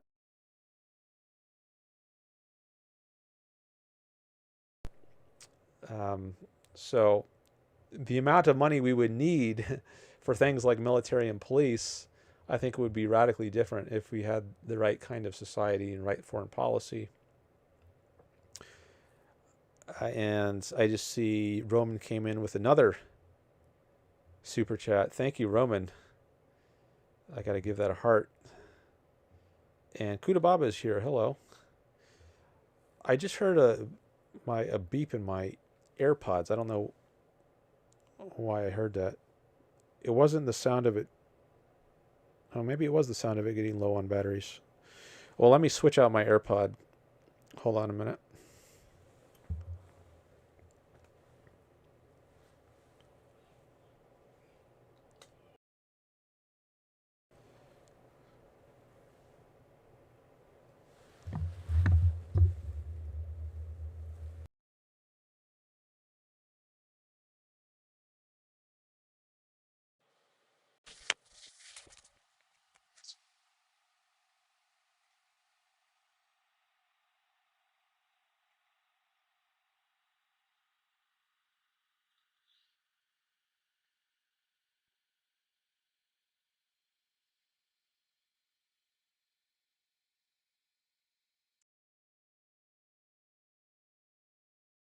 A while to switch my mic back, because whenever I change my AirPods, it automatically switches my mic, and I have to manually reset it, which I have just done.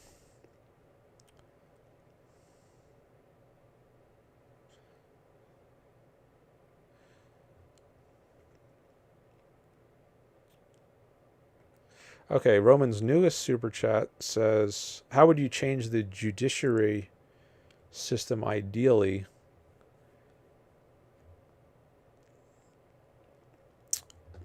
Judiciary system. Well, there are certain laws that should be struck down. So that's one kind of way. Like I'm guessing you've read Atlas Shrugged. I'll give a little plot spoiler. So for anyone who wants to tune me out for a minute, you can do that. So at the end of Atlas Shrugged, Judge Narragansett, he's revising the Constitution. He makes a law that says there shall be no laws that abridge the freedom of production and trade, something like this. And maybe one target of that is the Commerce Clause. I'm not sure where exactly that is. Somewhere in Article 1. Congress has the power to regulate commerce. There's also the taxation clause. Congress has the power to tax. So there are various things about the Constitution which should change. And I don't know if that's the sort of thing you mean by changing the judiciary system. Can't just directly change the Constitution. There can be constitutional amendments passed, but that requires ratification by the states. It's I'm not sure what the entire process is. So if you're focused on just, maybe it involves Congress passing the amendments, but that's the congressional system, not the judiciary system. But the Supreme Court justices, I don't know what their powers are. I've heard that they can be activists and activist judges, and maybe what that means is they can strike down laws that are unconstitutional, and maybe I would say they should be more active in doing that, striking down unconstitutional laws. But that requires them to understand, at least if they're to do it well, that they understand individual rights. And I am doubtful that they do. Otherwise, I don't think the country would have gotten into the condition that it's now in, where we have tons of rights violations. We have, all the New Deal programs that started with Roosevelt, and before that, antitrust law in the 1890 is when the Sherman Antitrust Act was passed. The military draft. I think a lot of these have been deemed to be constitutional, at least at some times in our country's history. Whereas if the justices on the Supreme Court really understood individual rights the way Ayn Rand understands them, they would have ruled out some of these things as unconstitutional. So that might be, that's not really changing the system. That's more of changing the education of the people who are in the system. Like I would like us to have Supreme Court judges to understand individual rights such that they can strike down appropriate laws, like laws against abortion. That would be another example. But recently, they overruled Roe v. Wade a few years ago. So I think the system might be okay. It's really the philosophical knowledge of the people who have key roles in the system, and that changing the system won't really help that. What needs to happen is a program of education. People need to learn Ayn Rand's philosophy. That's what I'm trying to do here. I'm trying to help people understand new ideas, which then I hope will be implemented in the system. Roman says, could we make the prison system more affordable / profitable? For example, should many sentences look different? Well, I do think we should be harsher on some criminals. For instance, I think some places like California have soft on crime rules for things like shoplifting, maybe even repeated offenders of shoplifting.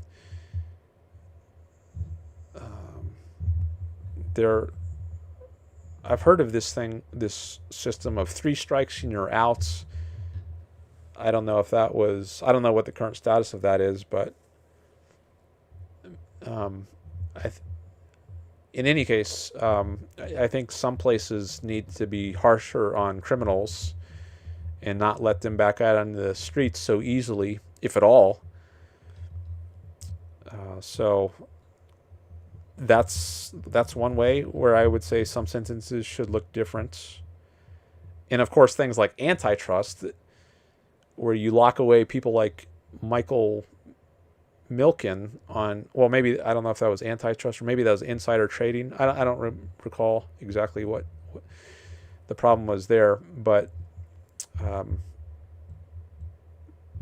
according to people who know more about it than I do, like Yaron Brook, who I have reason to trust, that he was locked up for not good reasons. So whatever laws those were, I would guess those sentences should look different, and that they shouldn't be sentences at all. But as I was saying about antitrust, like there shouldn't be antitrust law, so no one should be going to jail for breaking antitrust laws. Those laws shouldn't exist. They're not objective law. At least that was Rand's view. So that's not really, though, how sentences should look different. That's more how the law should be different. Sentences, well, that could mean capital punishment. Well, let me first go to your example, because you actually give an example. You say, like, could we make the prison system more affordable / profitable? Well, I don't think that it should be. I don't think the goal should be to make it profitable. Sometimes people criticize for-profit prisons, maybe for good reasons, because if prisons are private, then there might be an incentive to jail more people just so you can make more profits. But when you're dealing with force, which is what you're doing with a prison, you're using force to restrict people's freedom of movement. And the government's function is to deal with force. But I don't think the government should be a for-profit entity.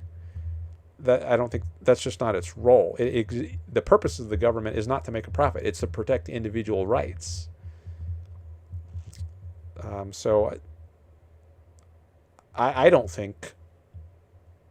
I mean, I'll listen to an argument, but at least right now, I'm not convinced the government. I'm not convinced that the prison system should be a for-profit venture. So I wouldn't make that change. I don't know if the prison system is in some places for-profit. Maybe it is some places and not in other places, but it seems to me like maybe it shouldn't be the aim shouldn't be to make profit. It should just be to keep people off the streets who have been convicted of some kind of rights-violating crime. Thank you, Greg, for the super sticker for $1.99. Appreciate that. But should we make the prison system more affordable? I don't think cost would really be a problem if we had the right kinds of laws. Like if we didn't have these anti-drug laws where I don't know how many thousands or tens of thousands, I don't know how many. Let me take a quick Google search on this.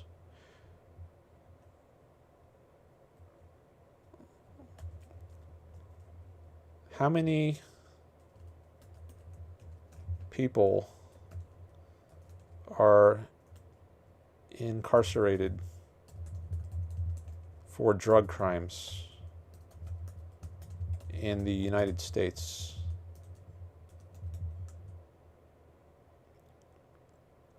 Okay.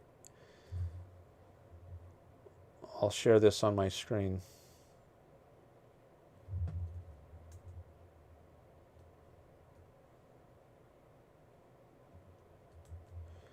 AI overview from Google. As of early 2026, over 360,000 people are incarcerated in the U.S. for drug offenses. This includes both federal and state prison systems, where drug offenses continue to account for a significant portion of the incarcerated population, with approximately 1 in 5 prisoners locked up for a drug charge. That's a large number of people, 360,000. You have to feed all those people for I don't know how long. And this has been going on for decades. So you're basically paying for people's lives for many years. And not only is there the cost of paying for all these people, their food or clothing or medical care or whatever all their needs they have taken care of, but the cost of tracking them down in the first place before they go to jail. I mean, that's how many billions and billions of dollars is that? I don't know. But, well, maybe I should Google that too. But you would need much less money if you weren't spending it all. And actually, you could, if you were focused on actual criminals, actual rights violators, then you could even do a better job on that. I guess if you have fewer resources being devoted to these victimless crimes of using drugs, or at least where the only victim is yourself, if instead all those resources were devoted to actual rights violating criminals, then we would be safer. So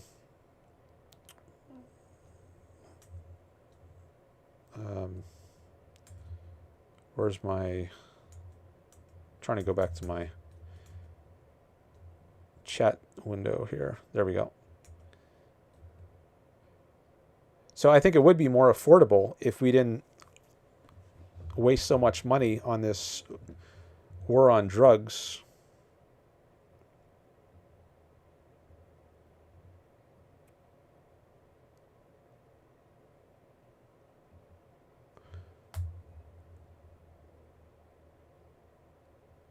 Okay, let me see what Greg has to say, because he did a sticker.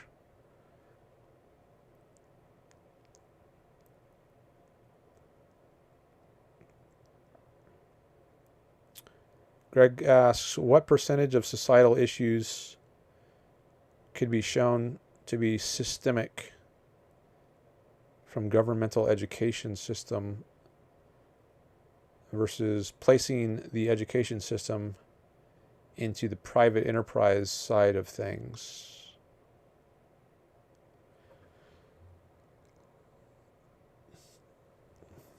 That's tricky. I don't know how you determine what percentage of societal issues could be shown to be systemic from government educational system.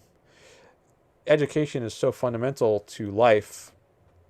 The ideas you get in your minds that governs you and throughout so many areas of your life. And if you have a bad education, that will cause various problems. You're less able to support yourself, do well on the job markets, and that can have various effects. More people will turn to crime, become homeless, become drug addicts, alcoholics, if their education has been so miserable that they're just, even with a very bad education, I think you can't blame all your problems just on that. There's ways to self-educate today with the internet, for example. And even if you got a bad education, that doesn't turn you into a criminal. I mean, many people go through bad education systems and don't come out criminals. So you can't absolve someone of their crimes just because they had a bad education system. But I do think you can at least pin some of the blame, not all of it, but some of the blame on a bad education system for things like crime. But I don't know how you would determine a percentage.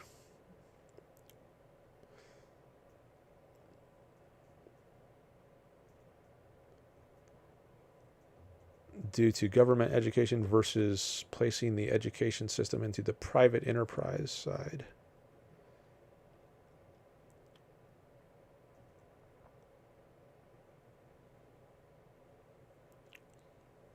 But I don't know that you need to identify a percentage. I think it's intelligible that it would happen that with a government education system that will contribute to various societal problems. And we know that it involves violating rights, at least if the government education system is funded by taxation. And you can point to particular cases of success in the private market, like the Van Dam Academy, run by Lisa Van Dam, as well as Marva Collins' schools. I don't know as much about that, but I've heard other objectivists talk about that. And you can see how good education could be, potentially. And you know the government violates rights if they're funding education by taxes. So I think that's all you need, really, to have a good argument against it. I mean, I'm not saying you couldn't make a stronger argument if you researched, if you did a study, some kind of systematic study on government versus non-government education. But I think the essentials are known well enough already to make a good argument against government education, even if you can't identify an exact percentage of societal issues or societal problems that are caused by it. All right, Roman did another €5 super chat. Thank you, Roman. Let me give that a heart. Okay. So let's see that one. He asks, should the government, thank you again, should the government finance the education needed to understand and uphold the law? Is that a legitimate function of government? Let me turn off the do not disturb here. I forgot my phone. My Google Voice number was on do not disturb, so if anybody tried to call in, it would have sent them straight to voicemail. But I turned it off now, so I should hear it ring.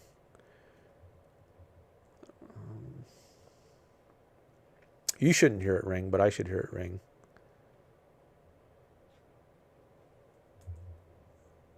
And I don't see any voicemails, so maybe no one tried to call in while it was on do not disturb.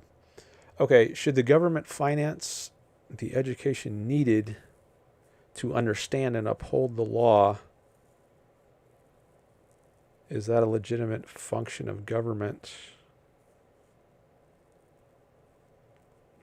I haven't considered that before.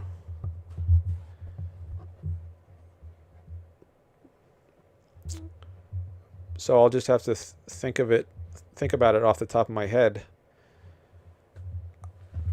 In general, I don't think the government should be involved in education. Maybe it should just be left up to the parents to teach their kids about the law.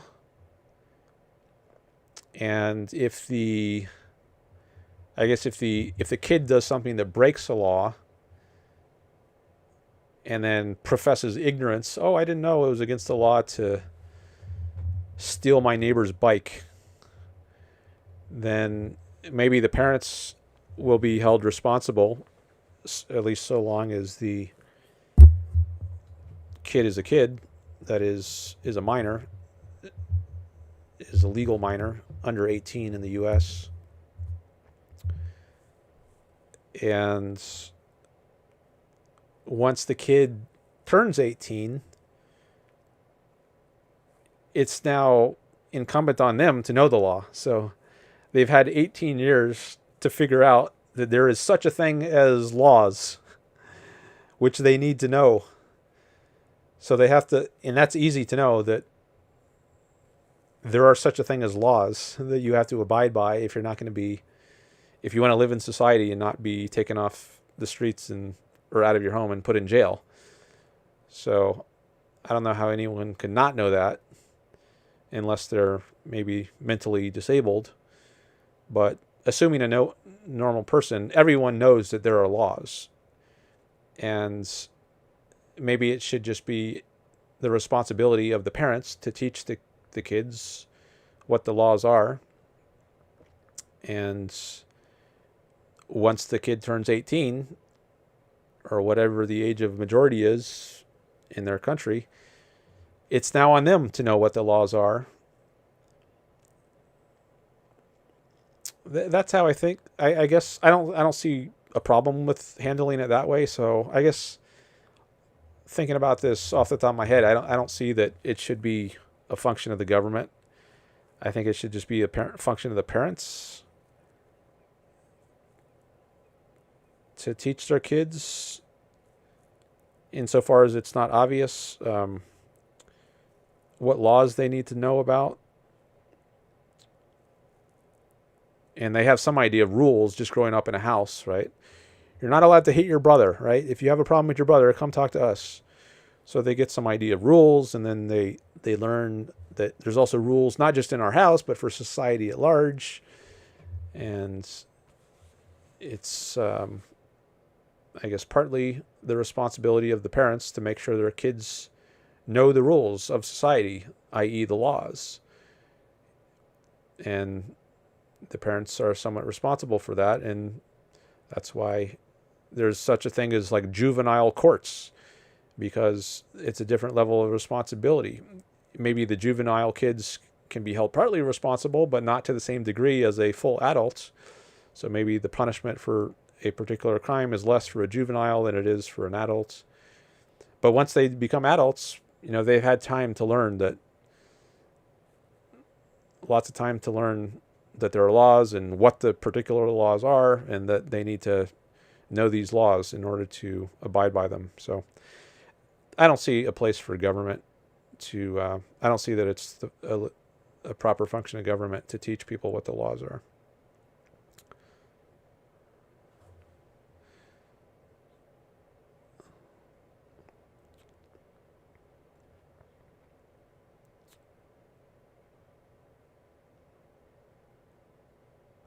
All right, Alex Talk Nonsense is back in the chat. I remember seeing a chat from you long ago.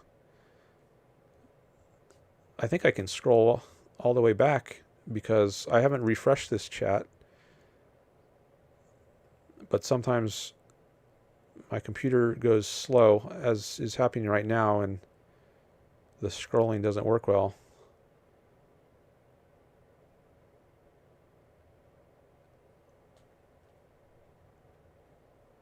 Alex something, right?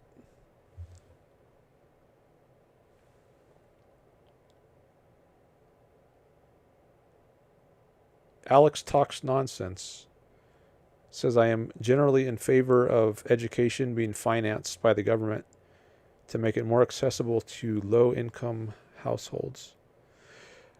Were you the one who asked about capitalism earlier? Maybe I should just do a search on Alex. Yeah, you asked, why do you think capitalism is good? That was 2.5 hours ago. And I gave a short answer to that. I don't know if you were here for it. But I just want to engage with you some since I see you're here now. You say you're generally in favor of education being financed by the government to make it more accessible to low-income households. Okay, well, does that mean taxation? Tax-funded? Because if that is what you mean, then I think taxes violate rights.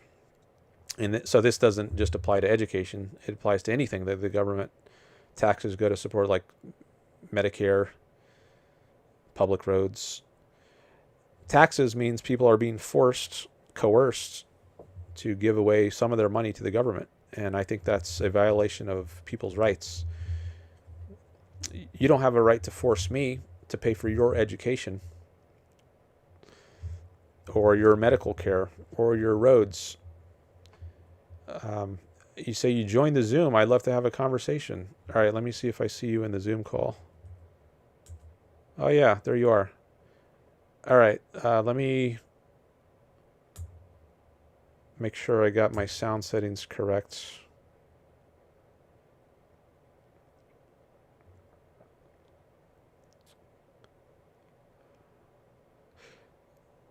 And I'm just going to screen you for a minute, and then after that, I can put your audio on for YouTube. Hold on a moment.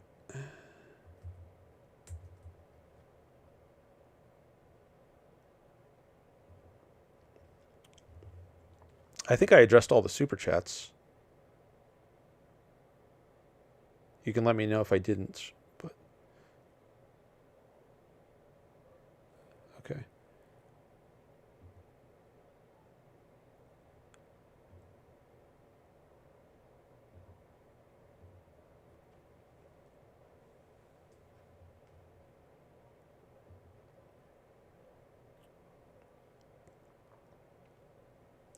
Hello, Alex. Can you unmute?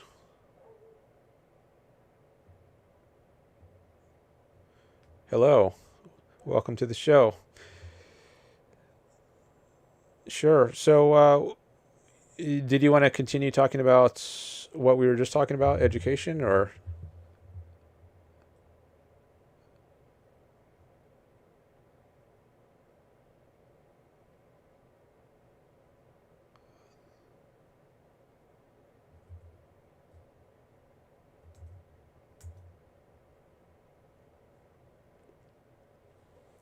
Yeah, that's fine. Let me just put your audio on so people on YouTube can hear you.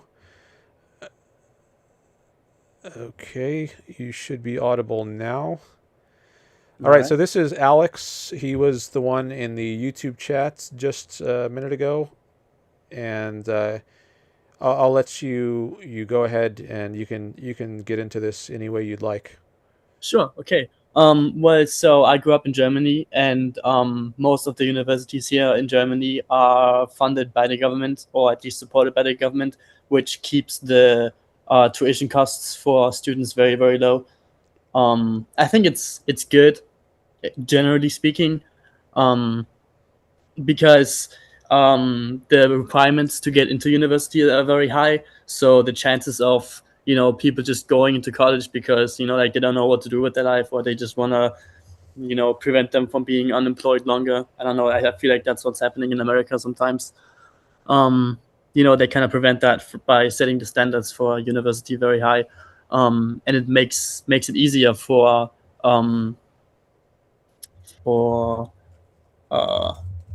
motivated people who actually want to study, who are curious about the stuff that they study. They actually get the opportunity to be able to study what they want without having to worry about the costs, and I think that's a good thing. Okay.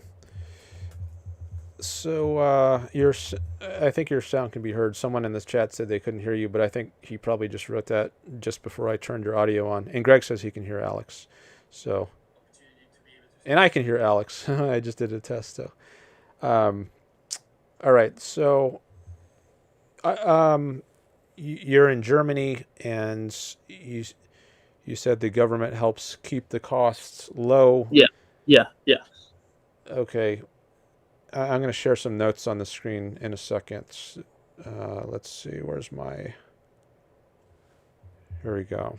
So if you're watching on YouTube, you can see the notes.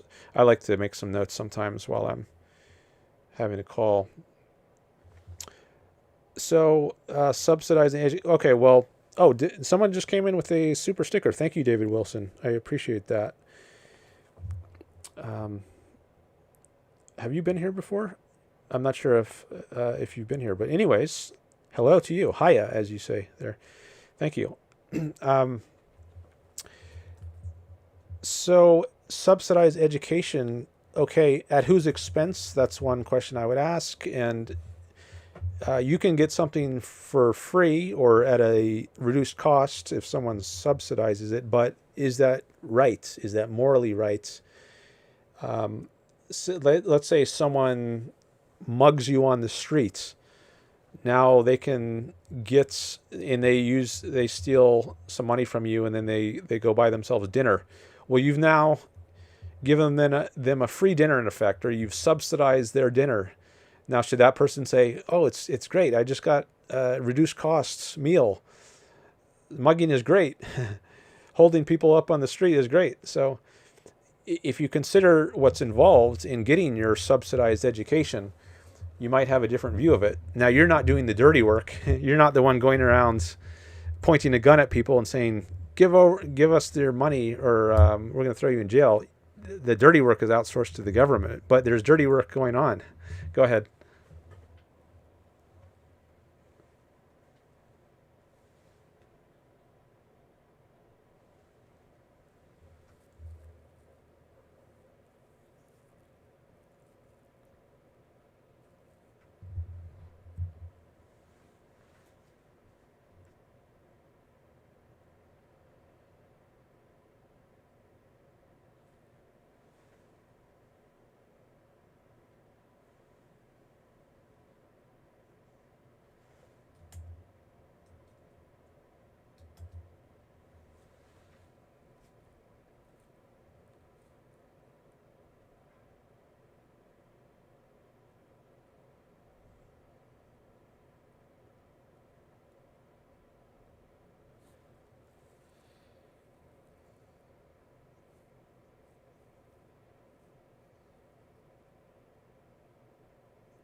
Okay, well, I don't think there is a difference. I think fundamentally it's the same. Your rights are being violated, whether it's by a mugger on the streets or by a government who will show up at your doorstep at some point if you continue to refuse to pay. They will come to collect and maybe haul you off to jail. And is that I think that's just a minor difference in form, not in substance. And if you want to help someone pay for their education, you're free to do that. But why should I be forced to pay for your education, or whoever you want to help out pay for their education? Is it right? And I don't see that it makes a difference, really. I mean, there's. Go ahead.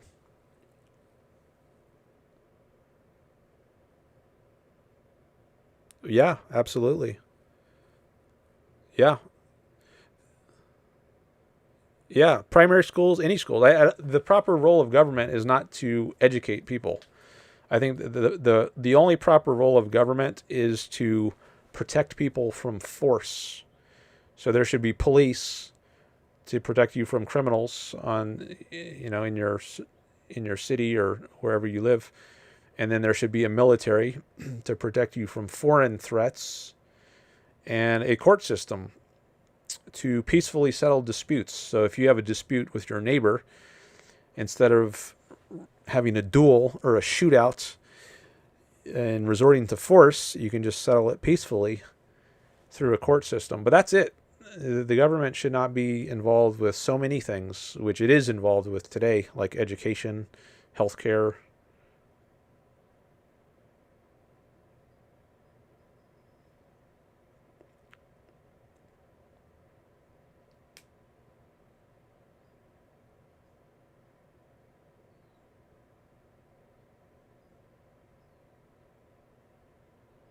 There would be inequality, but I don't.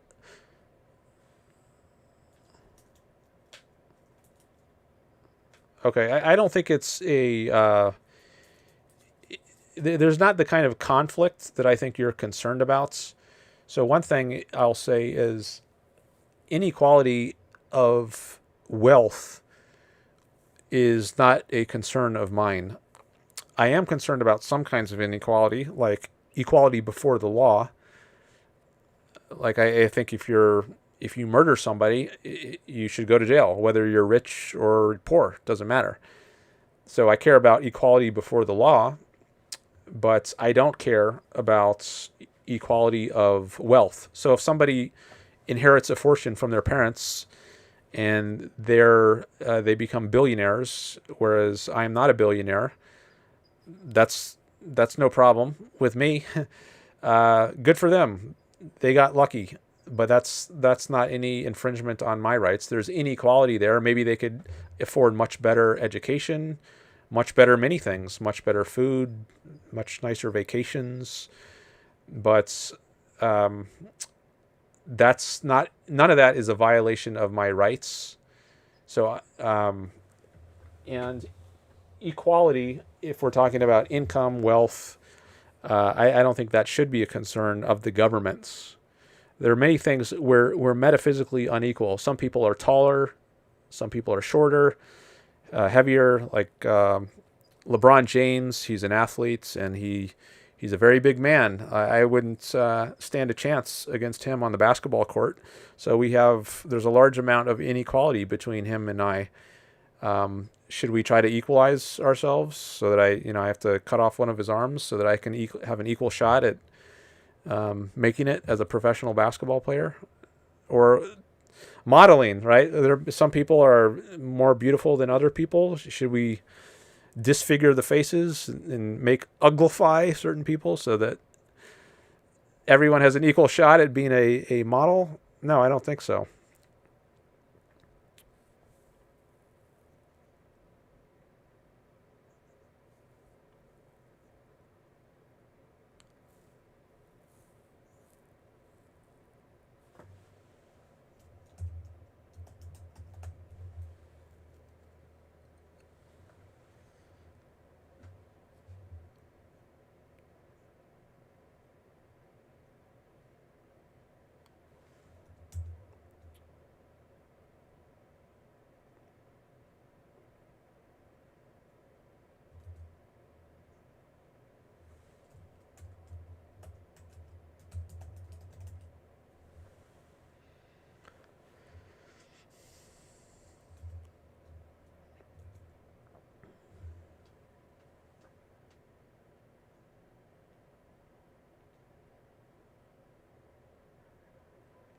Oh, hold on. Sorry, hold on. Greg says I can't hear Alex again. Okay, maybe because I switched to a different scene. Hold on. Sorry about that. I think I know what happens. Here we go. Okay, I apologize. How long was that going on, Greg? I want to know how many minutes you couldn't hear. See, what happens is when I'm in a window like this, I have the audio settings turned on. Or sorry, that's called a scene. And then when I switch over to this, that's a different scene, and the audio is also on there. But it wasn't on when I was in this scene. And that's the one where I take notes. So sorry, I forgot when I switched over to this scene. I didn't have it unmuted in that one. So apologies for that. So hopefully you at least got a basic feel from my side of the conversation on what we were discussing. But from this point forward, you should be able to hear both of us. Okay. And yet again, I didn't note the start time, says Greg. Oh, well, don't worry. You're not, it's not your job. I was just curious if you happen to know, just like a basic idea, roughly. I'm guessing it was like maybe 3 or 4 minutes. But that's fine. You don't have to guess. Okay. Sorry for that interruption. Do you want to pick up with something, or do you want me to reply? Yeah, I mean, I just rephrased and tried to come up with a proper argument here for the viewers. I think that when governments use tax money to fund education, the entire economy would benefit from it in long term, because people get more educated, they get more skilled jobs, I don't know, higher incomes, and then contribute more taxes back into society. For example, public schools and state universities, they would help train doctors, teachers, and without government funding, many talented students from lower income households would be forced to work minimum wage jobs, or would be forced to, cancel their dreams on education whatsoever, because they simply can't afford it, and that's just wasted talent. I looked it up some time ago, and a real world example would be South Korea. After the, I think, 1940 or 50s, the country started investing heavily in education using government funding. And in the next 50, 60 years, as you can see now, South Korea is one of the world's leading economies with very, very strong technology and manufacturing. So I think that public education is just generally good for society. If you want to pay for it or not, it's up to you. But generally speaking, it's beneficial for society. All right. Well, I think public education has been a disaster in the United States. I agree. Maybe it's been better in some other places, but I do think it's always going to be inferior to private education, where you have competition and free market incentives. Mm-hmm. And as for affordability, I think things are going to be much different. Like right now, people can't afford private education because they're priced out of the market for it, because there is this public education system and they're already paying taxes. Property taxes, I think, is a large part of the way that public schools are funded. And they can't afford, on top of that as taxes, to also pay full tuition for private schools. So they end up just sending their kids to public schools. But if people had alternatives, if they didn't have to pay all those taxes, they could much more easily afford private schools. Private schools could bring their costs down. It's hard to compete with someone who's offering their product for zero, right? Mm-hmm. But if we didn't have public schools who are offering zero priced education to compete with, people could afford to lower their prices and still be profitable.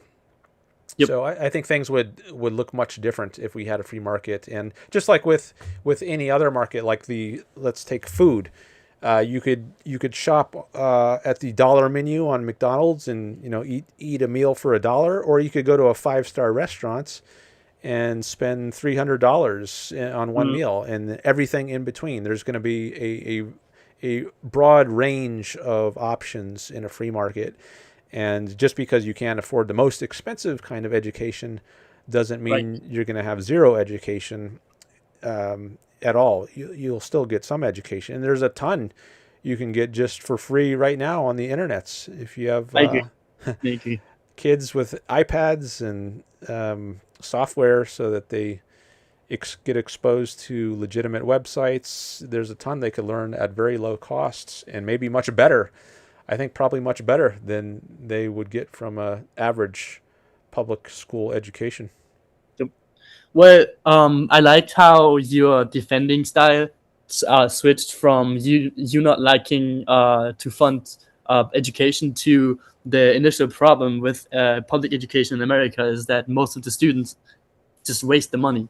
They go to community college and they go to state colleges, and they just do nothing. They just go there because it's so cheap and so simple to do, and they waste tax money by going there and not going to class and just like doing nothing. And I think a very simple solution to that would be doing it like I explained earlier, how Germany does it by raising the standards that are required for you to go to college. I don't know if you're familiar with the education system in Germany, but we have 3 different types of high schools. One that goes until 8th grade, one till 10th, and one till 12th grade. And the 12th grade school is called the gymnasium. And the diploma that you get from the gymnasium is equivalent to an American community college degree. So the level of education that you get from German high school when you go to the highest level is very, very, very high. It's very difficult and it's very high. And all universities in Germany require you to have either that or an equivalent to go to university in Germany. This prevents, again, like I told you earlier, from students just going there because they don't know what else to do with their life, or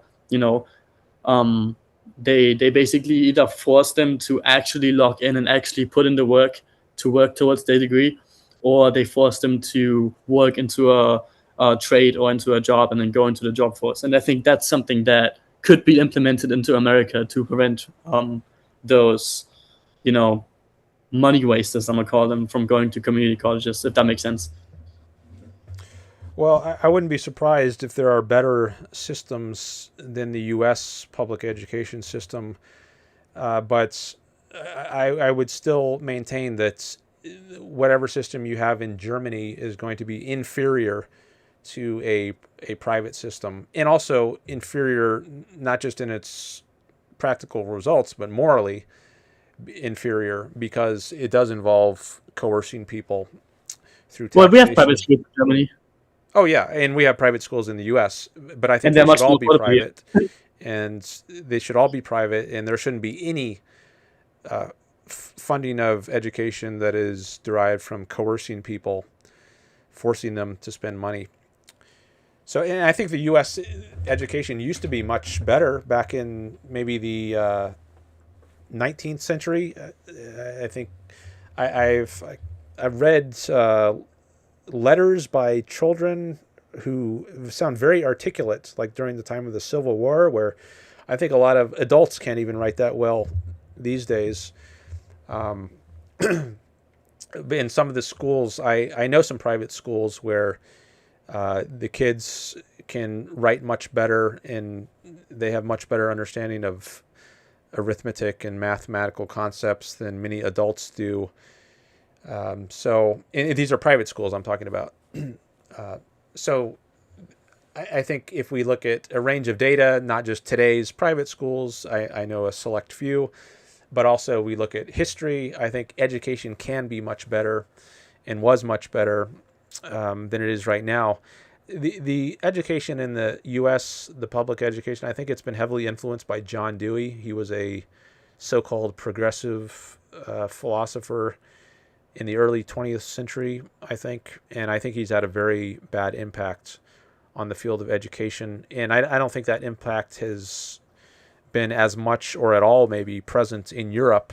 So maybe you're benefiting, or at least not suffering, from the ill effects of John Dewey on the education system, and maybe that's part of the reason why European education in the public school is better. But I still don't think it's as good as it would be if it were private and not as moral. Well, private education is definitely better than public education, no question. There's no debate about that. But yeah, I mean, are you at least able to acknowledge the points that I'm making? Well, I guess it might depend. I mean, if your point is that there should be public education because of various benefits you cite, I would not agree with that. I think people would be much better. The benefits would be much better if there were all private education. So that's one point I would make. But I think also, like, even if we stipulate for the sake of argument that the benefits to some individuals would be less if there's private education, I still think I would support private education because it doesn't involve violating people's rights. Now, ultimately, I don't think there's a conflict between what's good for people in general and what protects rights, because I think protecting rights is the means by which people do well in life. And society is just a collection of individuals. So for the society as a whole to do well, the individuals in the society have to do well. So I think they go hand in hand. If you have a flourishing society, that implies you have flourishing individuals, and likewise, if you have flourishing individuals, that implies you have a flourishing society. So ultimately, I don't think there's any conflict, and the benefits rise and fall together with the rise and fall of respecting people's rights. So on net, I don't think there's a net benefit. I wouldn't agree with that. If you think there is a net benefit to public education, I think overall you'd be better off without it.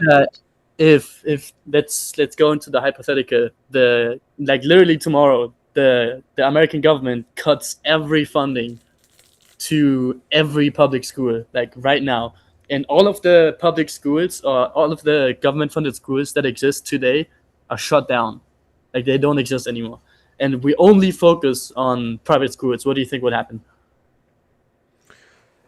I haven't thought about that before, but I think maybe that would be a very good thing. Now, there are some things which I would not do overnight. Like if you say shut down Social Security overnight, I'm not convinced that's a good practical way to go. I tend to think that something like that should be phased out over decades, because right now I think a lot of people live on Social Security and they paid into the system for decades of their life, and they're relying on that. So I wouldn't advocate getting rid of that overnight, but the public education system, I think, is so bad that maybe it actually would be better to just get rid of that overnight. I mean, I think for a lot of people, it's just like daycare, basically, or worse. I mean, you some of these places, you've got violence, you have kids getting bullied, and I went to an American high school. Yeah, I can speak on that. If those kids didn't have to be subject to that toxic environments, if they had some other place to go, I think it could be much healthier for them. So I think that might be something that we could get rid of much quicker than something like Social Security. I don't know about overnight, but at least much quicker. I mean, we can play with the thought that tomorrow private equity buys up all of the public schools that exist right now, and they all get replaced by private schools, and they all start costing. And I looked up how much the yearly costs on K-12 education is, and it's around $900 billion to $1 trillion a year. That means that public education is roughly 10 to 15% of state and local government spending, which means that taxes might decrease by a few $1,000s every year, which is not that significant if you ask me. I mean, that money is probably going to go somewhere else. I mean, the money saved on that is definitely going to go into, crime, because since people won't be able to afford education anymore, crime rates are going to go up. Well, I don't know that people wouldn't be able to afford. I mean, I think there would be a surge in providers of education, and with AI today, there might be a lot more options available than there were just a few years ago.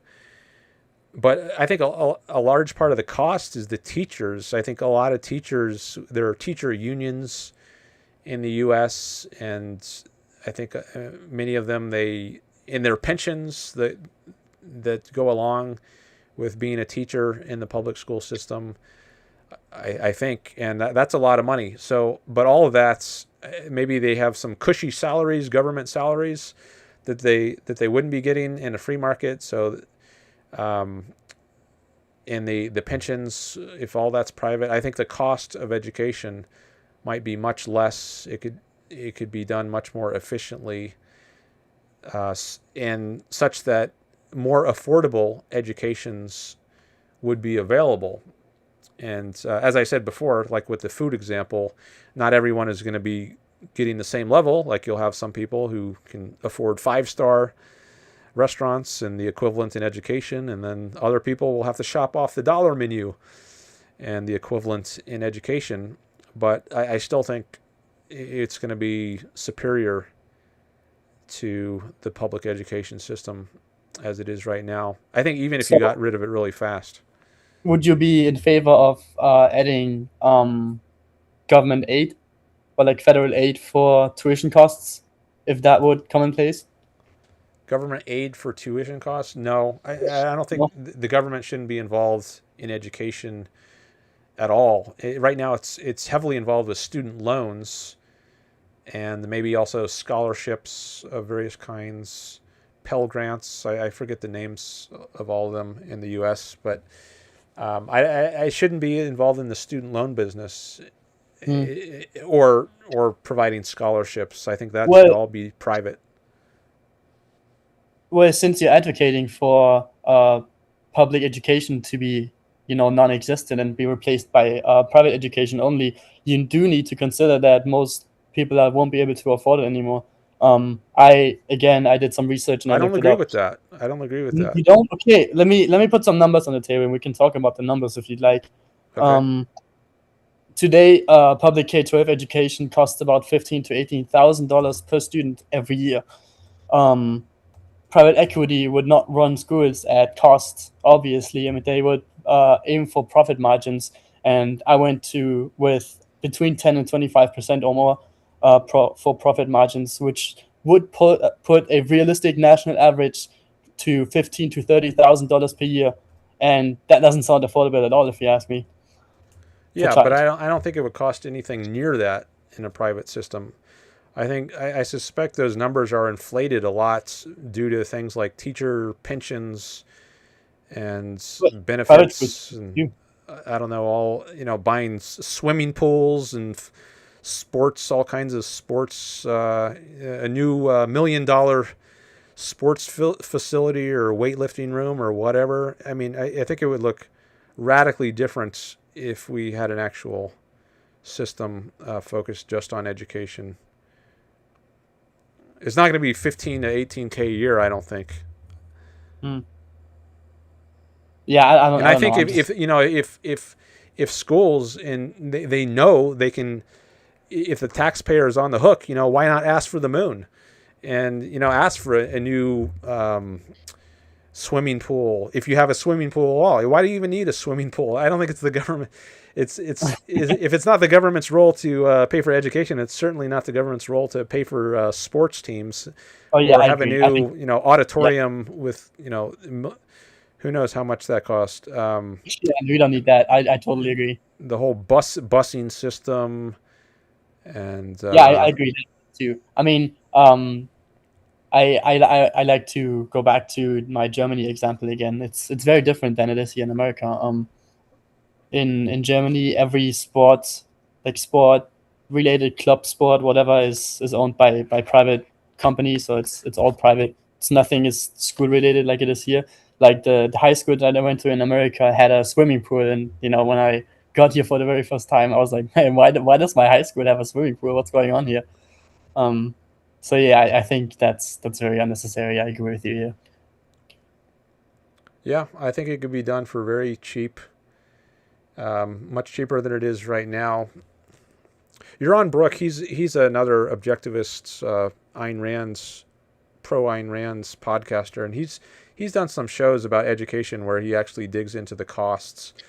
I remember him doing a show about costs of school in Chicago, and comparing the average tuition or the average cost to send your kid to public school in Chicago versus it might have been some like a religious private school, and I think it was something like double the cost. And this is in the same city, Chicago, but the cost of per pupil for public school versus private school was I think public school was twice as much. Yet I think they were getting much better results, like higher test scores on standardized tests in the private school. So that was just an example of how you could get much better results with much less money, if I recall the example he Interesting. gave. Yeah, I definitely look into that. That sounds interesting. Yeah, Yaron Brook, Yaron, is his name. All right, so I see some people in the chat. Gene is here. Hi, Gene. John Wayne is here. Hello. Let me read a few of those. Gene says, USA school spending has gone up 3x since 1970, adjusted for inflation, but math and English scores are the same. Tuition cost comes from bloats. Yeah, if the taxpayers are going to be on the hook, why not ask for more and more and more? Why don't I get a new salary increase? Why don't we have more, free lunches for this school children? Give them free breakfast too, not just free lunch. Give them school supplies. Just keep asking for more and more. As long as we're not on the hook for it, the taxpayer is. But you can't do that in a private market. So you have to become profitable, and there's no blank check you have on the pocketbooks of your customers. You have to provide them with a good product, or they're going to go somewhere else. And they're going to see how much value they get for their money. And if they don't get good value for their money, they're not going to patronize your school, and you're going to go out of business. So the competition will help bring prices down, but you don't have that kind of competition in the free market. You have teachers who, even if they do a lousy job, they can keep their job year after year. They have something like tenure, where they basically cannot get fired, even if they do very bad work, unless they do something like extremely bad, like they molest a child or something. But short of something like that, it's, I think, virtually impossible to fire teachers. But you're not going to have that on a free market. It would be very easy to fire bad producers of education and hire better ones in their place.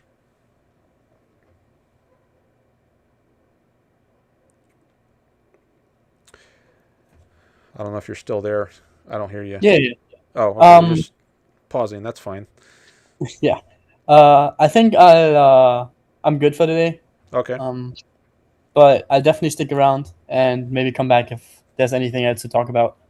All right. Sounds good. Thanks for your call. Appreciate it. Very nice talking to you. Thank you very much. Yep. Good talking to you. Bye-bye. Bye-bye. Okay. All right. I'm muting my scene here. So I got to remember, next time I get a call, I have to unmute it. Why isn't it letting me mute it? Oh, I see what I did. Okay, now it's muted. All right, so you're learning how my system works as well. I've got these, on each scene I go through, there are volume settings, and sometimes I switch from one scene to another, and I have to remember that just because it's not muted on one scene, it doesn't mean it's not muted on the other. Okay, but I don't know which scene I'm going to be in when somebody calls in, so I just mute them all. But I got to remember for after when somebody calls in that I need to unmute for each scene I transition to.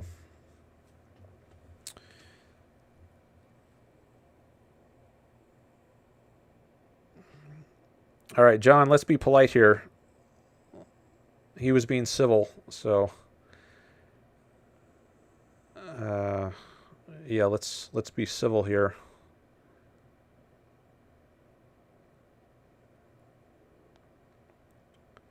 Gene says the U.S. didn't have public K to 12 until 1910.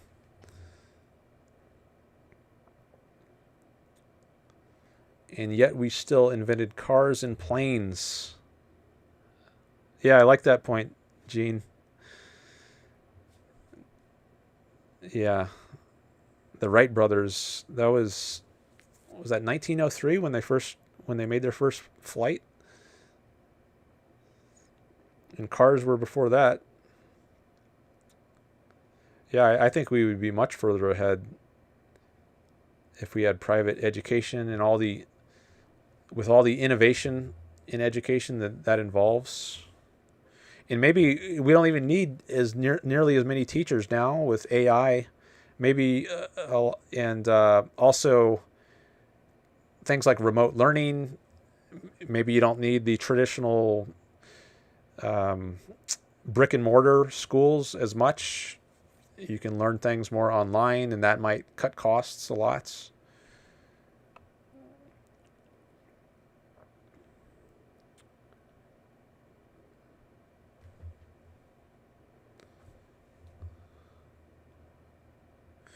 And he might have never read Ayn Rand before, so you got to cut people some slack who this is all new to, and objectivism offers a new way of thinking. So just bear that in mind. Reason to be polite.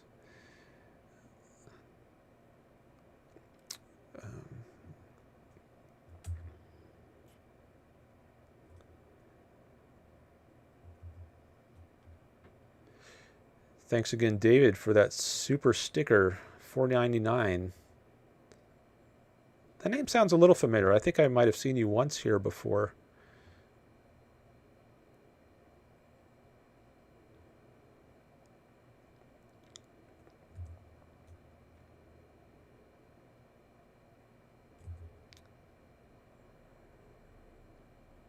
Greg says, I'd have to look again, but I think public schools started before 1910, which doesn't negate the fact that entrepreneurial spirit is more robust than the forces that oppose it. Well, there is public education even like Thomas Jefferson started the University of Virginia, which I attended.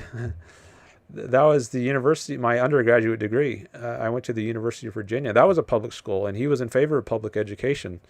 And it was founded in 1819, I believe.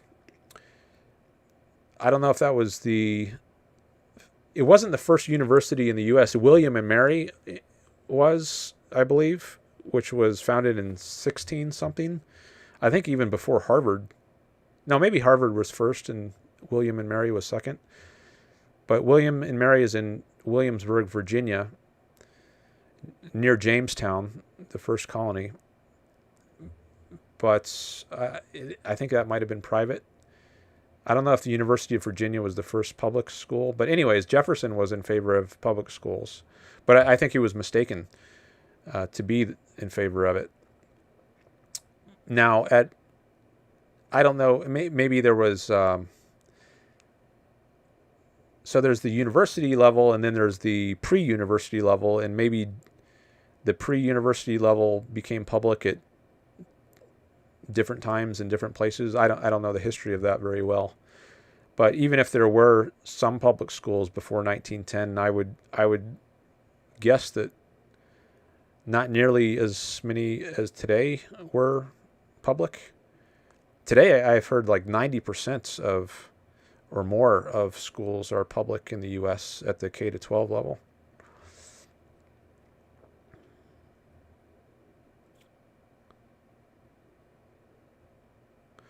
Like I said in the beginning, I'm in no way an expert. I just figured to share my thoughts. Yeah, that's totally fine.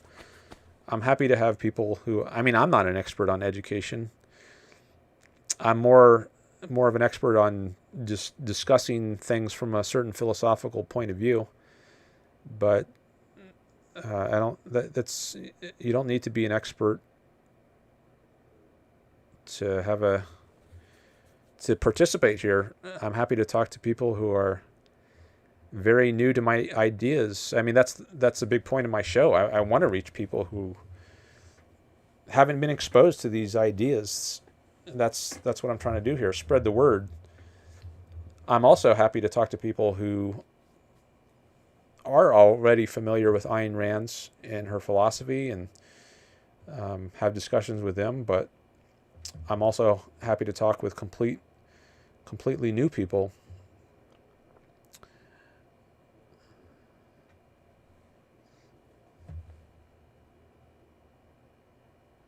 Thanks for the likes. I see we're up to 15 likes. And I haven't taken a break. This might be the longest time I've gone without taking a break. Almost 6 hours. It helps to have callers because my voice will start to feel strange if I just talk myself the whole time.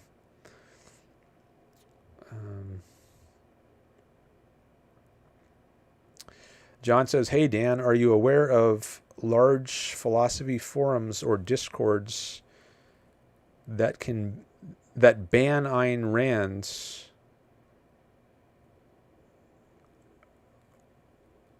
I don't know of any that completely ban her. I know there are some that are hostile to Rand, but I don't know of any where she's unmentionable.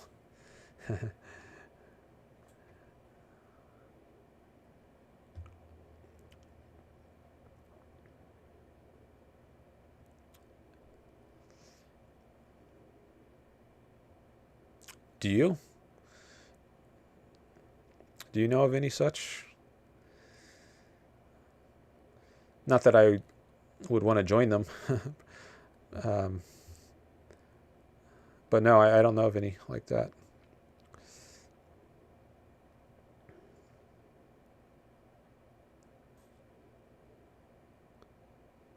Per Google, says Greg, in 1852, Massachusetts enacted the first compulsory education legislation in the nation.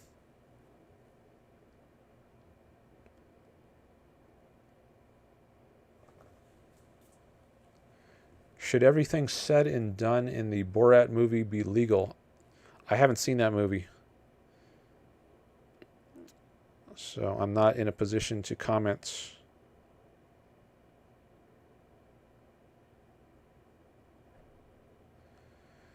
Okay, John says, one of the largest Discord servers, the Philosophy Chat, apparently bans Ayn Rand, lumps her with Dugin, Evola, and Hitler, quote, or any other fascist, racist, prejudiced thinkers that aren't in canon, unquote. Well, that's too bad. I think that reflects poorly on the Philosophy Chat Discord.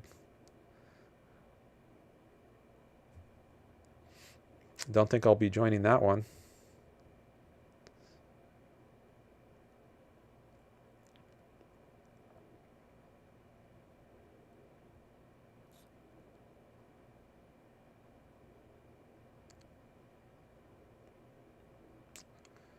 Sounds dishonest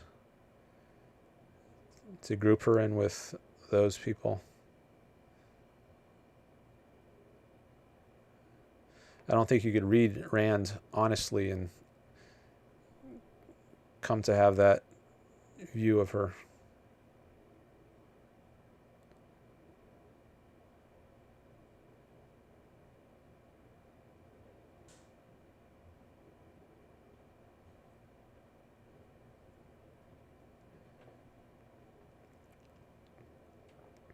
My fourth grade teacher, says Gene,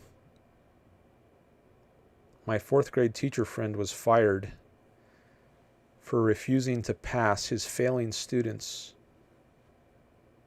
That's another thing that it was in my mind and then it slipped out. Grade inflation, I think, is a problem. Like, even though there are really bad results coming out of the public education system, they often get decent or very high grades. Like, I've heard that the average at Harvard is 4.0 or I don't know if that's true, but I think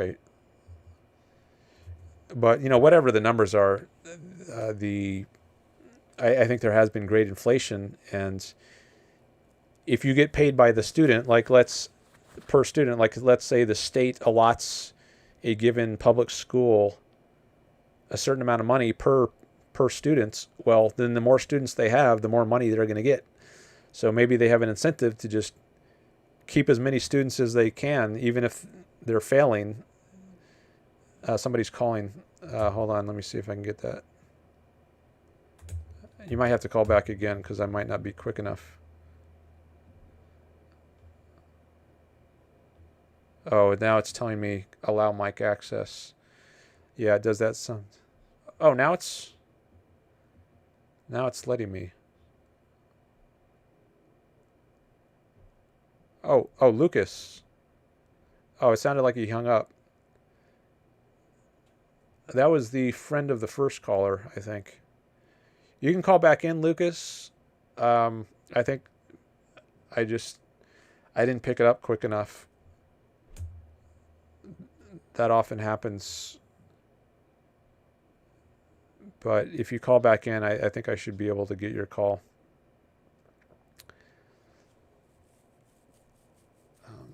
Yeah, I think that might be one way they get more money is just by not failing any students.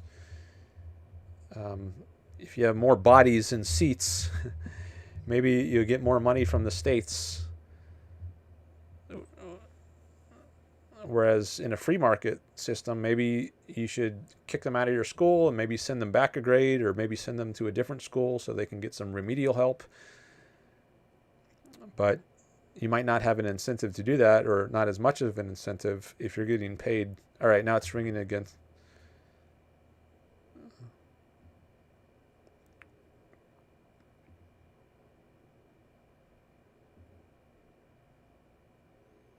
All right, hello, Lucas. I sort of remember you. You're somebody who said he was your friend called in earlier in the stream, and then I looked up in my notes to see if I could find you, and I'm sure if we start talking more, I'll remember better. But I can the Nietzsche. Yeah, I remember something about Nietzsche, but I think I would probably remember other parts of the conversation more. I don't think we talked about Nietzsche a lot. I see there's some notes here about education, healthcare, rights don't exist. Oh, yeah. Okay, yeah.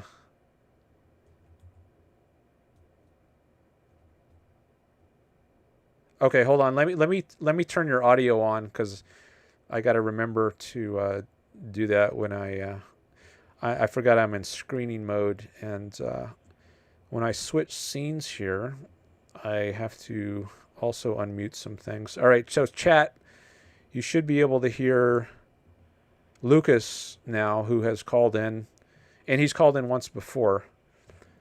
Yeah, So, I called in a few weeks ago for the chat. Okay, so what would you like to talk about today? Yeah, I saw you updated your, I don't know what, your thumbnail, I guess that's what they call them, and you're talking about the U.S.-Israel relationship. Yeah. I have some views on that. I think I disagree with you, so I kind of want to hear your position on it, and then we'll go from there. Okay. Let me just see if I can make my screen any bigger, because I see on YouTube it's not taking up the full. Yeah, I guess I can't make it take up the whole screen, but I can make it at least a little bigger. Okay, and I'm gonna take some notes again. Hold on, let me Yeah, no worries. pull up my note page here. All right, oh, that's not where I want to be. Call with, oh yeah, here we go. Call with Lucas.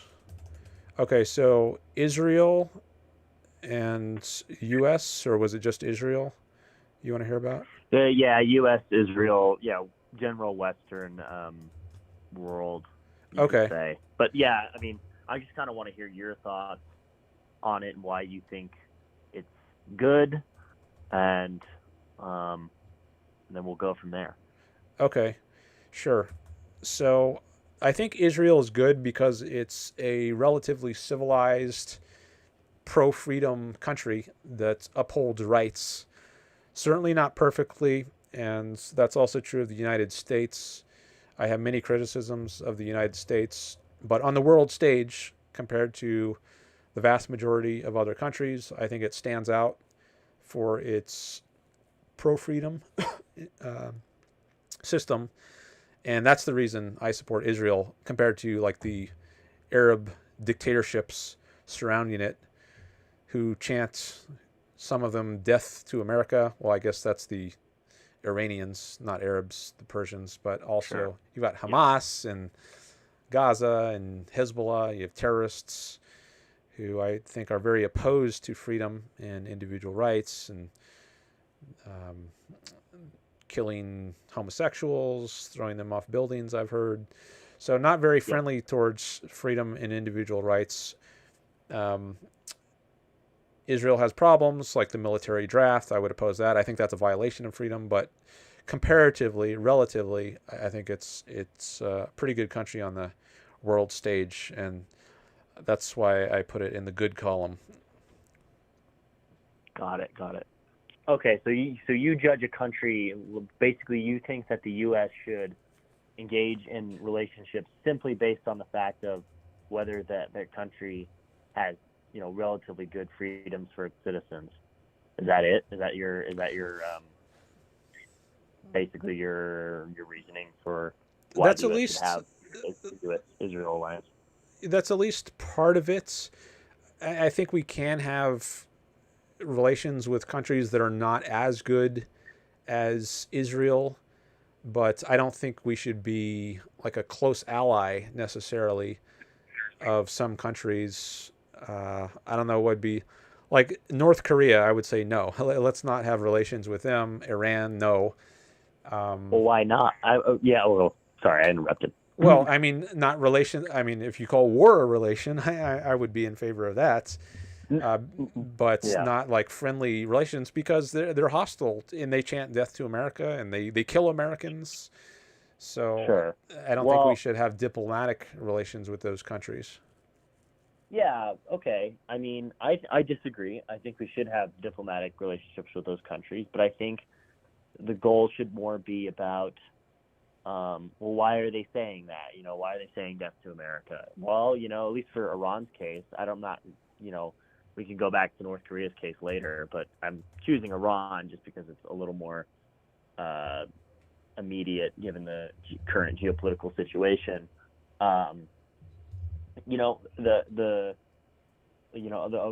Many of the Iranian, leadership thinks that, and I'm not, this is quoting them, this is not necessarily my belief, that they think that, Jews run the United States, and they think, Judaism is a direct threat to Islam, and so on and so forth. And so I guess the response should be from the U.S. should be, well, why don't we just talk this out? Like, no, maybe, the president is not Jewish. Maybe we should maybe scale back our relationship with Israel, maybe a little bit, maybe have less aid to Israel. Maybe, for example, maybe we just be more neutral party to Israel.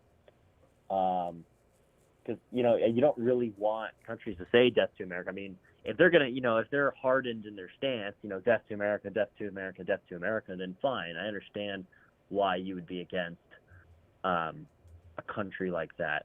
But if I think it's possible, at least in Iran's case, to talk out these differences, and we can have a healthy relationship. And I don't really think it's the U.S.'s job to enforce morality onto these other countries. I don't think it's the U.S.'s. Enforce I don't think the U.S. morality? leadership should really care what happens on an individual level in Iran.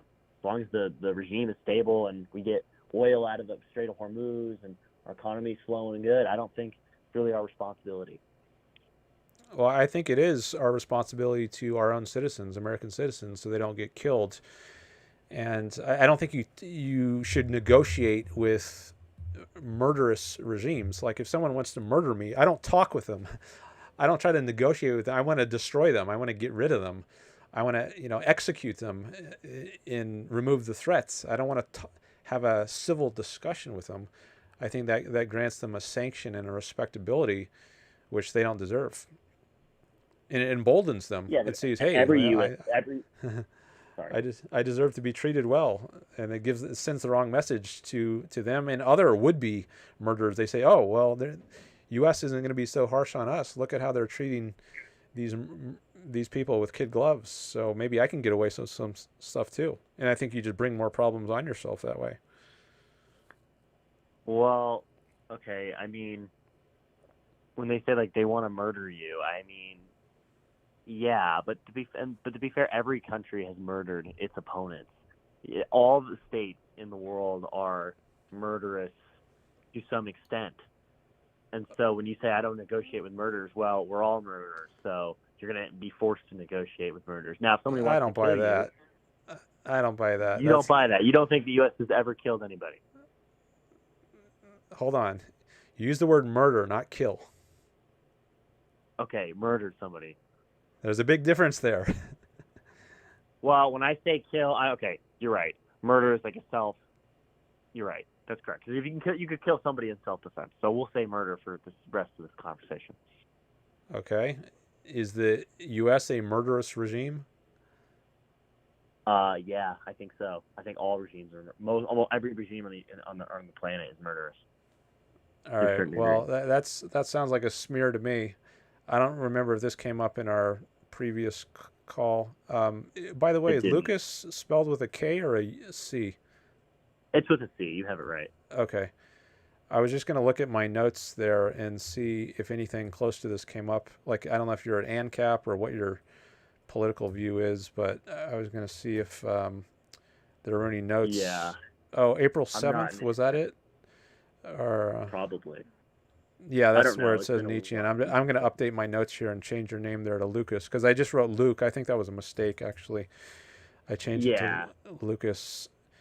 Yeah, I'm looking for anything there that suggests what you're saying now, or that makes me think. Well, we originally started the conversation off with we were talking about small states. We were talking about larger states. No, that's not really what we're talking about, but I guess you could say it sort of relates a little bit. I don't see anything here in my notes. So yeah, this is a new topic. All right. Yeah. Well. Yeah, so I definitely strongly disagree with characterizing the U.S. as a murderous regime and drawing a kind of equivalence between it and countries like Iran and North Korea and say, well, all countries do this and we're all the same, just throw them all in the same murderous basket. I think that's a package deal and a smear. Why do you say that? Well, what evidence do you have? I mean, why would you say the U.S. is a murderous regime? I don't see evidence to support a claim like that. My evidence would be that. My evidence would be like, look what happened in Venezuela. I mean, they went into another country's airspace, with armed guards or armed, soldiers, and then they killed the people protecting Maduro, and then they, took him out of the country illegally and put him in a prison. Like, now, I guess they didn't murder Maduro, but they murdered his bodyguards and people around him. So, there you go. There's the most recent example. Okay. Hold on. Let me just see. Somebody in the chat Says if you're using OBS, right-click on the screen capture and click transform fit to screen. Oh, okay. All right. I don't know if I want to try that right now, but maybe I'll try that later. Thanks for that tip, Alex. All right. Well, when you mentioned Venezuela at first, my mind went to the Caribbean boats. I don't know if you mentioned that point, but Yeah, I remember that too. yeah, I wasn't thinking about that. Sorry, I wasn't thinking about what you said. The overthrowing of Maduro. My mind went to the Caribbean boats. Now that I think maybe you could say that was murder. I would agree that is murder. Yeah. Now, I certainly don't support that. So maybe we are becoming a murderous regime, and I worry that with Trump we've become much worse than we were before. And January 6th, I think, would be an example of how we have become worse as a country. But at least historically, maybe in recent years with Trump, we're making some steps in the direction of becoming a murderous regime. But I think at least for the majority of our history, I would not characterize the U.S. as a murderous regime. I disagree with that. Okay, so. But I think. Can you give me some more evidence from more historical examples? Sure, I sure can. I have pretty good historical knowledge. Yeah, we can look at the Japanese internment camps. We can look at the American colonization of the Philippines. We can look at I mean, I guess I don't know if you consider this the American regime. Maybe we can look at the Confederate States, slavery, and killing slaves that ran away. We can look at Jim Crow laws. I mean, we can look at trying to think even further back. We can look at what the U.S. did to many Native American tribes. I would just start with those couple things. Okay. Yeah, let's. And I'm not even saying murderous regimes are necessarily bad. I wouldn't even make that claim, which I know sounds crazy, but I think all regimes have to be murderous to a certain extent. Okay. Are you an anarchist? No. Okay. All right. Well, maybe we'll get to that later. Like, what exactly is how you would identify politically? But we don't have to go there right now. Yeah. So let's talk about some of these examples. Japanese internments. Okay, now I don't know much about that, but I think was probably a bad thing to do. But I don't believe it involved murder. So well, it did involve denying people basic medical care, if they if so needed. You're right. It wasn't the intent wasn't murder, but a lot of people did die. A couple thousand people did die within those camps. Okay, well, if they're not intentionally killing people, maybe people died through negligence, and that's tragic and bad. But I'm not gonna accept that as an example of supporting that it's a murderous regime. Okay, fair enough. We can move on to the next one. All right, I'll cross that one out. All right, Philippine colonization. That's I don't know much about. I'm also not aware. I'm not aware that. I mean, they fought a war. There was the Philippine-American War. I guess after the Spanish-American War, Philippines was a Spanish colony, and then in 1898, the Americans defeated the Spanish, and I guess after that, there was a war with, I don't know if it was a Philippine independence group who didn't want to be subject to the U.S., or I don't know exactly what the situation was. Yeah, but, I'm not super knowledgeable on it, but I will tell you it was, it was a lot of native Filipino like tribes that were fighting against the U.S. So they did not want to be colonized. Okay. And yeah, the U.S. just murdered them. Well, I don't. If you're killed in the course of war, if it's a just war, then I don't think it counts as murder. Like if we kill people in Iran. I don't think it was a just war. Okay, well, I don't know. I don't know enough. I mean, it might have been justified in certain aspects and not others. I think that actually applies in the case of the Native Americans. I think there were some injustices done to them, but in some cases, I think it was retaliatory. Like maybe some colonists were massacred, and then some other colonists would retaliate and massacre back. Yeah, I'm not denying that. So I think that is likely a mixed case. But I wouldn't say that the U.S. as a whole, I wouldn't characterize it as a whole as a mixed case. I think dominantly it's not murdering people.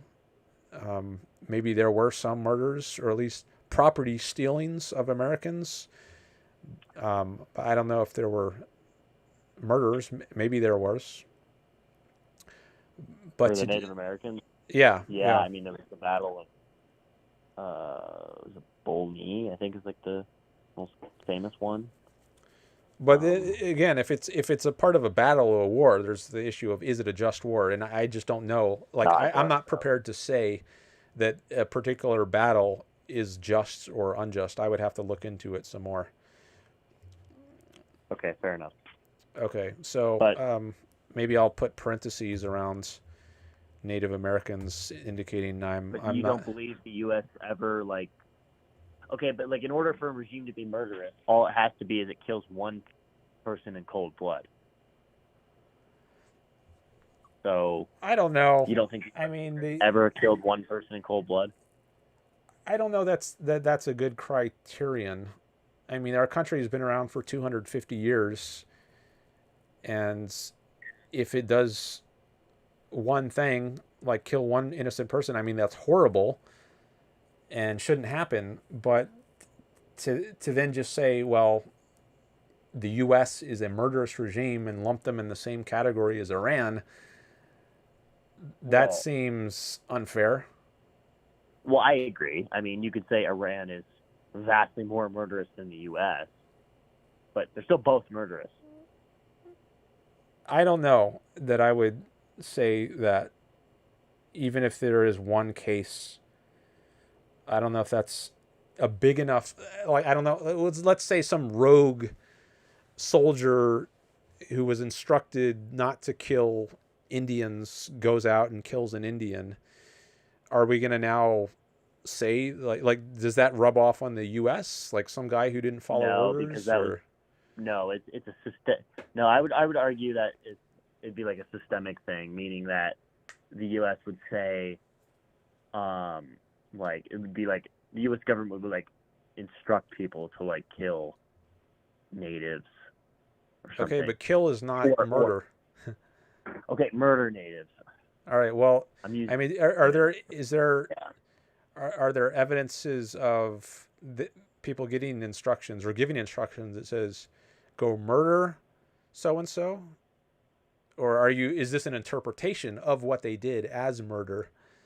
It's an interpretation, because I would say that by trespassing on their rights, like their land rights, and then the natives, reasonably fighting back, and then they murder them. I actually think that's murder, because that's, I think the intent was murder, because they knew they were going to fight back. Why did they bring guns, right? They knew they were going to fight back. It was a known massacre was going to happen. Okay. Well, They thought they were just going to leave. Why bring the guns? I think I would need to look into this more to be convinced that there was something that should be classified as murder going on. And, maybe there was, but I'm still very doubtful that that's a fair way to characterize the U.S. as a whole. But I guess, Well, maybe not now, but you could say, at least in the past, the U.S. has been a murderous regime. And again, you don't think the CIA goes out and kills people? I mean, they've been known to kill like Iranian nuclear scientists. They've worked with Mossad and have been known to do this. So, well, you know, if so, one issue is time. So let's pick a time. So maybe they were murderous in the past, but at least not now. all right, we'll do the last 20 years. Okay. So if they kill nuclear scientists who are trying to build a nuclear weapon that could be used to kill Americans, then it's self-defense. I wouldn't call it murder. I don't think there's really much evidence it was going to be used to kill Americans. I think Iran was acting in self-defense, given the current situation.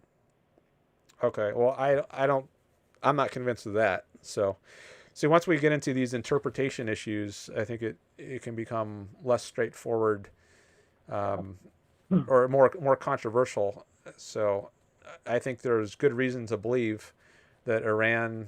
Now, I'm no expert on this, but my amateur looking into this leads me to think that there's good reason to believe Iran did not have benign intentions. They weren't just trying to get nuclear power, nuclear energy. And if they chant death to America, and they've killed Americans in the past through proxy groups or maybe even directly in some cases, can we really trust such a regime to tell us the truth about what their intentions are? Yeah, but again, they're self-defense, though. The U.S. government started it. You know how the Iranian regime started, right? I don't know if you know the history, but in 1953, there was a coup in Iran. I don't know if it's Iran or Iran. It doesn't matter. In Iran, with the U.S. and British, they overthrew the king at the time. They installed somebody else. And then in 1979, there was a religious coup that got rid of him. Okay. Yeah, I know. And they killed a bunch of people to do this. Yeah, I know So some why about would this Iran history. ever trust the U.S.? But why did you start in 1953? Why didn't you start earlier than that? Because that's when the U.S. and Britain kicked out started. I'm just saying that's when the bad relations between Iran and the U.S. really started. Okay, well, I think there's some. I mean, what led to the coup? Did the way you portray it, it's like the coup just came out of nowhere and there was no reason for it. Well, yeah, I apologize. It was the coup was over. Britain wanted to continue to have control over major oil exports in the area. They basically feared that the new guy coming in was going to nationalize the oil industry in the country. Yeah, he did nationalize the oil, and then they had to take it back. And they asked the Americans for help in doing that, and that's my understanding of how the U.S. got involved. There was also a concern about communism spilling over from the Soviet Union, and that was, I think, part of the reason, or part of the way Britain incentivized the U.S. to get involved. You don't want there to be another communist country in the world, which might happen if this socialist Mossadegh guy, the prime minister who nationalized the oil, if he gets in power, then maybe the communists are going to get a foothold in the Middle East, and you don't want that, do you? So the Americans got involved, helped get rid of Mossadegh, and reinstalled the Shah, who was more pro-Western. So I think often the way these stories are told, key parts are left out in order to make the U.S. look bad and maybe murderous. And if you include more of the history, I think it sheds a different kind of light on it. I mean, I'm not going to, if I was the U.S., I would do the same thing. I mean, my whole point is I don't really care that the U.S. is murderous. I'm just saying all regimes are murderous to one degree or another. Some are more murderous than others. I mean, I think if you're going to have a regime, it needs to be murderous to some extent. All right. Well, that's a deeper point. Maybe we can get into that. If you think all regimes are murderous or are necessarily murderous. Or at least they have to have the capacity to be murderous. Okay. If necessary.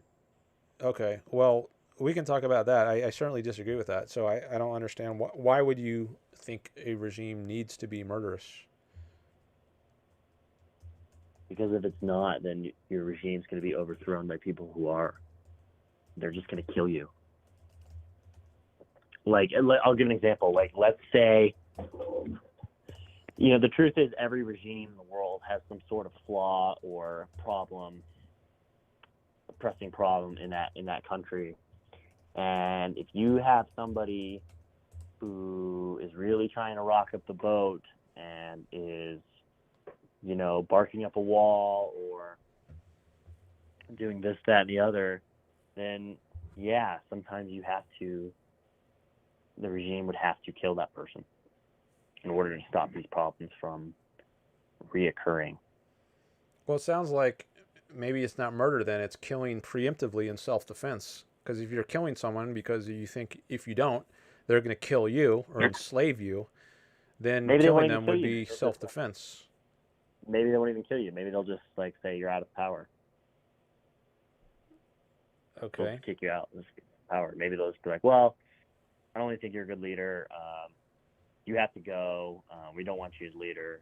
And if you don't go, we're going to kill you. But so you need to just go live a normal life now. Bye. Okay. They Well, don't even necessarily have to. if you have a government that is rights respecting, then if it protects itself by killing someone or some group of people who are not rights respecting, like let's say the Americans, hypothetically, not to say this is actually true, but assume for the sake of argument that the American colonists came over here to Jamestown, and then some Indians engage in a massacre, and then the colonists decide, okay, well, if we see some more Indians come around here, we're going to kill them, because if we don't, they might kill us or overthrow us. So I think that could be regarded as an act of self-defense, not murderous. Well, maybe. I mean, those Indians could be different Indians, but we'll say they're the same just for the sake of this conversation. And then, yeah, you could say that's self-defense, but what if the Indians were just like, hey, we want you off the land. Like, you just, hey, it's been fun while you stayed, but we don't really want you here anymore. But can you please leave? So I think there would need to be some kind of credible threat. So like if they're pointing arrows at you or about to shoot bows and arrows at you, you could fire first. You don't have to wait to be shot at. And maybe so I don't think you should just wantonly go around killing Indians, but if you have good reason to think that they pose a threat to your life, then I think you can justifiably kill them, and I wouldn't call it murder. As for taking lands, I think this is a problem, because there's no real property rights, at least for many of the Indian tribes. They don't have a notion of private property in the way that Westerners, colonists did. And I don't think it's legit to say, well, we want this whole continent for ourselves, and we might want to, chase some buffalo around here and shoot the buffalo 500 years from now, and we did that 500 years ago, and we're just going to claim this entire continent for ourselves. Now, if they had a legitimate private property system in place, and then the Westerners came and trampled over their private property, I would object to that and say that's wrong. They shouldn't do that. But I don't know that happens. Like, I don't think they did have a private property system, and I don't think you can just say the land, the entire continent belonged to them. So I would have to hear more to flesh out this example to decide, what's actually legit. Yeah, I can expand.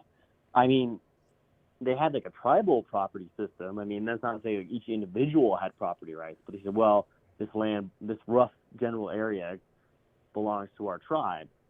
That did happen, because there was, you're lumping all the Indians as if they were one group of people, whether there was, hundreds of tribes throughout the North America that had different areas of land that they occupied. And, if one, Native American tribe, started to go into the land of another Native American tribe, then yeah, there was war. Like, I'll give you an example, like the Iroquois, like, massacred, I forget what the name of the tribe was, but they massacred some other tribe, because of like beaver belts or whatever, or felts or whatever. So, that did happen. There wasn't like individual private property rights, but there were like general tribal kind of rights. So, well, this is the land that is ours, and we don't really want other people here, and we're willing to use force to kick them out.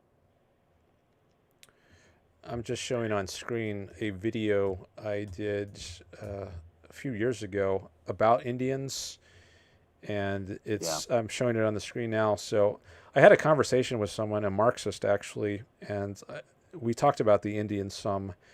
So anyone interested in this topic might want to check out that video. Just put in Indians in the search box and it'll come up first. So I definitely agree and recognize there are a variety of different tribes, and they fought with each other. Sometimes they allied with the Europeans and used the Europeans to help conquer some other tribe. But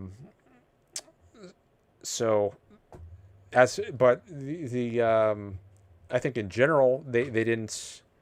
I'll say this. I'm not aware that they had individual. It wasn't an individualist kind of property system, and I guess maybe you acknowledge that they had a kind of tribal property system. And I don't know if I don't know how that should be. I don't know how Europeans should interact with that. Like, should you recognize a tribe as a whole having property, even if they don't individually own property? Maybe. I guess I'm open to that. Yeah. I mean, I don't even really care that they had property rights at all. I mean, I actually think what the Europeans did was perfectly justified. I think if the Europeans never came over, the natives would still be living in teepees to this day. I mean, I think it was perfectly fine with what happened. I just want to make that clear. I'm not like, I don't really care about the property rights per se. It's just more about, like, it's just the deeper point. Is like, like I said, as a Nietzschean, I do want to ask just really, very fast, and I just want to hear it, basically a yes or no. Have you read other philosophers besides Ayn Rand? Oh yeah, I have a PhD in philosophy. I had to learn lots about many philosophers. Right. Who else have you read, just out of curiosity? Well, I've read all the major historical philosophers, going back to the ancient Greeks, Socrates, Plato. I've read some of the pre-Socratics, the aphorisms, like from Parmenides or Anaximander, Plato. But going on to the bigger names: Plato, Socrates, Aristotle, Saint Augustine, Aquinas, Descartes, all the modern philosophers: Descartes, Leibniz, Spinoza, Locke, Hume, Berkeley, Kant. I haven't read as much post-Kantian philosophy. Okay. Well, maybe I should say 19th century philosophy. I've read more 20th century philosophers. That's more of where that's really more of my school of thinking. I'm big into Nietzsche, Schopenhauer. Yeah, I haven't read much of the German philosophers. The 19th century German romantics, I'm mostly familiar with those through secondary sources and like histories of philosophy that talk about them, or lectures about them, but haven't read much of the 19th century philosophers directly. Got it. Okay. Including Nietzsche. Yeah. Have you read Evola? No. Okay. I focus more on the Anglo-American tradition than the continental tradition, if we're talking about the post-Kantian era. So British and American, English-speaking world philosophers. But some people, they're more immersed in the continental tradition. So people like Heidegger, Sartre, Habermas, and I didn't study them hardly at all in my education. Right. Yeah, I would just highly encourage you to read some of these 19th century German philosophers, if you can, if you have the free time to do so. I think it would help you with some of these knowledge gaps. Not saying that you're not well read now. You clearly are, but just a suggestion. But anyway, back to the topic. Well, there's so much to learn on so many topics. I have I'm studying history a lot now rather than philosophy as much. But I mean, if I had infinite time, yeah, sure, I would study more 19th century. If there's a good reason to. I mean, I think a lot of the. I'll give you a good reason. Yeah. So what's the good reason to? Well, for you, I mean, just in your situation, I mean, you're an atheist, right? I have that correct. Yeah. I know Yeah. Nietzsche, Schopenhauer are also atheists. You might be curious about. It's an extension of kind of atheistic thought. You might be kind of curious about that. Okay. Well, atheism. I mean, it's. Sometimes I have people call in and we talk about God and whether they're good arguments. Someone today actually we discussed that somewhat. Yeah. I heard the argument. Yeah. Talk about divine Okay. inspired rights, yeah. Well, I mean, what it's best to spend time on. That's I don't know if now is a good time to get into that, but we can go back. Speaking of time, I usually go until a little bit after 9 p.m. local time Pacific, which is about half an hour from now. So I would probably want to wrap up around then. Just wanted to let people know so we can budget our time accordingly. Okay, I'm going to give, I think we're like kind of talking past each other when we talk about the U.S.-Israel relationship. I'm just going to kind of give my thoughts on the U.S.-Israel relationship, and, maybe you can respond to that, because I think the things you care about are things that I don't really care about at all. And I'm just curious kind of what your thoughts or rebuttals would be to my next couple claims. Is that good with you? Yeah, sure. Okay. I would say the U.S.-Israel relationship, I would say it's a very one-sided relationship in favor of Israel. I would say that there's many, put it nicely, there's many interest groups in the United States that, for one reason or another, whether it's Christian Zionism or ethnic or religious Jews in the United States, that really push a U.S.-Israel relationship, even when it's not in the U.S.'s best interest. And I think the U.S. really should not be a democracy, and I really think that the U.S. should actively try to kick out Zionists from its governmental ranks. And I actually think Israel has, and I think this current administration is completely occupied by people who are not loyal to the United States and are more loyal to Israel. And I think because of that, I'm wary of a U.S.-Israel relationship, simply because I think it's way more one-sided with Israel than the U.S. And you can dig deeper and ask more, but okay, that's what I'll start with. All right, so maybe I should say first that you might be interested in hearing Yaron Brook. He's another pro-Ayn Rand's YouTuber.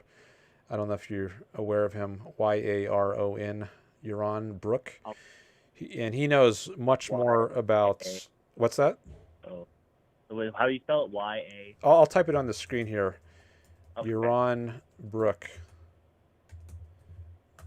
And he's actually from Israel. He was born and raised there, and he eventually immigrated to the U.S., but he knows a lot about it, and he served in the Israeli military, as everyone does there, for at least a couple of years, I guess.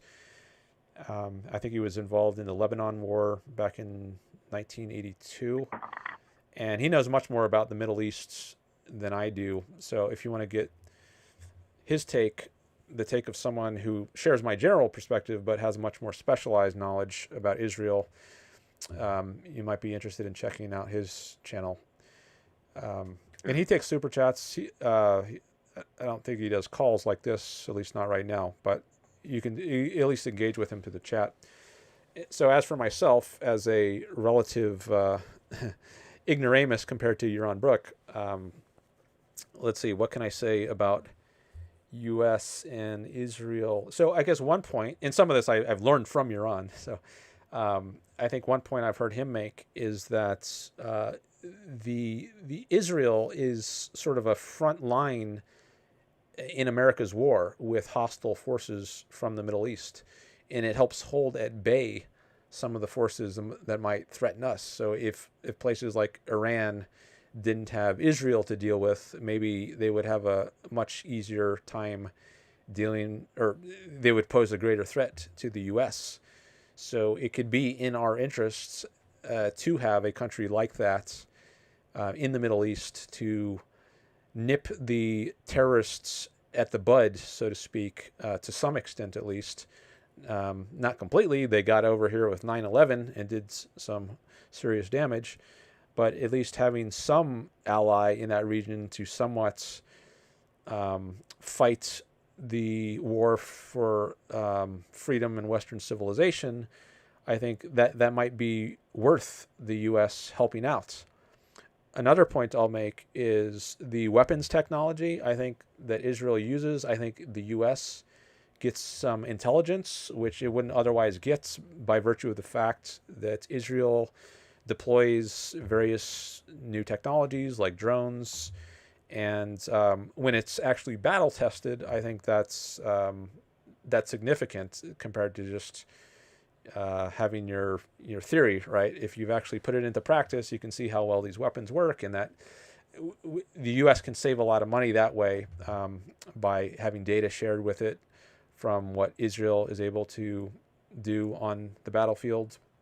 So that's another reason we might want to support Israel, not necessarily by giving them funding, and I think maybe we shouldn't, and I think Yaron Brook has said we shouldn't give them funding in an ideal world. Now, it's not as bad as some of the other things that we're forced to do through taxation, but still not as good as if it were there were no coercively derived funds going to Israel.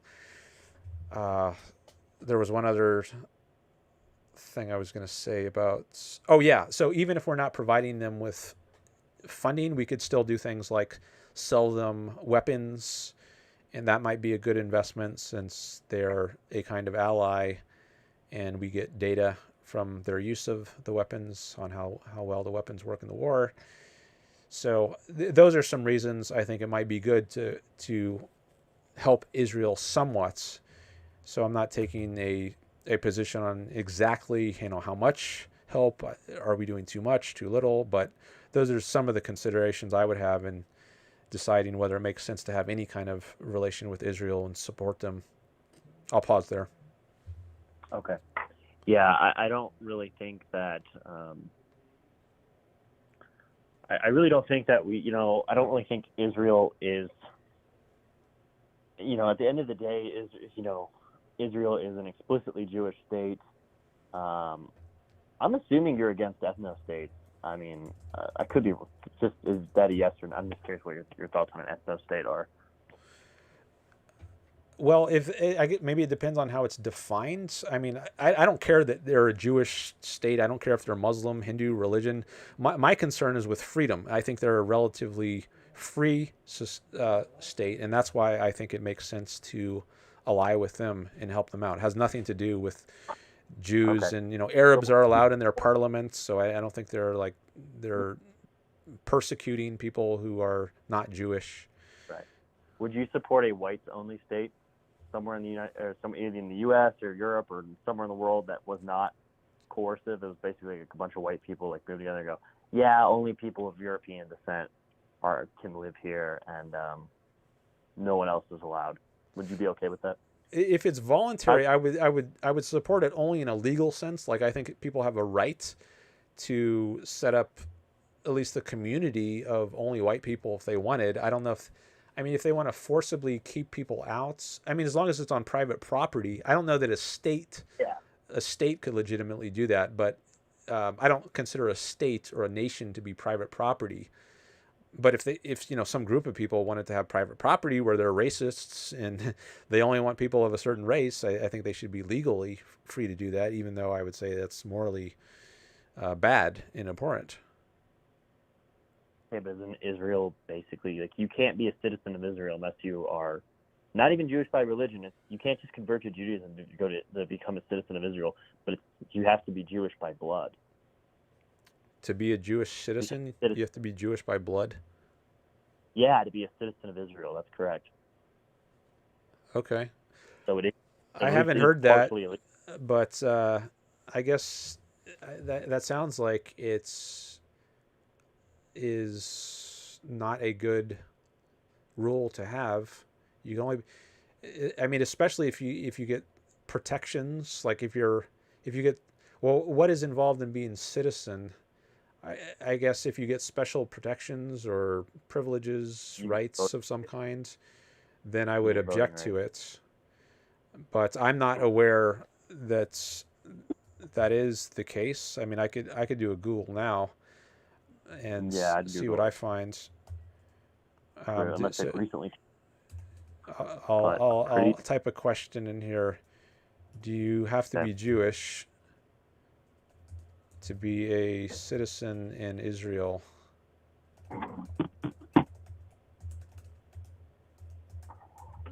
Let's see what I get.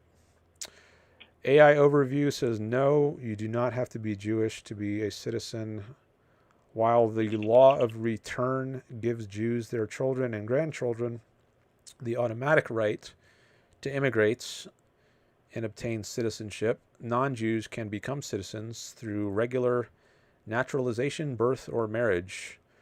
About 25% of Israeli citizens are not Jewish.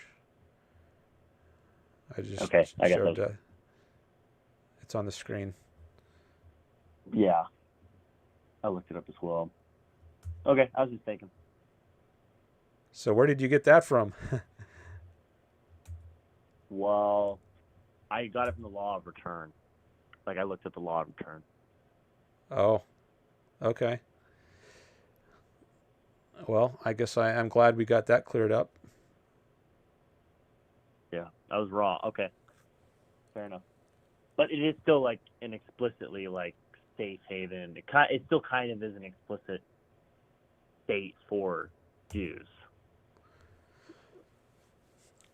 Well, I mean, it's a place that was set up after World War II.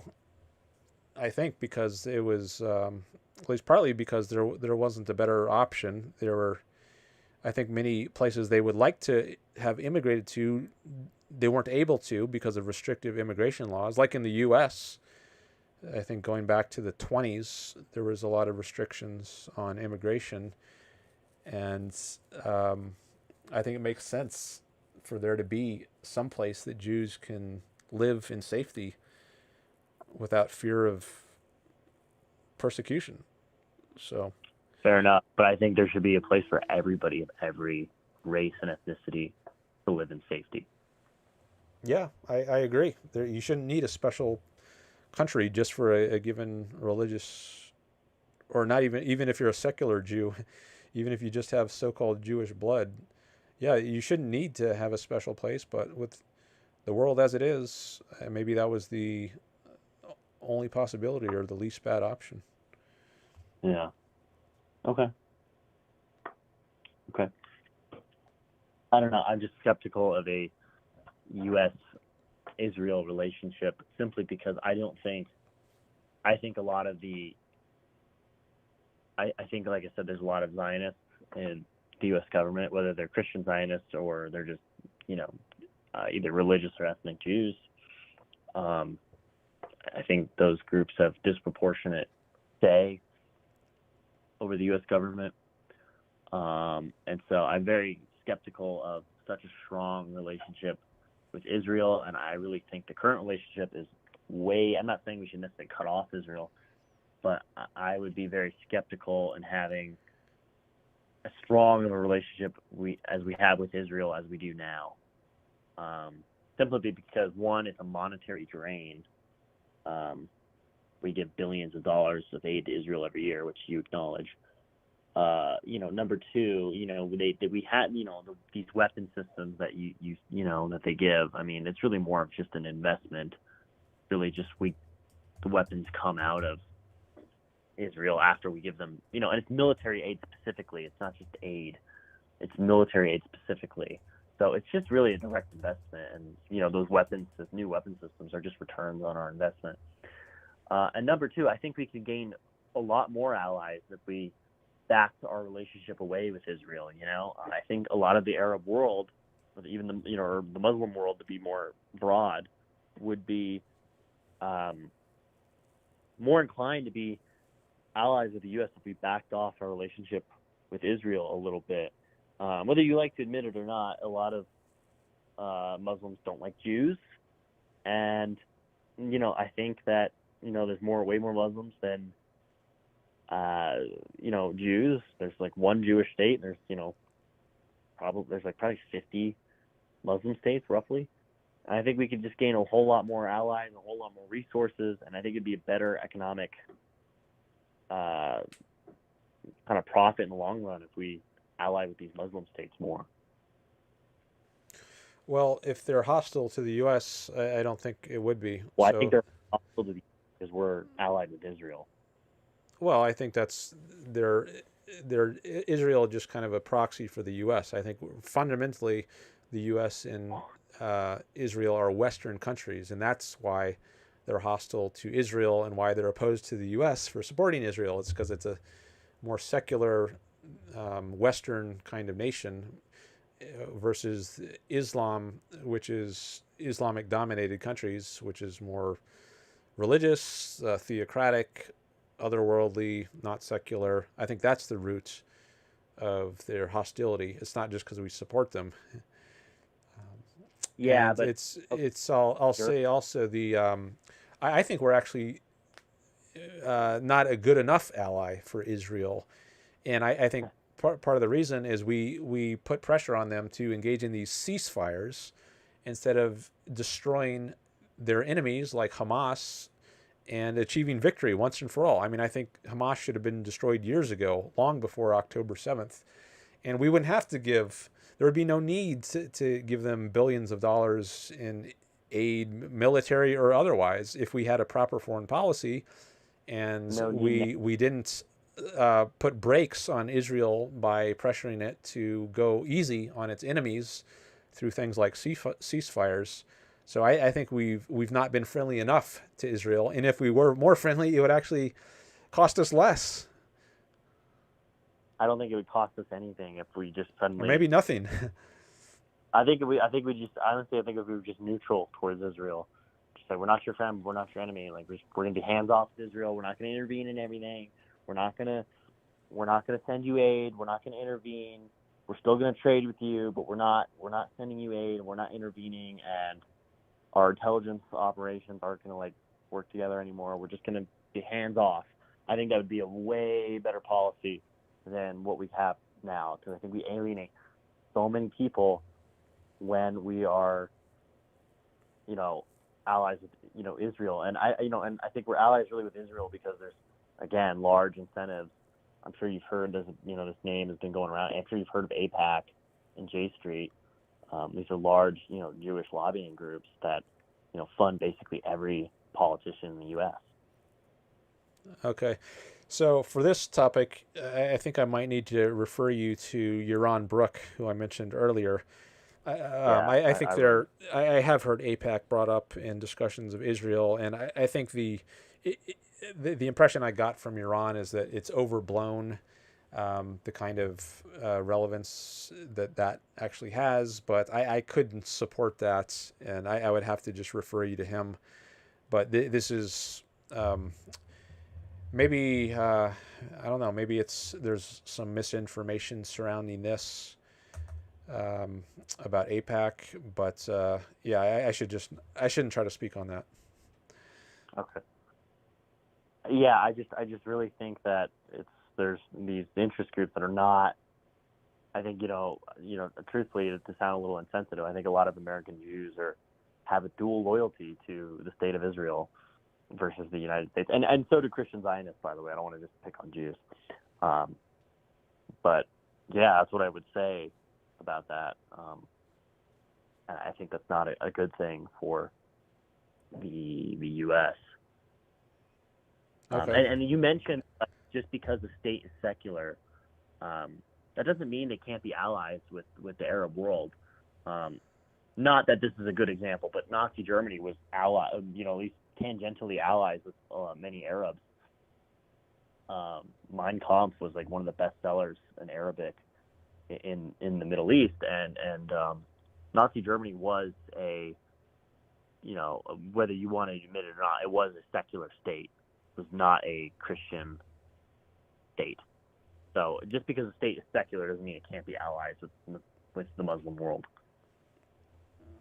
Well, I think it depends on what is the nature of the state. So, like theocratic Iran, where their Sharia law is governing the country, I think is a lot different than some other Muslim country, which I don't know if UAE might be an example, but not nearly as toxic in involvement of Islam in the government. And I think the rights are people's rights are respected more in some other countries, other Muslim countries. So maybe Turkey would be another example of a Muslim country, which could be an ally, at least to an extent. I don't know much about Turkey. So I don't think all Muslim countries are equally unalliable with, but I do think some are beyond the pale and should not be allied with, and others, I think it could make sense if there's a sufficient amount of respect for rights. And just because it's, like I said again, just because a state is not Muslim does not mean it can't ally with that state. Like Afghanistan is ruled by the Taliban. They're even more restrictive than the Iranian state, and they're allied with China. Now you could say, oh, that's a restrictive state too, but they really don't have anything in common, like values wise, other than they're both, like, I guess you could say, to certain extent, restrictive states. And Russia is an ally with Iran, and Russia, is a Orthodox Christian nation, for the most part, and most people would not consider that a Western nation.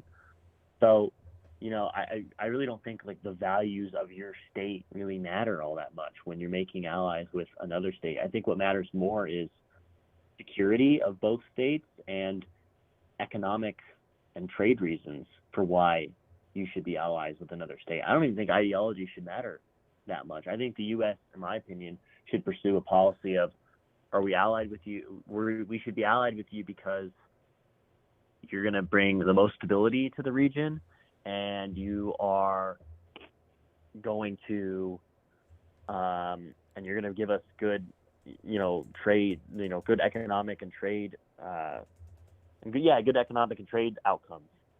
And that really should be it. That should be the end of the discussion. It shouldn't even really be about, well, they're not a democracy, or, oh, they're a theocratic state. I don't think, we should care about that. Now, if they were like, well, you're not a theocratic state, so we can't do business with you, then okay, fine. Then maybe we should do something about that.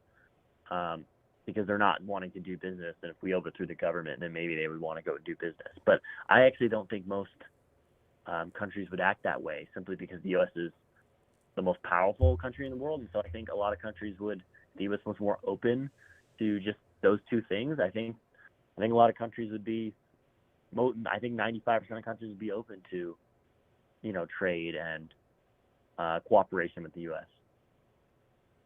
Okay, so a point on allying with states with different values. I think there actually is something in common between theocratic Iran and then Russia, and I think they're both anti-Western. So I think that is a bond between various countries, which you might think are quite different in some ways, but they do have that going for them. And so anti-Western, whereas Israel and the U.S., I think they're pro-Western. So they have that in common. So there's got to be something in common in terms of values. And I think part of Western civilization is a support of freedom. And I think, as I mentioned before, I think that's really what justifies an alliance with Israel. I think they're a relatively pro-freedom country like the U.S. is, and it has nothing to do with their Jewishness. It's all about the freedom, and I think that's an important value.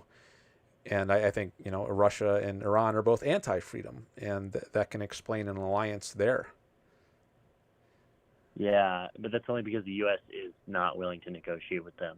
I think if the U.S. was willing to negotiate them, the U.S. would. If you care about the economy and GDP numbers, I think the U.S. would easily, if they were more open to trade with these countries, I think it'd be better for everybody around. It's only because the U.S. is so vindictive and so obsessed with freedom and individuality in other places. It's really not even our business to tell what these other countries want to do. Unless they're not allowed to leave. Tell them what to do. Well, they could just leave. Most of these states, you could just leave. If you don't like it, just leave. Just go somewhere else if you don't like the lack of freedoms. Okay, well, I want to object to the idea that they are anti-freedom because of the U.S., as though, were it not for the U.S., these would be havens of freedom, not religious theocracies or something. No, sorry, I didn't mean it like that. I meant that they're only allies with each other because the U.S. refuses to cooperate with them. I'm saying I think we could be allies if the U.S. was more just open to cooperating with everybody. Okay, well, I mean, I think if we cooperate with everybody, I think we would be selling out our own principles.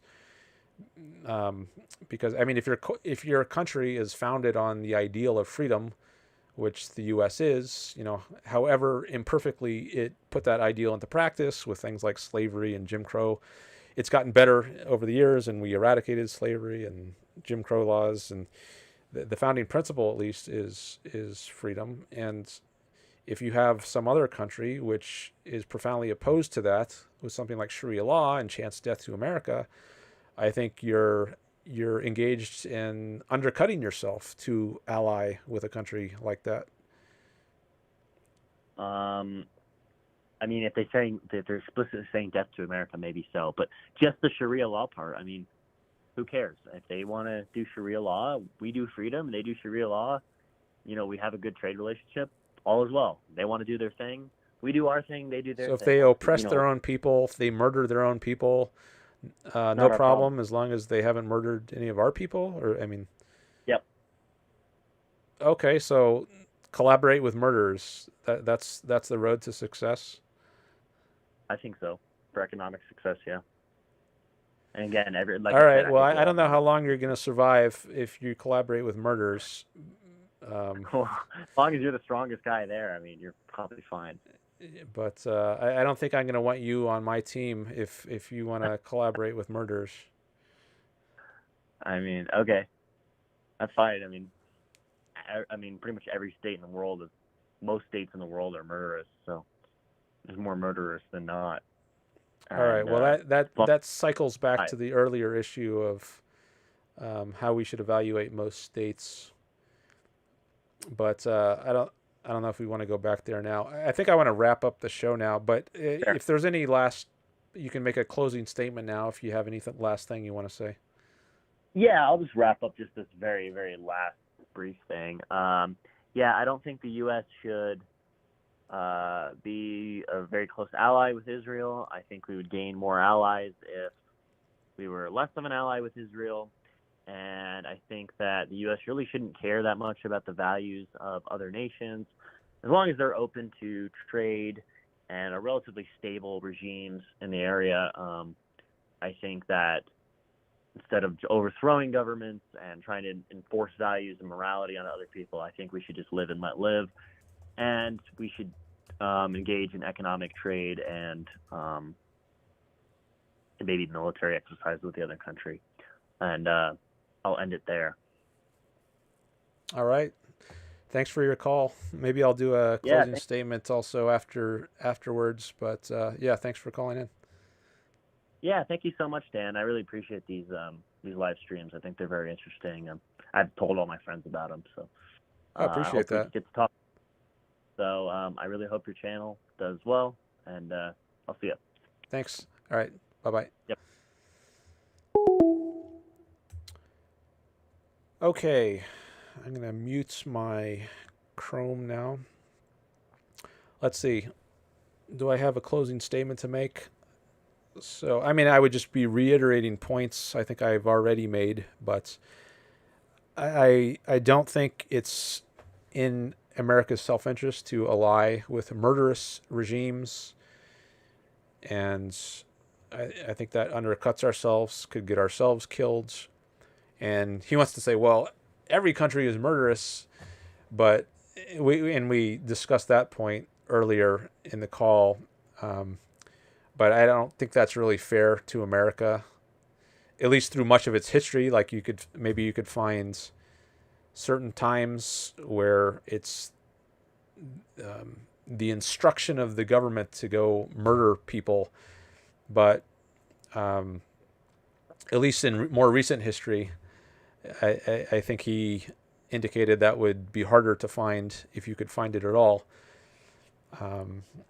But you never see that written explicitly. Like the government tells people to just go murder Indians. I think, at least I mean, I'm not aware that such an instruction has ever been given. So then it's an issue of interpretation. Like, should we interpret a certain battle with the Indians as what it amounted to as U.S. warriors were given a license to murder? Now, I would have to look into some of these. I'm no expert on all the battles between the Indians and the U.S., but I at least have some reason to be suspicious. Sometimes claims that are made about the U.S. or other countries like Israel turn out not to be so. Like we saw the example in real time of the claim about whether you have to be Jewish to be a citizen of Israel, and turns out that's not true. So what else might turn out to be not true about claims about the history of the U.S.? So I would need to look into some of these claims to decide whether they actually hold water. But at least in a general way, it seems unfair to me to just call the U.S. a murderous regime and basically say it's not really much different than any other regime around the world. Just lump them all together as murderous regimes. I don't really have any problem with that, though, because all regimes are murderous. But I think there's a kind of false equivalence going on there. And we got into that to some extent in the call. And maybe if we had more time, we could go into it some more. But maybe I'll leave it there for my closing thoughts and look at the chat a little bit. I see some people have come in, some new people since I last went to the chat. We've got Pre-Project here. I remember you called in. Theo Van Ostrom called in. Dan, ask him about Zionism, what Zionism means. I doubt he knows. So Zionism is just the idea that there should be a state where Jews can go. I mean, that's my off the top of my head understanding of it. I don't even know if I can give a satisfactory answer, but that's at least part of my understanding of it. There should be a state where Jews can go where they're not going to be persecuted. Maybe I could look that up some more later. And if they had better options, maybe they should have gone to better options, but I'm not aware that there were better options, like in the U.S. because of its restrictive immigration laws. Joshua George is also here in the chat. Hello. I think you're a new person. There's one from Greg Lewis. He says Stuart Margolis wrote an article for Substack titled "Am I a Zionist? From the Perspective of a Secular Jewish Heritage." Arab world in Turkey is not trustworthy, says Joshua George.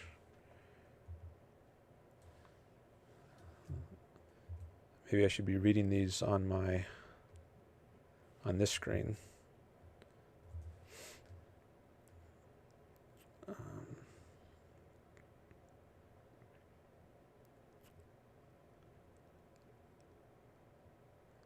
I have Sephardic Jewish blood, says Joshua. Excellent show, Dan, says David Wilson. Thanks for your patient, respectful, Socratic method approach at defending objectivism versus all the various sundry premises of these callers. I appreciate that, David. That's good to hear. Thank you. And you did a super chat earlier, right? Or a super sticker? I think you did. Yeah, I try to keep it respectful here. Patience, benevolence. Because I enjoy it more that way. And I'm an egoist. I want to enjoy my time here. And I guess you all might enjoy it as well. I mean, some people like the really combative insult hurling, ad hominem hurling. I don't like that, though. So I guess people who are attracted to my style will self-select to watch this sort of show. Glad to hear some people appreciate that.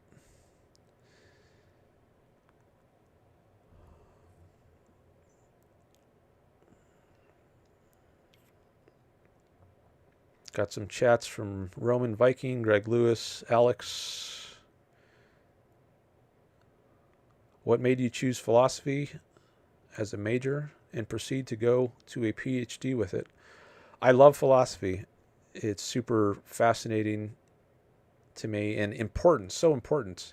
It deals with such fundamental issues in life, and it seems like the world could be a much better place with a much better philosophy. So I want to help the world become philosophically better by promoting a philosophy. I think Ayn Rand's that promoting Ayn Rand's philosophy, which I think is much better than the conventional philosophy. And since I love having philosophical discussions, I figured I'd make a career out of it. And PhD, I think, helps with that. Not necessary. Ayn Rand, she didn't have a PhD. But she was also a genius, which I would not say I am. But if you're not a genius like that and a brilliant novelist, then it helps to have a PhD to make a career in the fields. Helps you get some attention and some credibility, helps build an audience. Now, I initially went to grad school for a PhD thinking I might be a professor, thinking I probably would be a professor, but partway through grad school, I decided I think I would actually enjoy a different kind of life. Still in philosophy, but not in the academic worlds, not in academia, but doing something like I'm doing now on YouTube.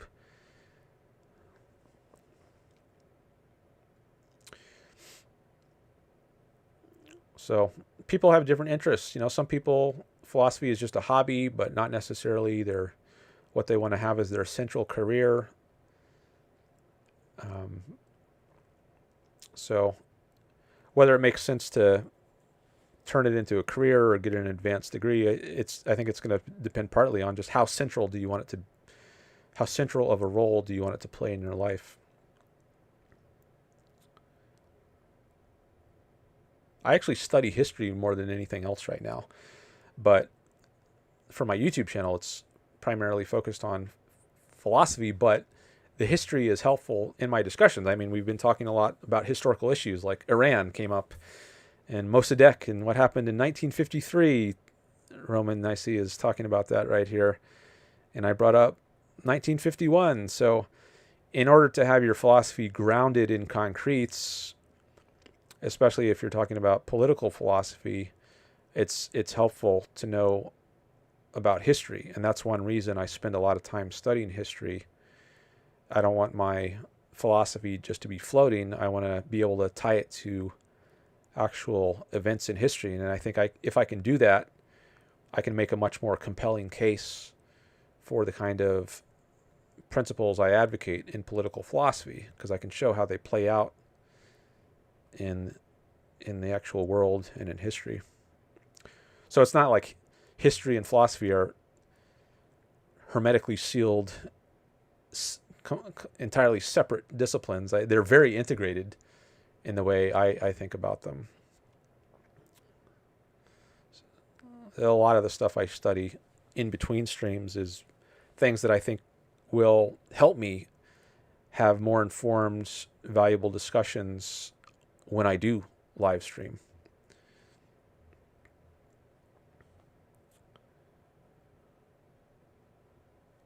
All right. Let's see what else we got in here.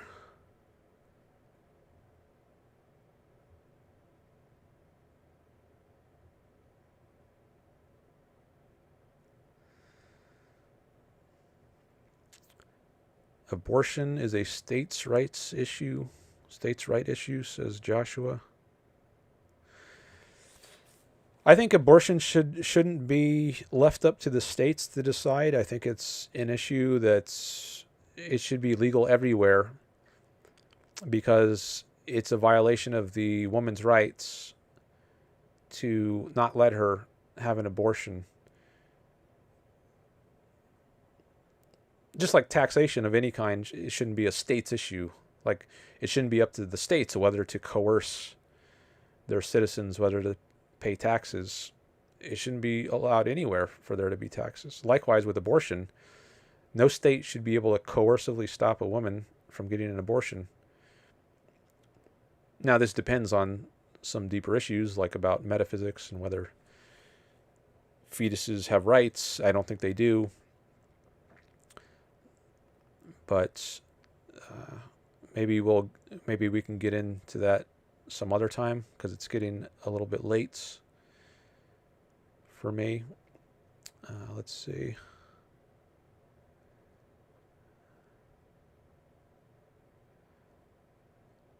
Roman says 1953 Mossadegh had a 99% referendum in the Tudeh party, that's a communist party, had planned to oust him 2 weeks after he had declared himself dictator.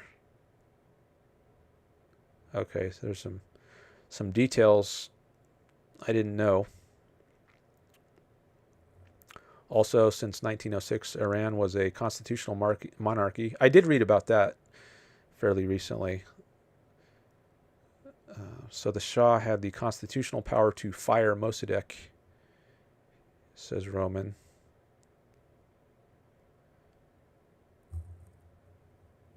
There is no in-state with Iran war. What is objective? Get their oil? I think the in-state should be regime change.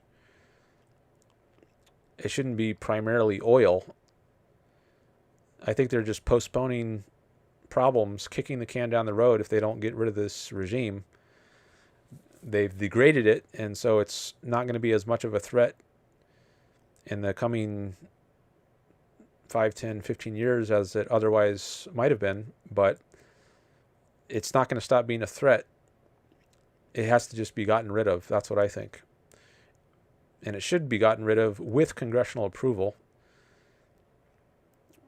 I'm not sure why that wasn't sought, but I think the objective should be regime change.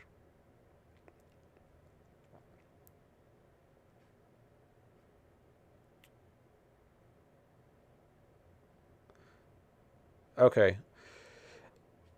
So after the show, I'll probably read some more of these chats. I don't think I'll read them all right now, but thank you all for participating. And thanks for the callers for calling in.